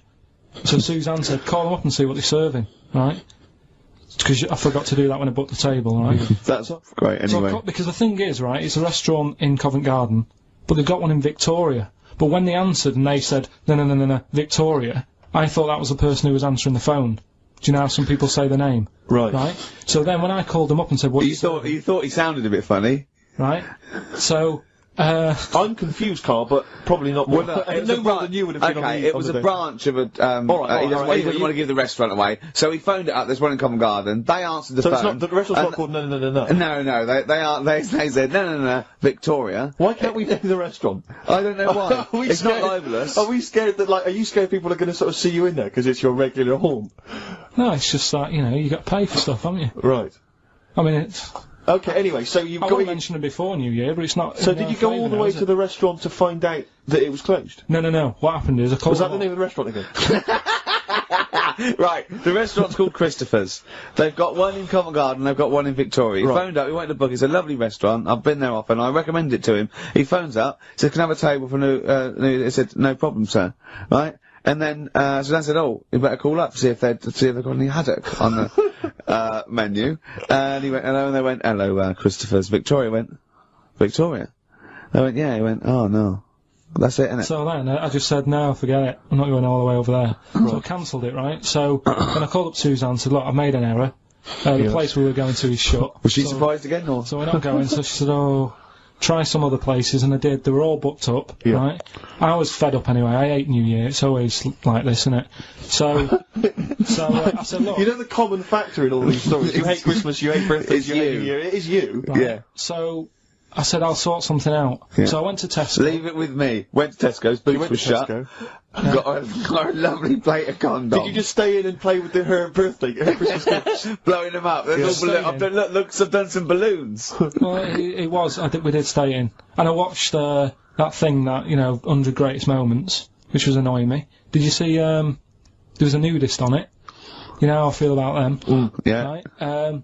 Did you see him? Man with two knobs. There was a man with two knobs on it, and a nudist who just like wanders about the house. But it said, and when he visits people, I was thinking, who lets him visit? I go, exactly, yeah. But he must go there with trousers on and go, hello, lovely to see you. Can I just pop all these off? Well, not really, no. And I'll tell you what annoyed me the most. They had a white sofa. If you were a nudist, you'd get a darker one. Right? So anyway, right, so we ended up watching that. That annoyed me. And then, I was tired by about 11, and I said, oh, let's go to bed. And she said, you can't. And that annoys me, the fact that, because it's New Year, you got to stay up, and it's like, well, why? Can't we they should bring it forward, so in case you want to quarter to 10. Well, you stay up, and it's like my eyes were dead heavy, and I was like, oh, I want to go to sleep. So just stay up, and then it's midnight, and you go Happy New Year, then you go to bed. Yeah. Well, not everyone, Carl. Some people have a little party. So it's over with anyway. Yeah. Sorry. Are you 86 years old? 86 on my nerves. Do you ever enjoy? You never seem to have any fun, Carl. This is what disappoints. This is what worries me. I feel like you're going to die. You're here, you're here, Carl, with us two. We've got three. As I was just saying to Steve, three of the greatest comedy minds ever in one room. And Steve pointed out, since the goodies. True. Do you know what I mean? Yeah. Well, I mean, it should be Party Central. Yeah. I'm Ricky Gervais. With me, Stephen Merchant. Hello there. Happy New Year. Happy New Year indeed. And across from us, the little fellow who presses the buttons because, to be honest, we can't be bothered. Yep. Karl Pilkington. How would you describe Karl Pilkington for people who didn't hear the show last week? For who didn't hear the show, Karl is, and he won't want me saying this, because he won't fully understand it, one of the most stupid men I've ever met. Yes, that's absolutely right. He has a perfectly round head. Yeah. I mean, unbelievable. You can see pictures of him. Go to rickygervais.com. We've put up some photographs, just snapshots, and honestly, his head looks like an egg. It's not an issue though, is it? What? We're on the radio. Doesn't matter. They're just trying to, paint a picture for people though, Karl. It's important. In fact, I have painted a picture. You can go to the BBC website and you can, I think you can win that if someone hasn't already. Can you download it as wallpaper for your computer? You can. So if you want to see a cartoon representation of Karl, then there it is. It's an original signed by me. I mean, it's not Damien Hirst. No, sure. But I mean, I think it's pretty accurate, Steve. I mean, for people who can't see it, but you can see a real photo or but that's Karl Pilkington, one of the most stupid men alive. You know, some people still think that he's an invention. I know. He think that we invented him and we give him lines and stuff, as if we could do that. What? And we shaved his head as well, and made him live in Manchester for 20 years. It's. When I was younger, I had a mobile disco. Brilliant. So did I. And it was me and my mate Colin Makin, and the disco is called Pilkey's Making Music. That's brilliant. I mean, genuinely brilliant. Pilkey's Making Music. But I was just looking through the papers, of course, and it's the New Year's Honours list today, and I imagine you're very excited about that, Karl. New Year's Honours and all that? Yeah, you're familiar with that, when people get knighthoods and OBEs? I've heard about it. Sir Tom Jones, you got to call him Sir Tom now. You pleased with that? Do you think Tom Jones deserved it? Well, they sort of chuck him out to anyone now, don't they? So if he wants one, let him have one. Well, it's just, I mean, the way I saw it was, like, the Queen used to give them out to people who, did like big things like, killing dragons and all that. Yeah, that was a while ago, but yeah. Now it's, you know, from dragon killers to sort of Joe Pasquale. Yeah, I see what you mean, yeah. You went in the jungle with Ant and Dec. And Karl now, we've made him what he is. He was nothing when we found him. He was like work experience. And now he's going, oh, we should start off with stereophonics. I'm going, trying to Karl, tell you what to do, Ricky. If I want anyone's opinion, I don't. Basically. But he'd probably come to me, I imagine, wouldn't he? I'd be the first person. Before Karl, I'd consult you, Steve. Thank you. Just keep it, just because he was in the, was it Pilkington making music? Pilkington making, I bet you never pleased a crowd once. Did. Loads of times. Go on then, what did you play? What's the biggest gig you ever played? I did, like a social club gig. Yeah. And it wasn't just about the music either. I used to. What else could it be about? I used to take prizes and cigars and stuff. In a youth club? To give away. I just love these, like, 14-year-old manx hanging out going, let's go down here, you might have some fags and cigars for us. Well, it was whatever, like, was on my mum and dad's dressing table. That could have been embarrassing, couldn't it? That could have been deeply embarrassing. Oh, yeah. Oh. You've won. And third prize, some handcuffs. And a black mamba. I'm not saying that at any point in your upbringing, your parents left around any kind of marital aid on the dressing table. Don't think I'm saying that, Karl. I'm not suggesting. Like, he doesn't like this, does he? Well, I can understand why. Oh yeah, because it's about his parents having sex. Well, they must have. Yeah, at least 3 times. I think I was an accident. They still have had sex. Alcohol. I think it's been ongoing. I just never liked any records that with a hint of novelty about them. They are popular though. They're floor fillers. I hate them. I just. You haven't done DJing, have you? Exactly. What do you mean? Singing on the other side of your face. Have you? Yeah. Have you? Yeah. And you didn't play Dexter's Midnight Runners? Probably. Yeah. Yeah, I mean, I didn't plan it out that much when I did it. It was like, I knew I had the tights and cigars to give away. Yes, yeah. Which he stole from his parents' bedroom beforehand. Yeah. Why were you giving away stuff at a disco anyway? Why weren't you just playing records? Because people liked it, didn't they? If it wasn't... It hasn't changed. We're doing this. We talk rubbish, we play records, and we give away crap that we found. Yeah. It hasn't changed, has it? And, so I had some good times. I mean, for people who haven't been listening all the time, it was called Pilkington Making Music. Yeah, Colin Making. It was like Pilkington, and my mate was called something Making, and the music was what we played, right? And they had some cards made, had some nice blue glossy cards made, but they were quite expensive. Yeah. So I used to hand them out, and then they'd say cheers for that, and say, no, write it down. Write the number down, I want that back. Yeah. Brilliant. Because they were quite pricey. Yeah. Classy businessman there. I think Richard Branson used to do that. I think so, yeah. Saved a bit of money, because my dad made some lights for me. He just like... He said he made them, he found them in a telephone box. People were making phone calls in the dark. Around the neighbourhood. Exactly. It was just white bulbs in like a box, and like my mate making, he used to just flick them on and off, like the thing, and then they'd be in time with the music and that. And, perfect. Well, you had to sit there and I love that. I love that. We got our sound to light system. What's his name? Colin. Yeah. Brilliant. Right. So. Did you ever rent him out? Right, well, we never had any disasters, right? But my mate did one, right? And I don't know if it's that funny, really, but it. Go on. I'll tell you anyway, right? He was doing this gig, and it was probably one of the biggest gigs, right, that he ever had. Must have been a couple of 100 people there, and in like a big sort of warehouse thing. Anyway, for some reason, there was some problem with a big speaker that fell, right? So, the police turn up and stuff. Right. And they try to control the night, and they're going, can everyone sit down? We try to control it, can you sit down? So anyway, you get a few, like, little groups of people sitting down on the floor, and people were still stood up, and the police were saying, look, you know, we're going to cancel this whole night if you don't all sit down, and more people are sort of sitting down. It's going on for about 20-odd minutes, right? Will you please sit down? And it gets to this point when there's just one lad stood up in the middle. And he's going, look, you're ruining it for everyone. Will you sit down? And it goes quiet for a bit, and someone's muttering something. And he goes, the lad standing up has got calipers on his legs. Can we have a round of applause for the kid? Who said that? It was this lad who was doing the DJ. He was the DJ. So, like, the police and everything were saying, will you sit down? You're ruining it for everyone else. Dear. You know, the quick way to sort that out would have been to play James. Or sit down. Yeah.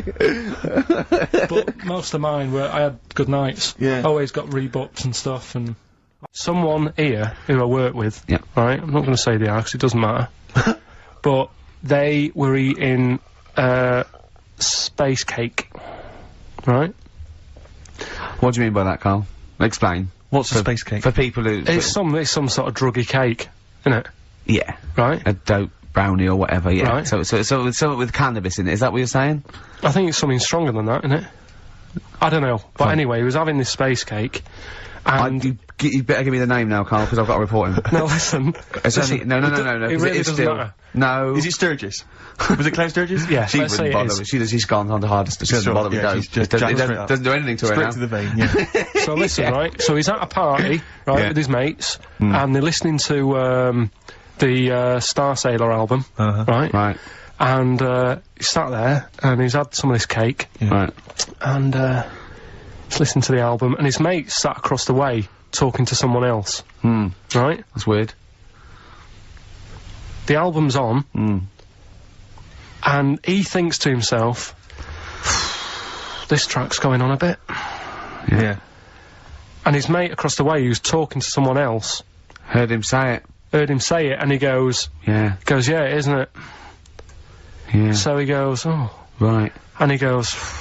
See, usually at this point, I say, had this bloke taken drugs, but you started the story with this bloke No. had done some drugs. But since... Right, Rick? No, if he was here now, right, he would say, yeah, I know it sounds mental. Yeah. But it happened.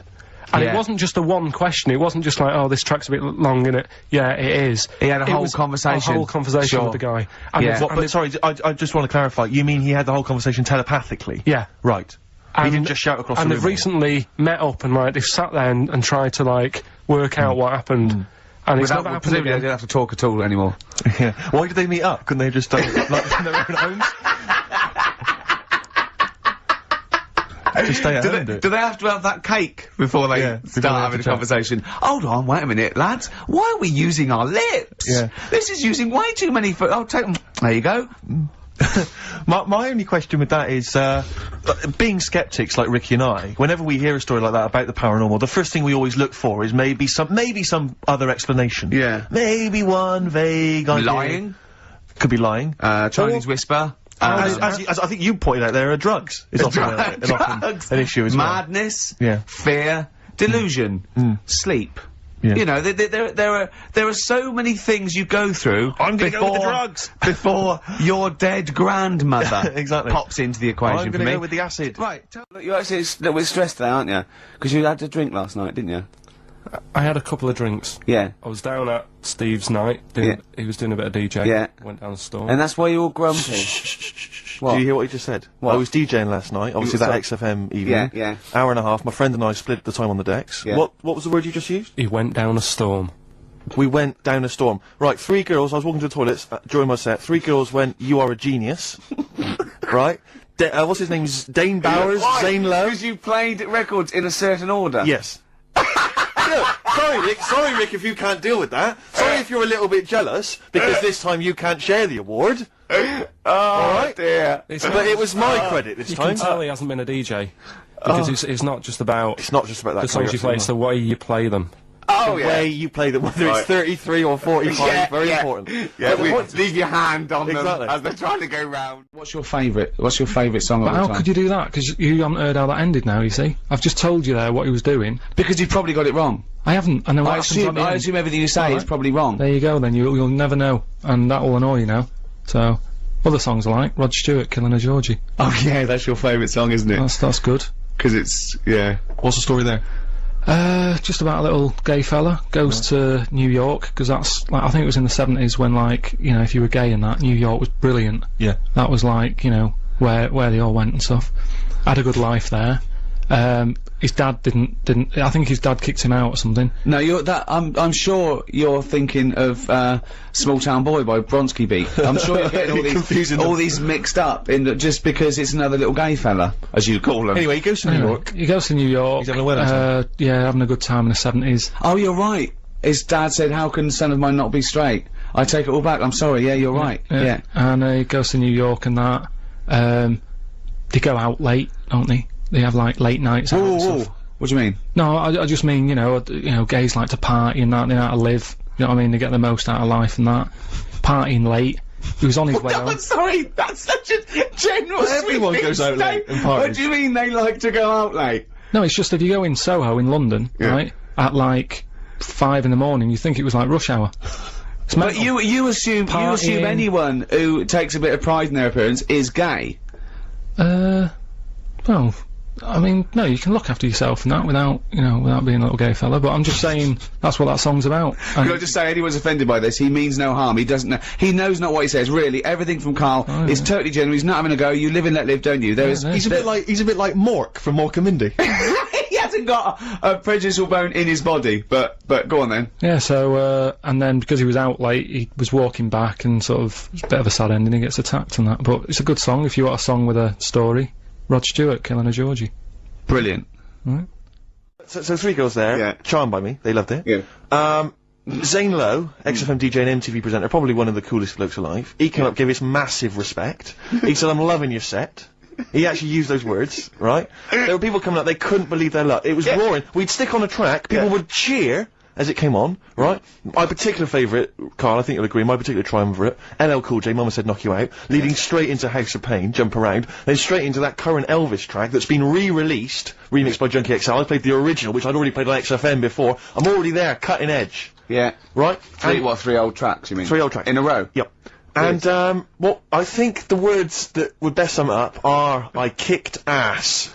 Great. Rick. Alright? Well, I'm going to be kicking some ass today, because I'm going to be shamelessly self-indulgent, and we've only got 2 shows to go, so I'm playing some of the most beauteous tunes in the world. And I was just telling Karl, lined up a Simon and Garfunkel track, Only Living Boy in New York. He went, why is he the only living boy in New York? I went, what? He went, what does that mean then? I went, I don't know. He went, well, what's it about? I said, I don't care. I said, it's lovely song. No, what's it? I said, I don't go into that.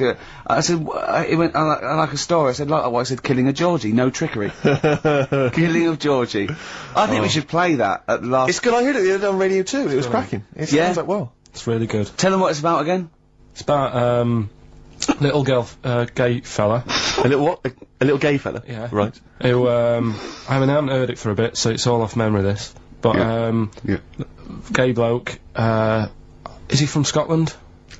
I have no idea. But he's from somewhere where gays aren't liked. Okay. Right? No. No, he is. Georgie Boy was gay, it's nothing more than the kindest guy I ever knew, right? Now, all he did was, right, his father said, how can my son not be straight, kicked him out, right?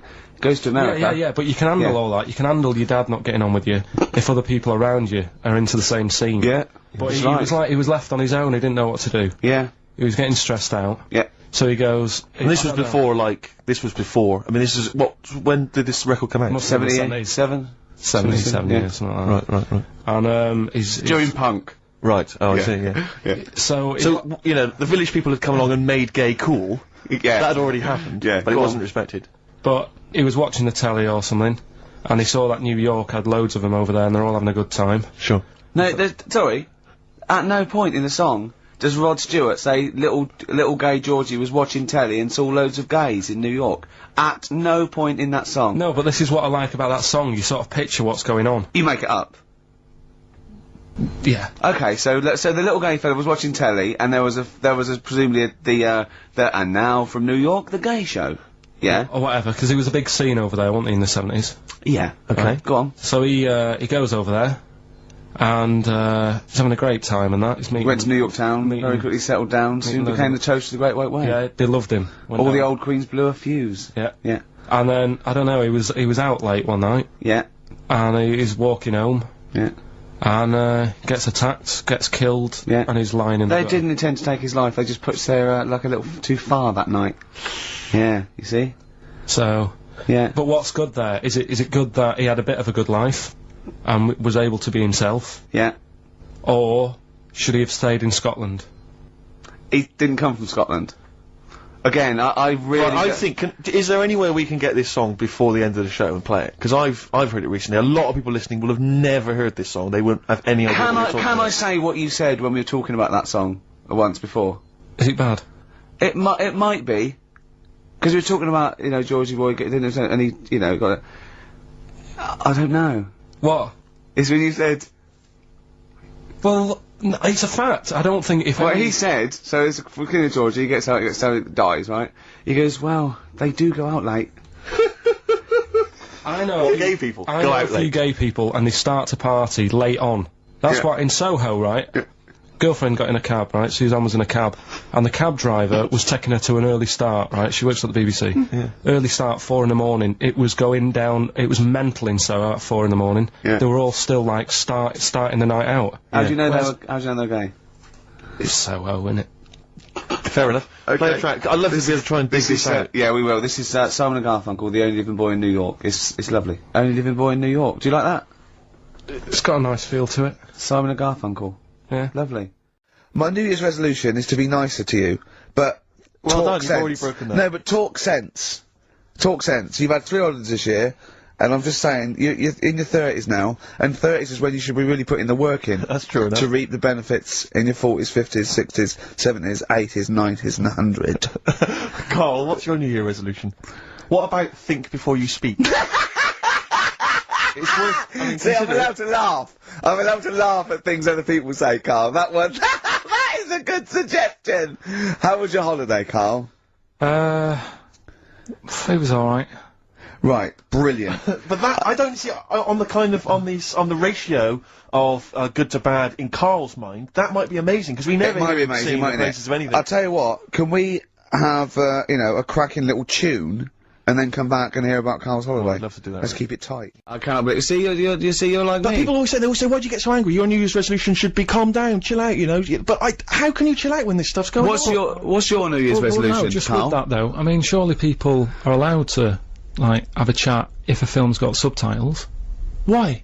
Because you can read it, it doesn't matter about the noise. That is the most stupid thing I have ever heard in my life. No, I'm I just mean, saying, that I'm not- really is the most stupid thing I've ever... So go along with your iPod on. Yeah, take a ghetto blaster. Yeah, you could if you can multitask. I mean, that would do my head in, having music, and I don't know what to sort of concentrate on. But if it's only like reading a book when you're on a train, innit? You've got noise around you. What are you talking about? These films cost millions of dollars. Everything's perfect. The And they- music, the sound effects. the whole montage, this mixed and someone comes along and goes, oh, I might as well talk to Gavin on my phone. Well, I was reading it anyway. You're an idiot. You're an idiot, Carl. I think your New Year's resolution should be less stupid. No, I'm doing, I'm going to try and learn something new every day through 2006. What have you learnt today? Well, I did a lot yesterday, so I'm having a day off today. but no, you know, just, well, I did, didn't I? I did the Bible stuff and that, so, I'm gonna... Oh yeah, we've got that coming up. What's your Carl's New Year's sermon. resolution? To be less annoyed? I suppose I should be more tolerant of And others. do you know what Ricky said his is gonna be? What? It's gonna be more annoying. Yeah, well, I just thought. But this is a wonderful hypocrisy of it, because you've just been agreeing with me about how you hate people who are annoying. Yeah, but only to friends. People like. The thing is, right. I've got to say a couple of things, right. The reason I sort of torture Karl is because I don't know. I've got friends with defects. I don't know why. All my friends are slightly weird or stupid or something wrong with them. Carl's little round head. Brain of a fish. Right? Yes. I can't get my hands off his head. Robin Ince, he's got glasses. He waddles funny. He's got little thumbs. His thumbs are too short. Right. Sure. I can't keep my hands off him. Right. My mate Rob, who did flannels with me, he's got a perfectly round head. His teeth protrude slightly. He's in America, though, for when you need a round bald head, isn't he? Yeah, exactly. When I go to New York, or and he looks a bit like Dave Hill from Interesting Slade. that you're collaborating on a book, but he chooses to live in America. No, yeah. But could I just say also that I do not advocate the use of vices on friends' heads. It's dangerous. Do not squeeze your mate's head in a vice. That's just between me and Karl, and you know. Ricky Gervais is an experienced annoyer. And he probably wouldn't let me do it, to be honest. I have to offer him an awful lot of money. Also, do not smoke. There's no point. And floss. I wish I'd flossed when I was a kid. Also, if you've got a bicycle or anything like that for Christmas, please wear the correct safety gear. Whoa. What? Well, I got a bike as a kid. Yeah. Right? And my dad, you know, I think the helmets used to come with them and what have you. I popped it on, went out on my bike, coming back into the garden. Dad sees me. He said, "Come here." I said, "What?" He said, "I never want to see you wearing that helmet again. You look ridiculous." Oh, wow. He'd rather take the risk. No one looks good in them, though, do they? Yes, they do. Wear the helmet.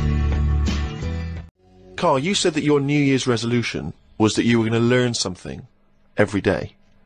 Yeah. Have you learned anything today? If I can. Today, like, I don't know the full facts of it, but... Could I just say that when someone says they learn something new every day, that doesn't count if they forget it the next day. No, because that'd be Groundhog Day learning. Well, the thing I learnt today was about an octopus. Oh, Go on. What they can do is, they've got 8 legs and that. Yeah. They Tentacles. they can use 6 of them legs to cover their head so they look like a little stone, and use the other 2 to run off. Right? But that's He's thinking of Squiddly Diddly. Yeah, it's a Disney image in his head, isn't He's it? thinking They're of pink. But anyway, that's So that's it's not the Pink main singing thing. a song in your mind. I'm running off, yeah. No, but anyway, but something else I learnt, right? It's mainly about animals and that, because that's normally quite interesting. Yeah. There's a chicken somewhere. Oh, yeah. Oh, yeah. And Specific. and the owner of it was getting fed up because, he had to feed it and that. But it Embellishment, wasn't guesswork. No, come on, let's hear it. It wasn't giving anything back. No eggs. No eggs, right? So he was like, I'm sick of this. Anyway, someone told him, pop a little axe next to its little house, right? So when it comes out in the morning, thinking, I'll have another lazy day doing nothing, right? He saw this axe, and suddenly it was like, right? I'm for the Next day, chocolate thought, yeah. it laid about 6 eggs. It's rubbish. Through Squeeze them worry. out. It's rubbish. quick. The chicken wouldn't recognise an axe as a threat. It wouldn't be able to reason that, I better start working, or I'll be meat. I better start. It's absolute rubbish. Once again, it's this ridiculous thing you got that one personifying animals to reasoning powers better than yours. I mean, I think, you make chickens and monkeys cleverer than you in your stories, which is weird, okay? It didn't happen and wouldn't work. Next! What else haven't you learnt today? No, well, as always, things like that always get me thinking. What right? else haven't you learnt today, No, hang on, Karl? he's got his mind's working now. This Go apparently on. has got his Yeah, mind so that's working. rubbish. Well, do you think then that it's worth looking after animals then if there isn't any memory? If they don't know what's happening anyway, you're always going on about don't be cruel to things. Well, yeah, why would you be cruel? There's one thing about imagining chickens can reason, and because they can't, being cruel to them. Why does it matter whether an animal can reason or not for you not to be cruel to it? The reason I don't like blood sports isn't the fact that there's a fox missing. It's the psychology of the people that get off on seeing an animal ripped to pieces. They wouldn't like it if it was a robot. They wouldn't care. For some reason, in their psychology, they like this sport. Why does it have to be a sport? They're not culling. They're not putting things down for a good. They like to see this fox ripped apart or a bull tortured for their own pleasure. That's why it shouldn't do. Why would you ever want to be cruel to an animal, whether it can reason or not? No. I mean, I don't mean really cruel, but I mean like there's an advert on that's on in the in Britain, advertising some supermarket, right? And it's saying, we look at before we kill our chickens and what have you. They have a great life. This is like the voiceover, and you see Happy Chicken. Yeah. And it's going, we give it a good little house to live in. It's got straw. Yeah. It eats good. Yeah. And then we kill it. Right? Yes, but that's better, isn't it? Well, no, I don't think it is, though, is it? Because at the end of the day, if I was that chicken, right, I'm that chicken, loving my life. I can't believe me luck, right? Well, we'd be pleased, because at least he'd be able to do the show, and we'd have some interesting conversations. Yeah. So there it is, right, wandering about. It's got its nice little field that it's working on. Yeah. It's got its nice food and everything. But it's going to die. Yeah, we're all going to die. But then, if you were like a rubbish chicken, that had like a rubbish life, you'd be going, kill me. Karl, they're not thinking what's going to happen tomorrow. They don't know that they're going to get for the chop, are they? A chicken's not going, I'm fed up with this. I can't wait for that axe to be used on my neck. Yeah. Well, that's another. Now you've mentioned the cutting off of an head, right? Yeah. On the chicken. That's something else I've learned, right? It's like a pinball, is mine. Amazing. Isn't it? Ding dong, bong, dang, ding, ding, da, da, oh, head, ding, ding, chicken, head off, bing, dong. No, right, but, this was in a proper science magazine as well. Right? Yeah. So you can't have a go. This wasn't something on the internet. This was printed in a magazine. You read it. Okay, and what was it? And here comes the filter. It's going to come out nonsense. Right, well... You could have Professor Stephen Hawking sitting there whispering stuff in your ear, and it could all be true, but when you said it, gobbledygook. Well, let's see then. Let's see, right? What they've done another experiment, right? Yeah. They've cut somebody's head off, right? And you know how they used to do it in the olden days, where they'd put your head in a stock, cut it off, for whatever reason, right? You've done something wrong, right? Mm.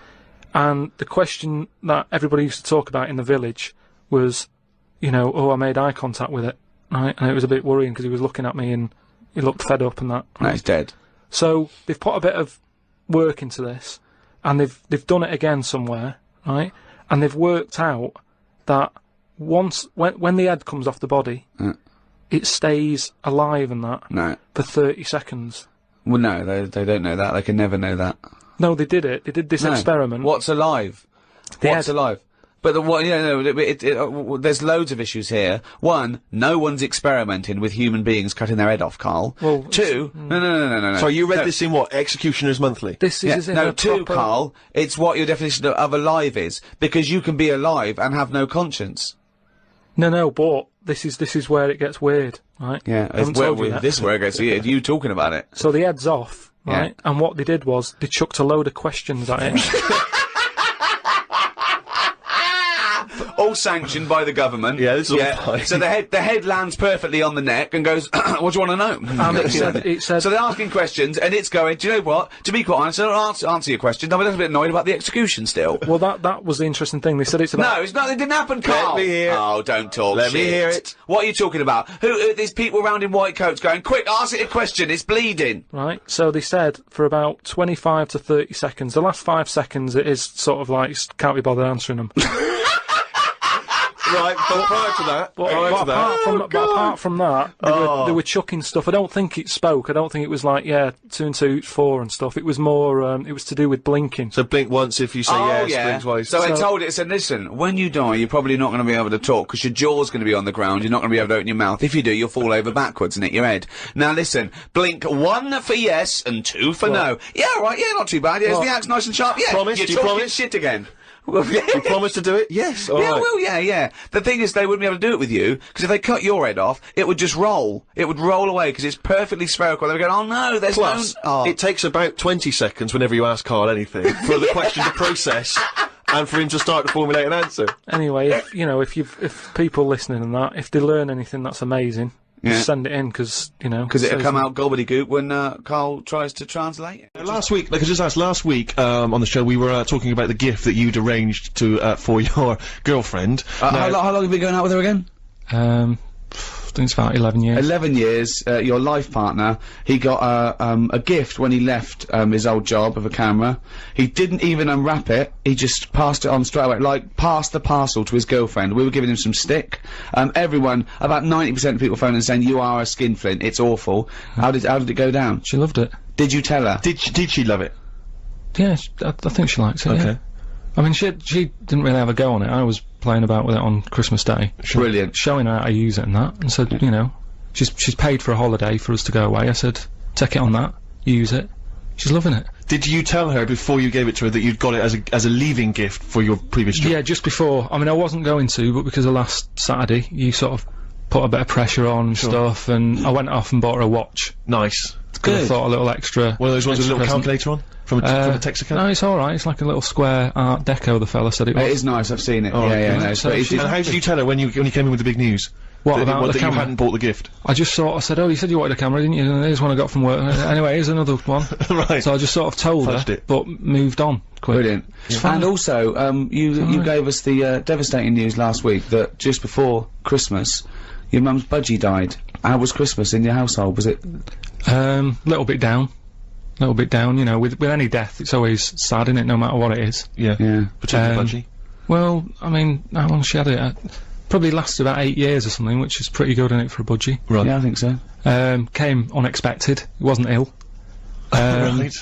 And, I spoke to her the other day and I said, how's it going? Because on Christmas Day she was down. Yeah. Been calling her up every day. And I spoke to her the other day and said, how are things? And she said, well, the other bird that's in the cage, she's got some sort of parrot that's in the same cage as it. Right. It's been a bit down. Sure. It's missing its mate. So what she did, she'd kept a few feathers from the budgie that died, right? She got a rock, a couple of sandwich fasteners, stuck the feathers on the rock. The other bird's happy now. Wow. Now I know that your mother explains everything. And if you ever die, we just get a tennis ball, stick it on the end of a broom, she'll be happy. Now, I can't put my finger on it, but that doesn't sound like the original. And it's off a compilation. It sounded a bit fast. I think the vocal was slightly different. If anyone can, put me out of misery. I think it might be in a session of the time or something. Carl, is it a New Year resolution for you? Another one. Maybe when we ask you to get a song, get the original single version. I could be and wrong, not some but obscure session. Yeah, it does seem different, doesn't it? Very odd. Yeah. Yeah. Maybe we just remember it wrongly. But anyway, that's XFM for you. 104.9, I'm Ricky Gervais with me, Steve Merchant. Karl Pilkington. Karl, you went to Lanzarote. People said don't go to Lanzarote. They told you it was Lanzarote. They told you, were they right or wrong? They were right, yeah. Really? Yeah, it's a bit ropey, yeah. Is it? Why? Just, out there. If it wasn't for the volcano they had, they'd be knackered. That's their big draw, is it? That's it, basically. That's all they've got going for them. When you landed, was it really hot? Initially, were you quite excited? You were thinking this is okay? It was warm. It's, you know, we can't complain about the weather. The weather was alright. Sure. You know what I mean? That's what I went for, but it'd be nice if there just was something else. Yeah. What did you do all day then? Did you read your ritual book? No, I didn't read that. I read that book, do you know the book that I bought, and all the chapters were messed up? Oh, yeah. I bought a better version of that. Alright. And I read that. Excellent. And then, Did it make more sense in order? Yeah, a lot easier to follow. Yeah. And then we went and had a look at the volcanoes and that. They've got 36 of them to look at. How many did you look at before you realised that you know, pretty much, you've seen one volcano, you've seen them all? Probably about 6 or 7. Really? Yeah. And then when you got to the 8th, you thought, now I know what this is going to be, Suzanne. This is going to be like a mountain with a hole in the top. Yeah. Really? But it happened years ago as well. It's like, just keep a couple, fill the rest in, tidy it up. Fill the rest in! Yeah, no, Well, getting some builders. No, seriously though. Okay, 4 million tons of concrete, please. They're an absolute death trap. Yeah, what do you mean fill them in? Do you know what a volcano is? Just a hole, isn't it? That's happened. Well, it's more than the hole. It's more a portal to the magma in the centre of the Earth. Back in 1730 it happened, and they still haven't sorted it out. Well, when you say it happened, volcanoes were made a lot longer ago than 1730. No, but the one that did Lanzarote in. Right. Sort it out. What would you suggest? Well, how can they fill it in? It's joined, it's all joined. No, but what I'm saying is... the big plates of the Earth are all joined, all the magma's joined. With the trade centre thing, that happened. They cleaned it up, sorted it out, they've moved on. That's what I'm saying. Whereas Lanzarote have just gone, leave it.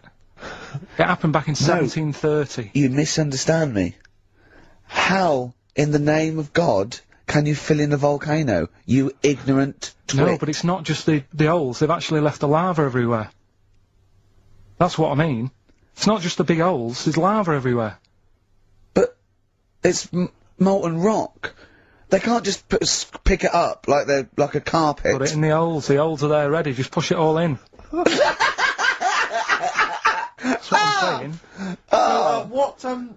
What exactly is there then? Is it just a kind of moon-like kind of surround with just kind of dust and rock? That's exactly what, you see, I was there when the Mars thing went wrong. Yeah. I would have just sent a camera crew there, filmed a bit of that, right, and say, here we are, this is it. Yeah. Ignore the little coffee shop in the background, right? This is Mars, because that's where it's like, just loads of dust, holes everywhere.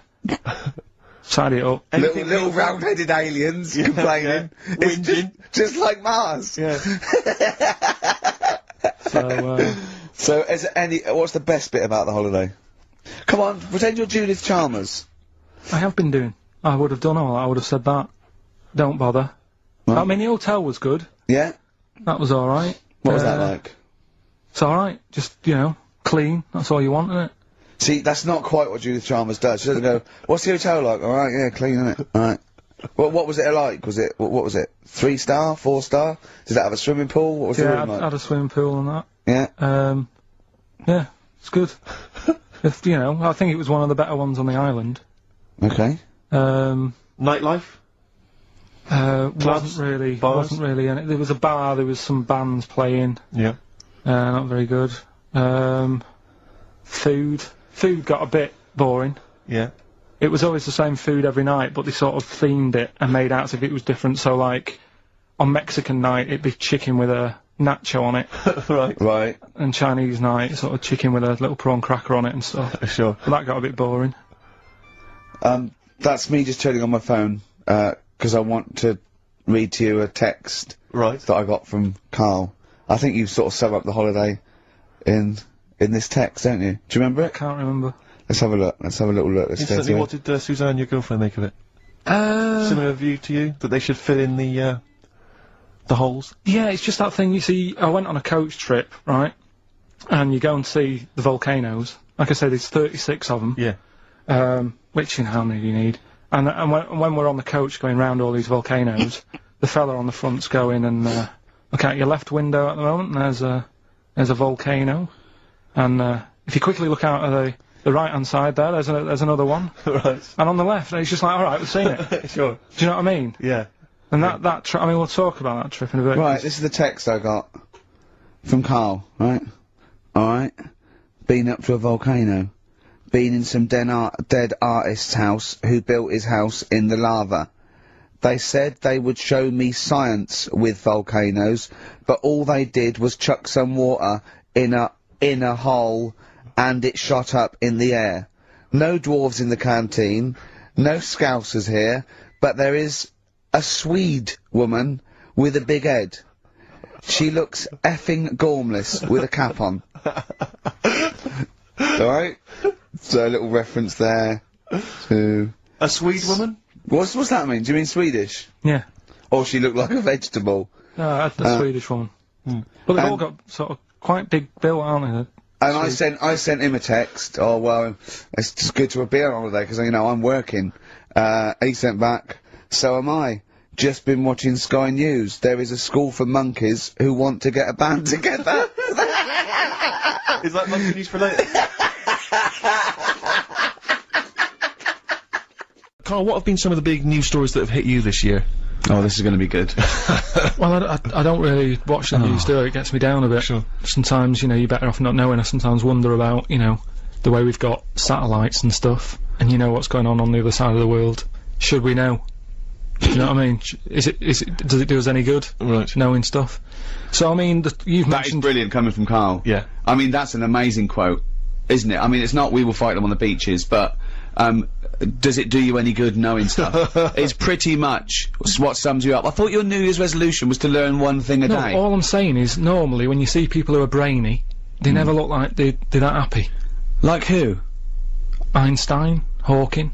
They all look a bit, like, fed up and that. Well, let's leave Hawking aside, with the way he looks, please. You're such an idiot, Karl. You're such an idiot. Look at Einstein, then. Well, yeah, yeah. Then look at me. I'm happy. Right? You have no reason to be, though. Anyway, and Einstein was happy. He was gallivanting around, he was having a laugh, he was going to parties, he was hanging out with Marilyn Monroe, he was loving it, he was inventing nuclear weapons, he was having a whale of a time. Anyway, all I'm saying he was, you know, he hanging out with, what's his name, McFly? Right. It was brilliant. So, normally I just pick up on the stories that sort of make me go, oh, that's quite interesting. Yeah.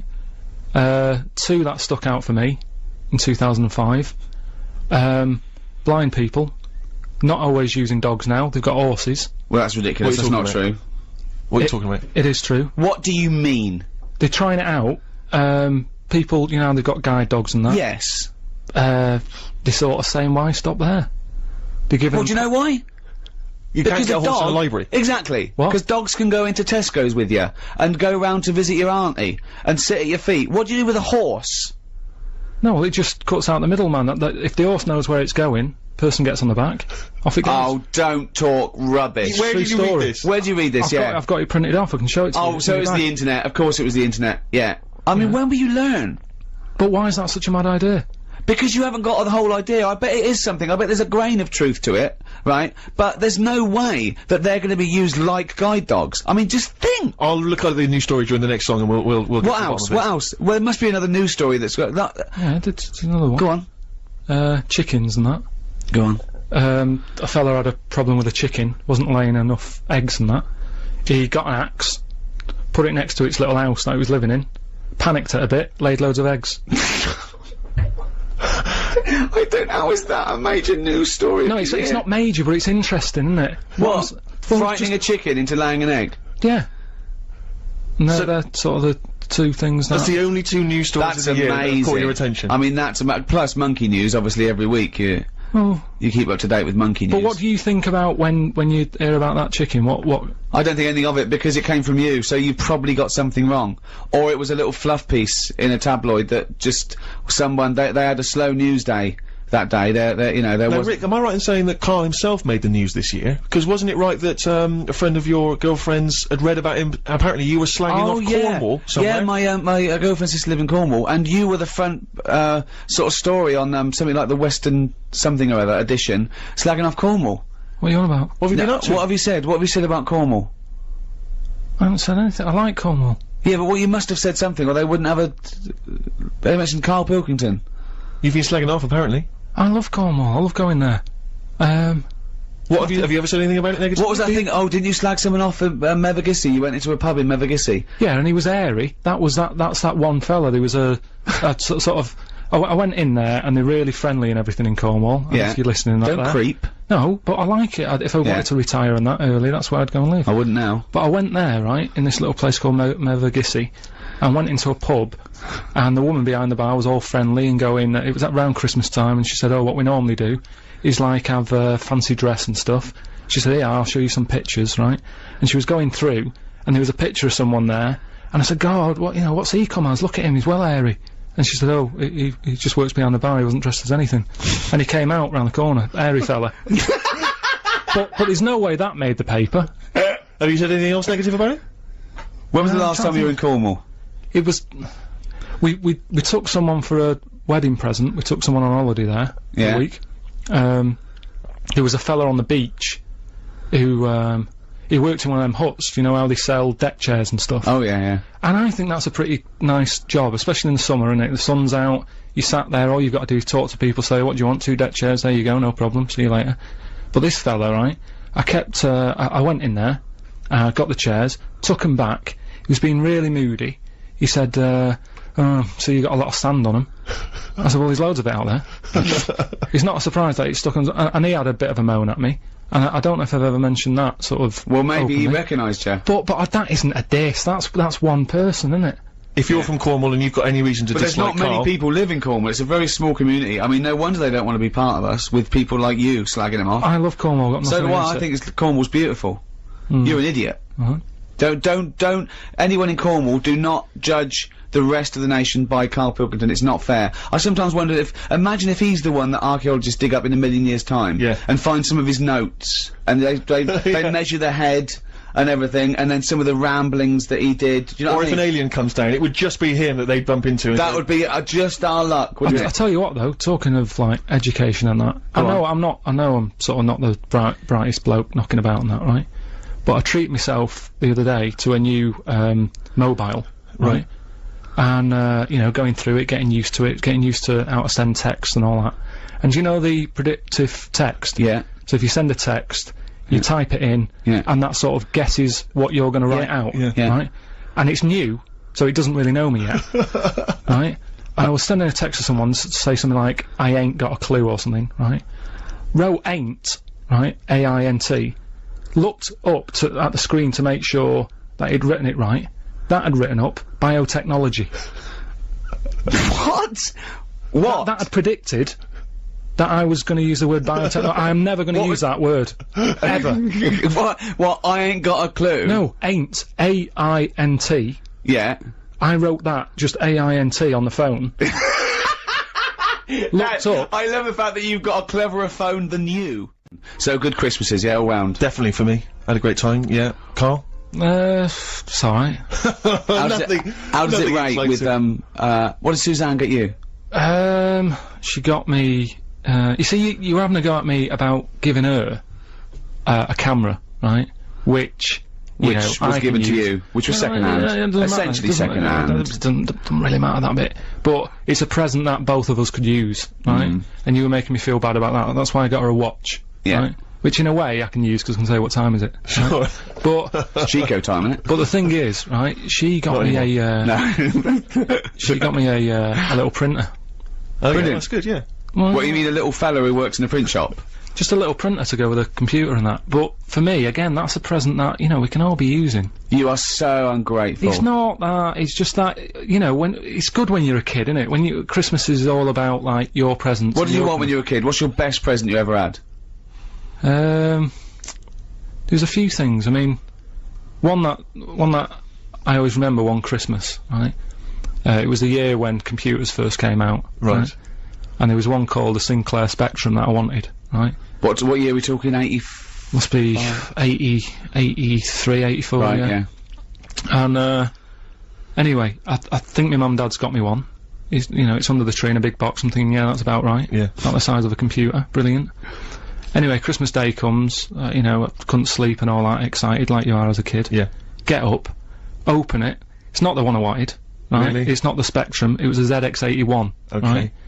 So I thought, well, I've best not show that I'm disappointed in that. You know, even as a kid, you have sort of, you know, that thing of You saying, lost that, now you say, oh, it's not what I wanted, Suzanne, but go on. yeah, but, you know, so I sort of, you know, pretended I liked it and that. I thought, oh, just play some games on it, I'll just get on with it, right?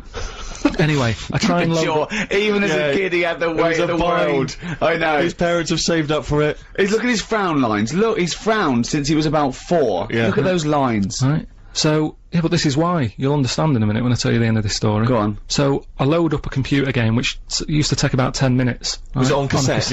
Oh, yeah. Yeah, it sounds like a fax machine, doesn't it? Yeah. Right? Anyway, it wouldn't load. I was thinking, what's up with this? Is it broke? Right? And I kept trying it.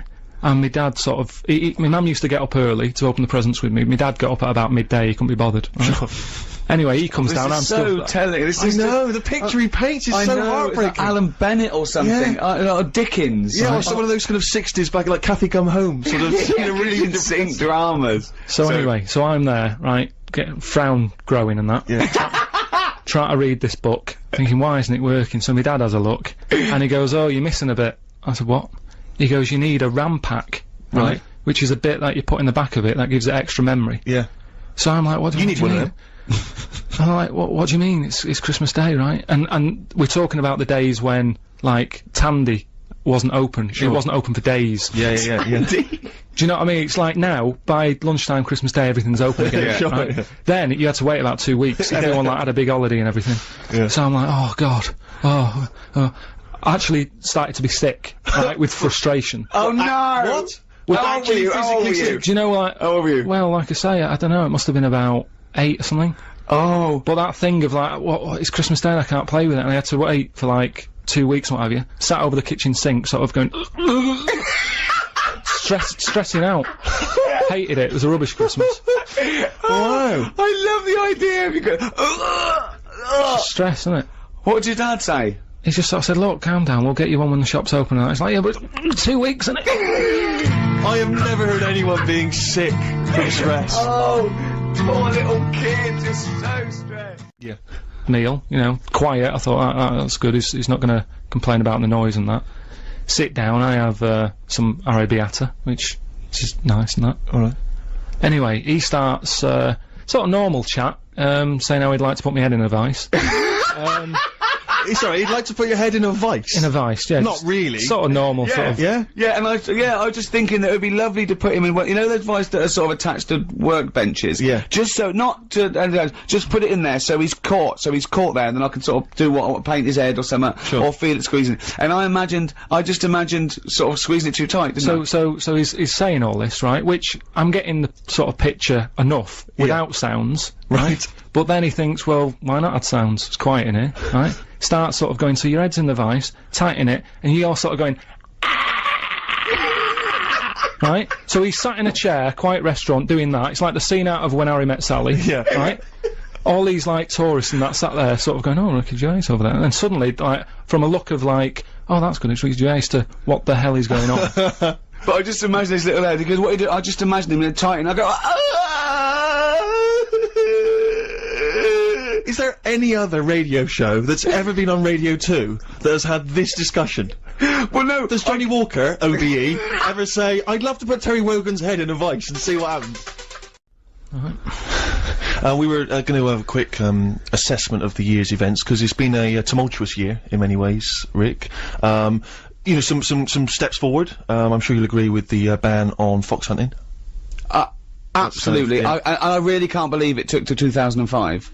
And then people moaning, we can't go and hunt fox. Oh, why not? You can't go and have a fox ripped to pieces. Oh, what do you want to do instead? I never understood it, because it was people getting up in arms, and it's a sport for them. It's a game, so it's like you can't play Yahtzee anymore. You've got to play Guess Who. Well, alright. And all this rubbish about, oh, well, you know, it's what foxes do. Oh, is it? Oh, but why do you like it?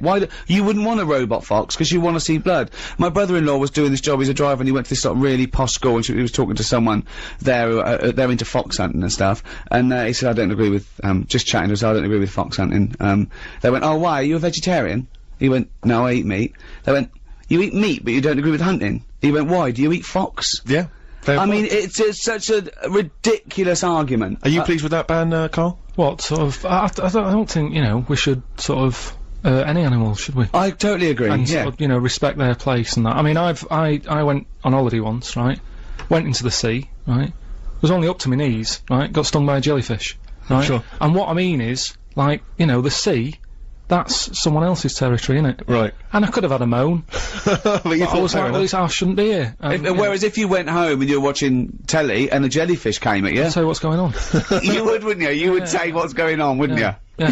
You definitely would. If a jellyfish came out from behind your telly and clamped onto your face, you'd go, Suzanne, what's going on? What's the jellyfish doing? I don't go into the sea. But it's like when they, that bloke that climbed into a polar bear cage and got eaten, and there was a thing about have the polar bear put down. No, don't have the polar bear put down. You took him from the ice caps, popped him in a zoo, right? That's his house now. He didn't want to be there, right? Yeah. And then someone climbed in. I love it when a matador gets gored to death. I love it because the bull didn't want to fight. Happy New Year. But also this year, of course, we've had the gay civil marriages, or the civil ceremonies. I'm not entirely sure yet what this is. Do we loosely call it gay marriage, just for the sake of ease? No, well, it's just it's officially a civil marriage, isn't it? They're not saying it's a marriage as such, because I don't know if the church acknowledge it or not, I'm not sure. We got enough vicars listening. They can let us know. Let us know, yeah. But I don't know if you read it, I read it in the paper the other day. But the church is gonna look nice, isn't it? The flowers are gonna look brilliant, really good, aren't they? But, I don't know if you read the other day that, I was pleased to read that John Inman, Mr. Humphreys from Are You Being Served, has just, been involved in his civil ceremony with his long-term partner. Whoa. John Inman's gay? Yeah, no, I know, it's stunning, isn't it? I know, unbelievable. I do like it when, one of those sort of people that are so obviously gay, they come out, after like years, like Elton John, comes out and goes, actually, I've got some news, sit down.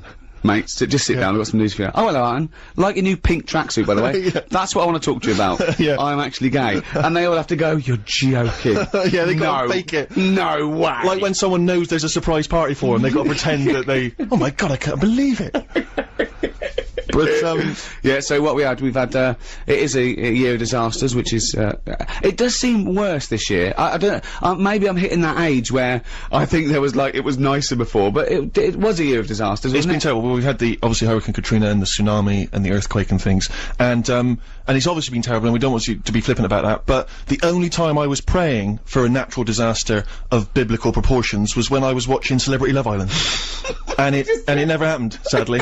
And some of the dregs of humanity on that show, I mean, I don't know if you saw it, but Paul Danan is a joy, because he's a mental case, and I'd say that, I don't know if that's libelous, but, I mean, if anyone's seen the show... What did you say? I said he was a mental case. Yeah, it's pretty libelous, I think, I think he could sue you there. Okay, well, I'll take that back. Take that back, he's not a mental case. But he is, I think... I mean, let's face it, before you, say anyone is stupid or a mental case, do the old binary sort, are they madder and thicker than Karl? If not, I think you know... Well, that means I can never accuse anyone of being stupid. But I love that he was talking about Lady Isabella Harvey, and he went, I love Lady Isabella Harvey, because, the thing is, like, she don't like books, and I don't like books. Brilliant, they got something in common then. The idea that something in common is something that they don't do together. I love the idea that people like us were sitting around just praying for a big wind. Just a big wind. And the only big wind was from Rebecca Lewis.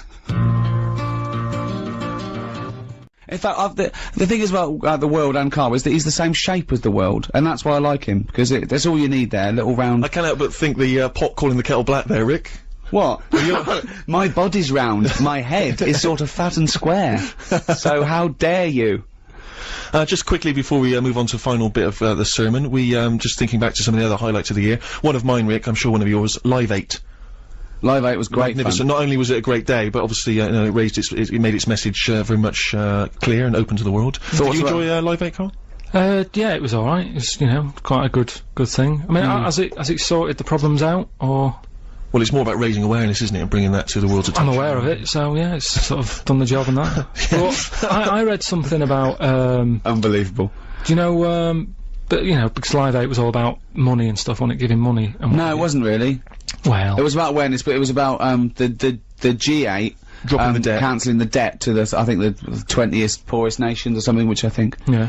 Well, then I was reading up on that, and there was something about, you know, Bill Gates? Yeah. Who did, the computer stuff, didn't he? Yeah. I think he's the Microsoft. wealthiest man in the world or something. Absolutely. The first 100 billionaire. Wow. Was he? That is a lot of money. Because they worked out, they put to him that, with his labour, what his labour's worth, he would have to drop over $6,000 to be bothered to pick it up. Wow. And they asked him, and he said, well, of course I'd pick it up, you know, because it doesn't work like that. But yes, he's that rich. But he could just pay someone to do it as well, couldn't he? Okay, get on with it, Carl. Again, you've missed the point. Again, you've missed the point. But all I'm saying... Sorry, Gracie, in wherever you are, Carl's an idiot, and I stand by it. Bill Gates... And don't rip foxes to pieces. He's got that much money, right? He's saying that he could give everyone in the world, right, £6. Mm-hmm. Everybody, right? And just what I was thinking and what I were to say to you, see what you think, right? Do you think it's fair that everybody gets £6? Right, why? What's your point? What do you mean? You should mean the poor should get more? Well, no, not really. What I mean is, say like if you live in Africa, right? Yeah. You can get a lot more for, say, £1 there than you can in London. So what I'm saying is, rather than £6 each, yeah, maybe give people in London a tenner each. In Africa or whatever, give them about £3, £3.50. So you're saying, give the poorest people less, so they can get as much for their money in their Argos? Yeah, basically. You're saying, if you were to redistribute wealth, you'd give the poor people slightly less than the rich people because they've got a higher standard of living. Gracie, once again, can I come back to you on this? Do you know now why I call him a dick? Oh, you know what I like about Gracie? She told the truth and she put her name. It's Grace, actually. She put her name down. Some people, I mean, just say you're a prat and they believe they just shout at you across the street. Oh, fat man, you're not funny. Yeah, but you know, I mean, I rest my case. Carl, you're an idiot.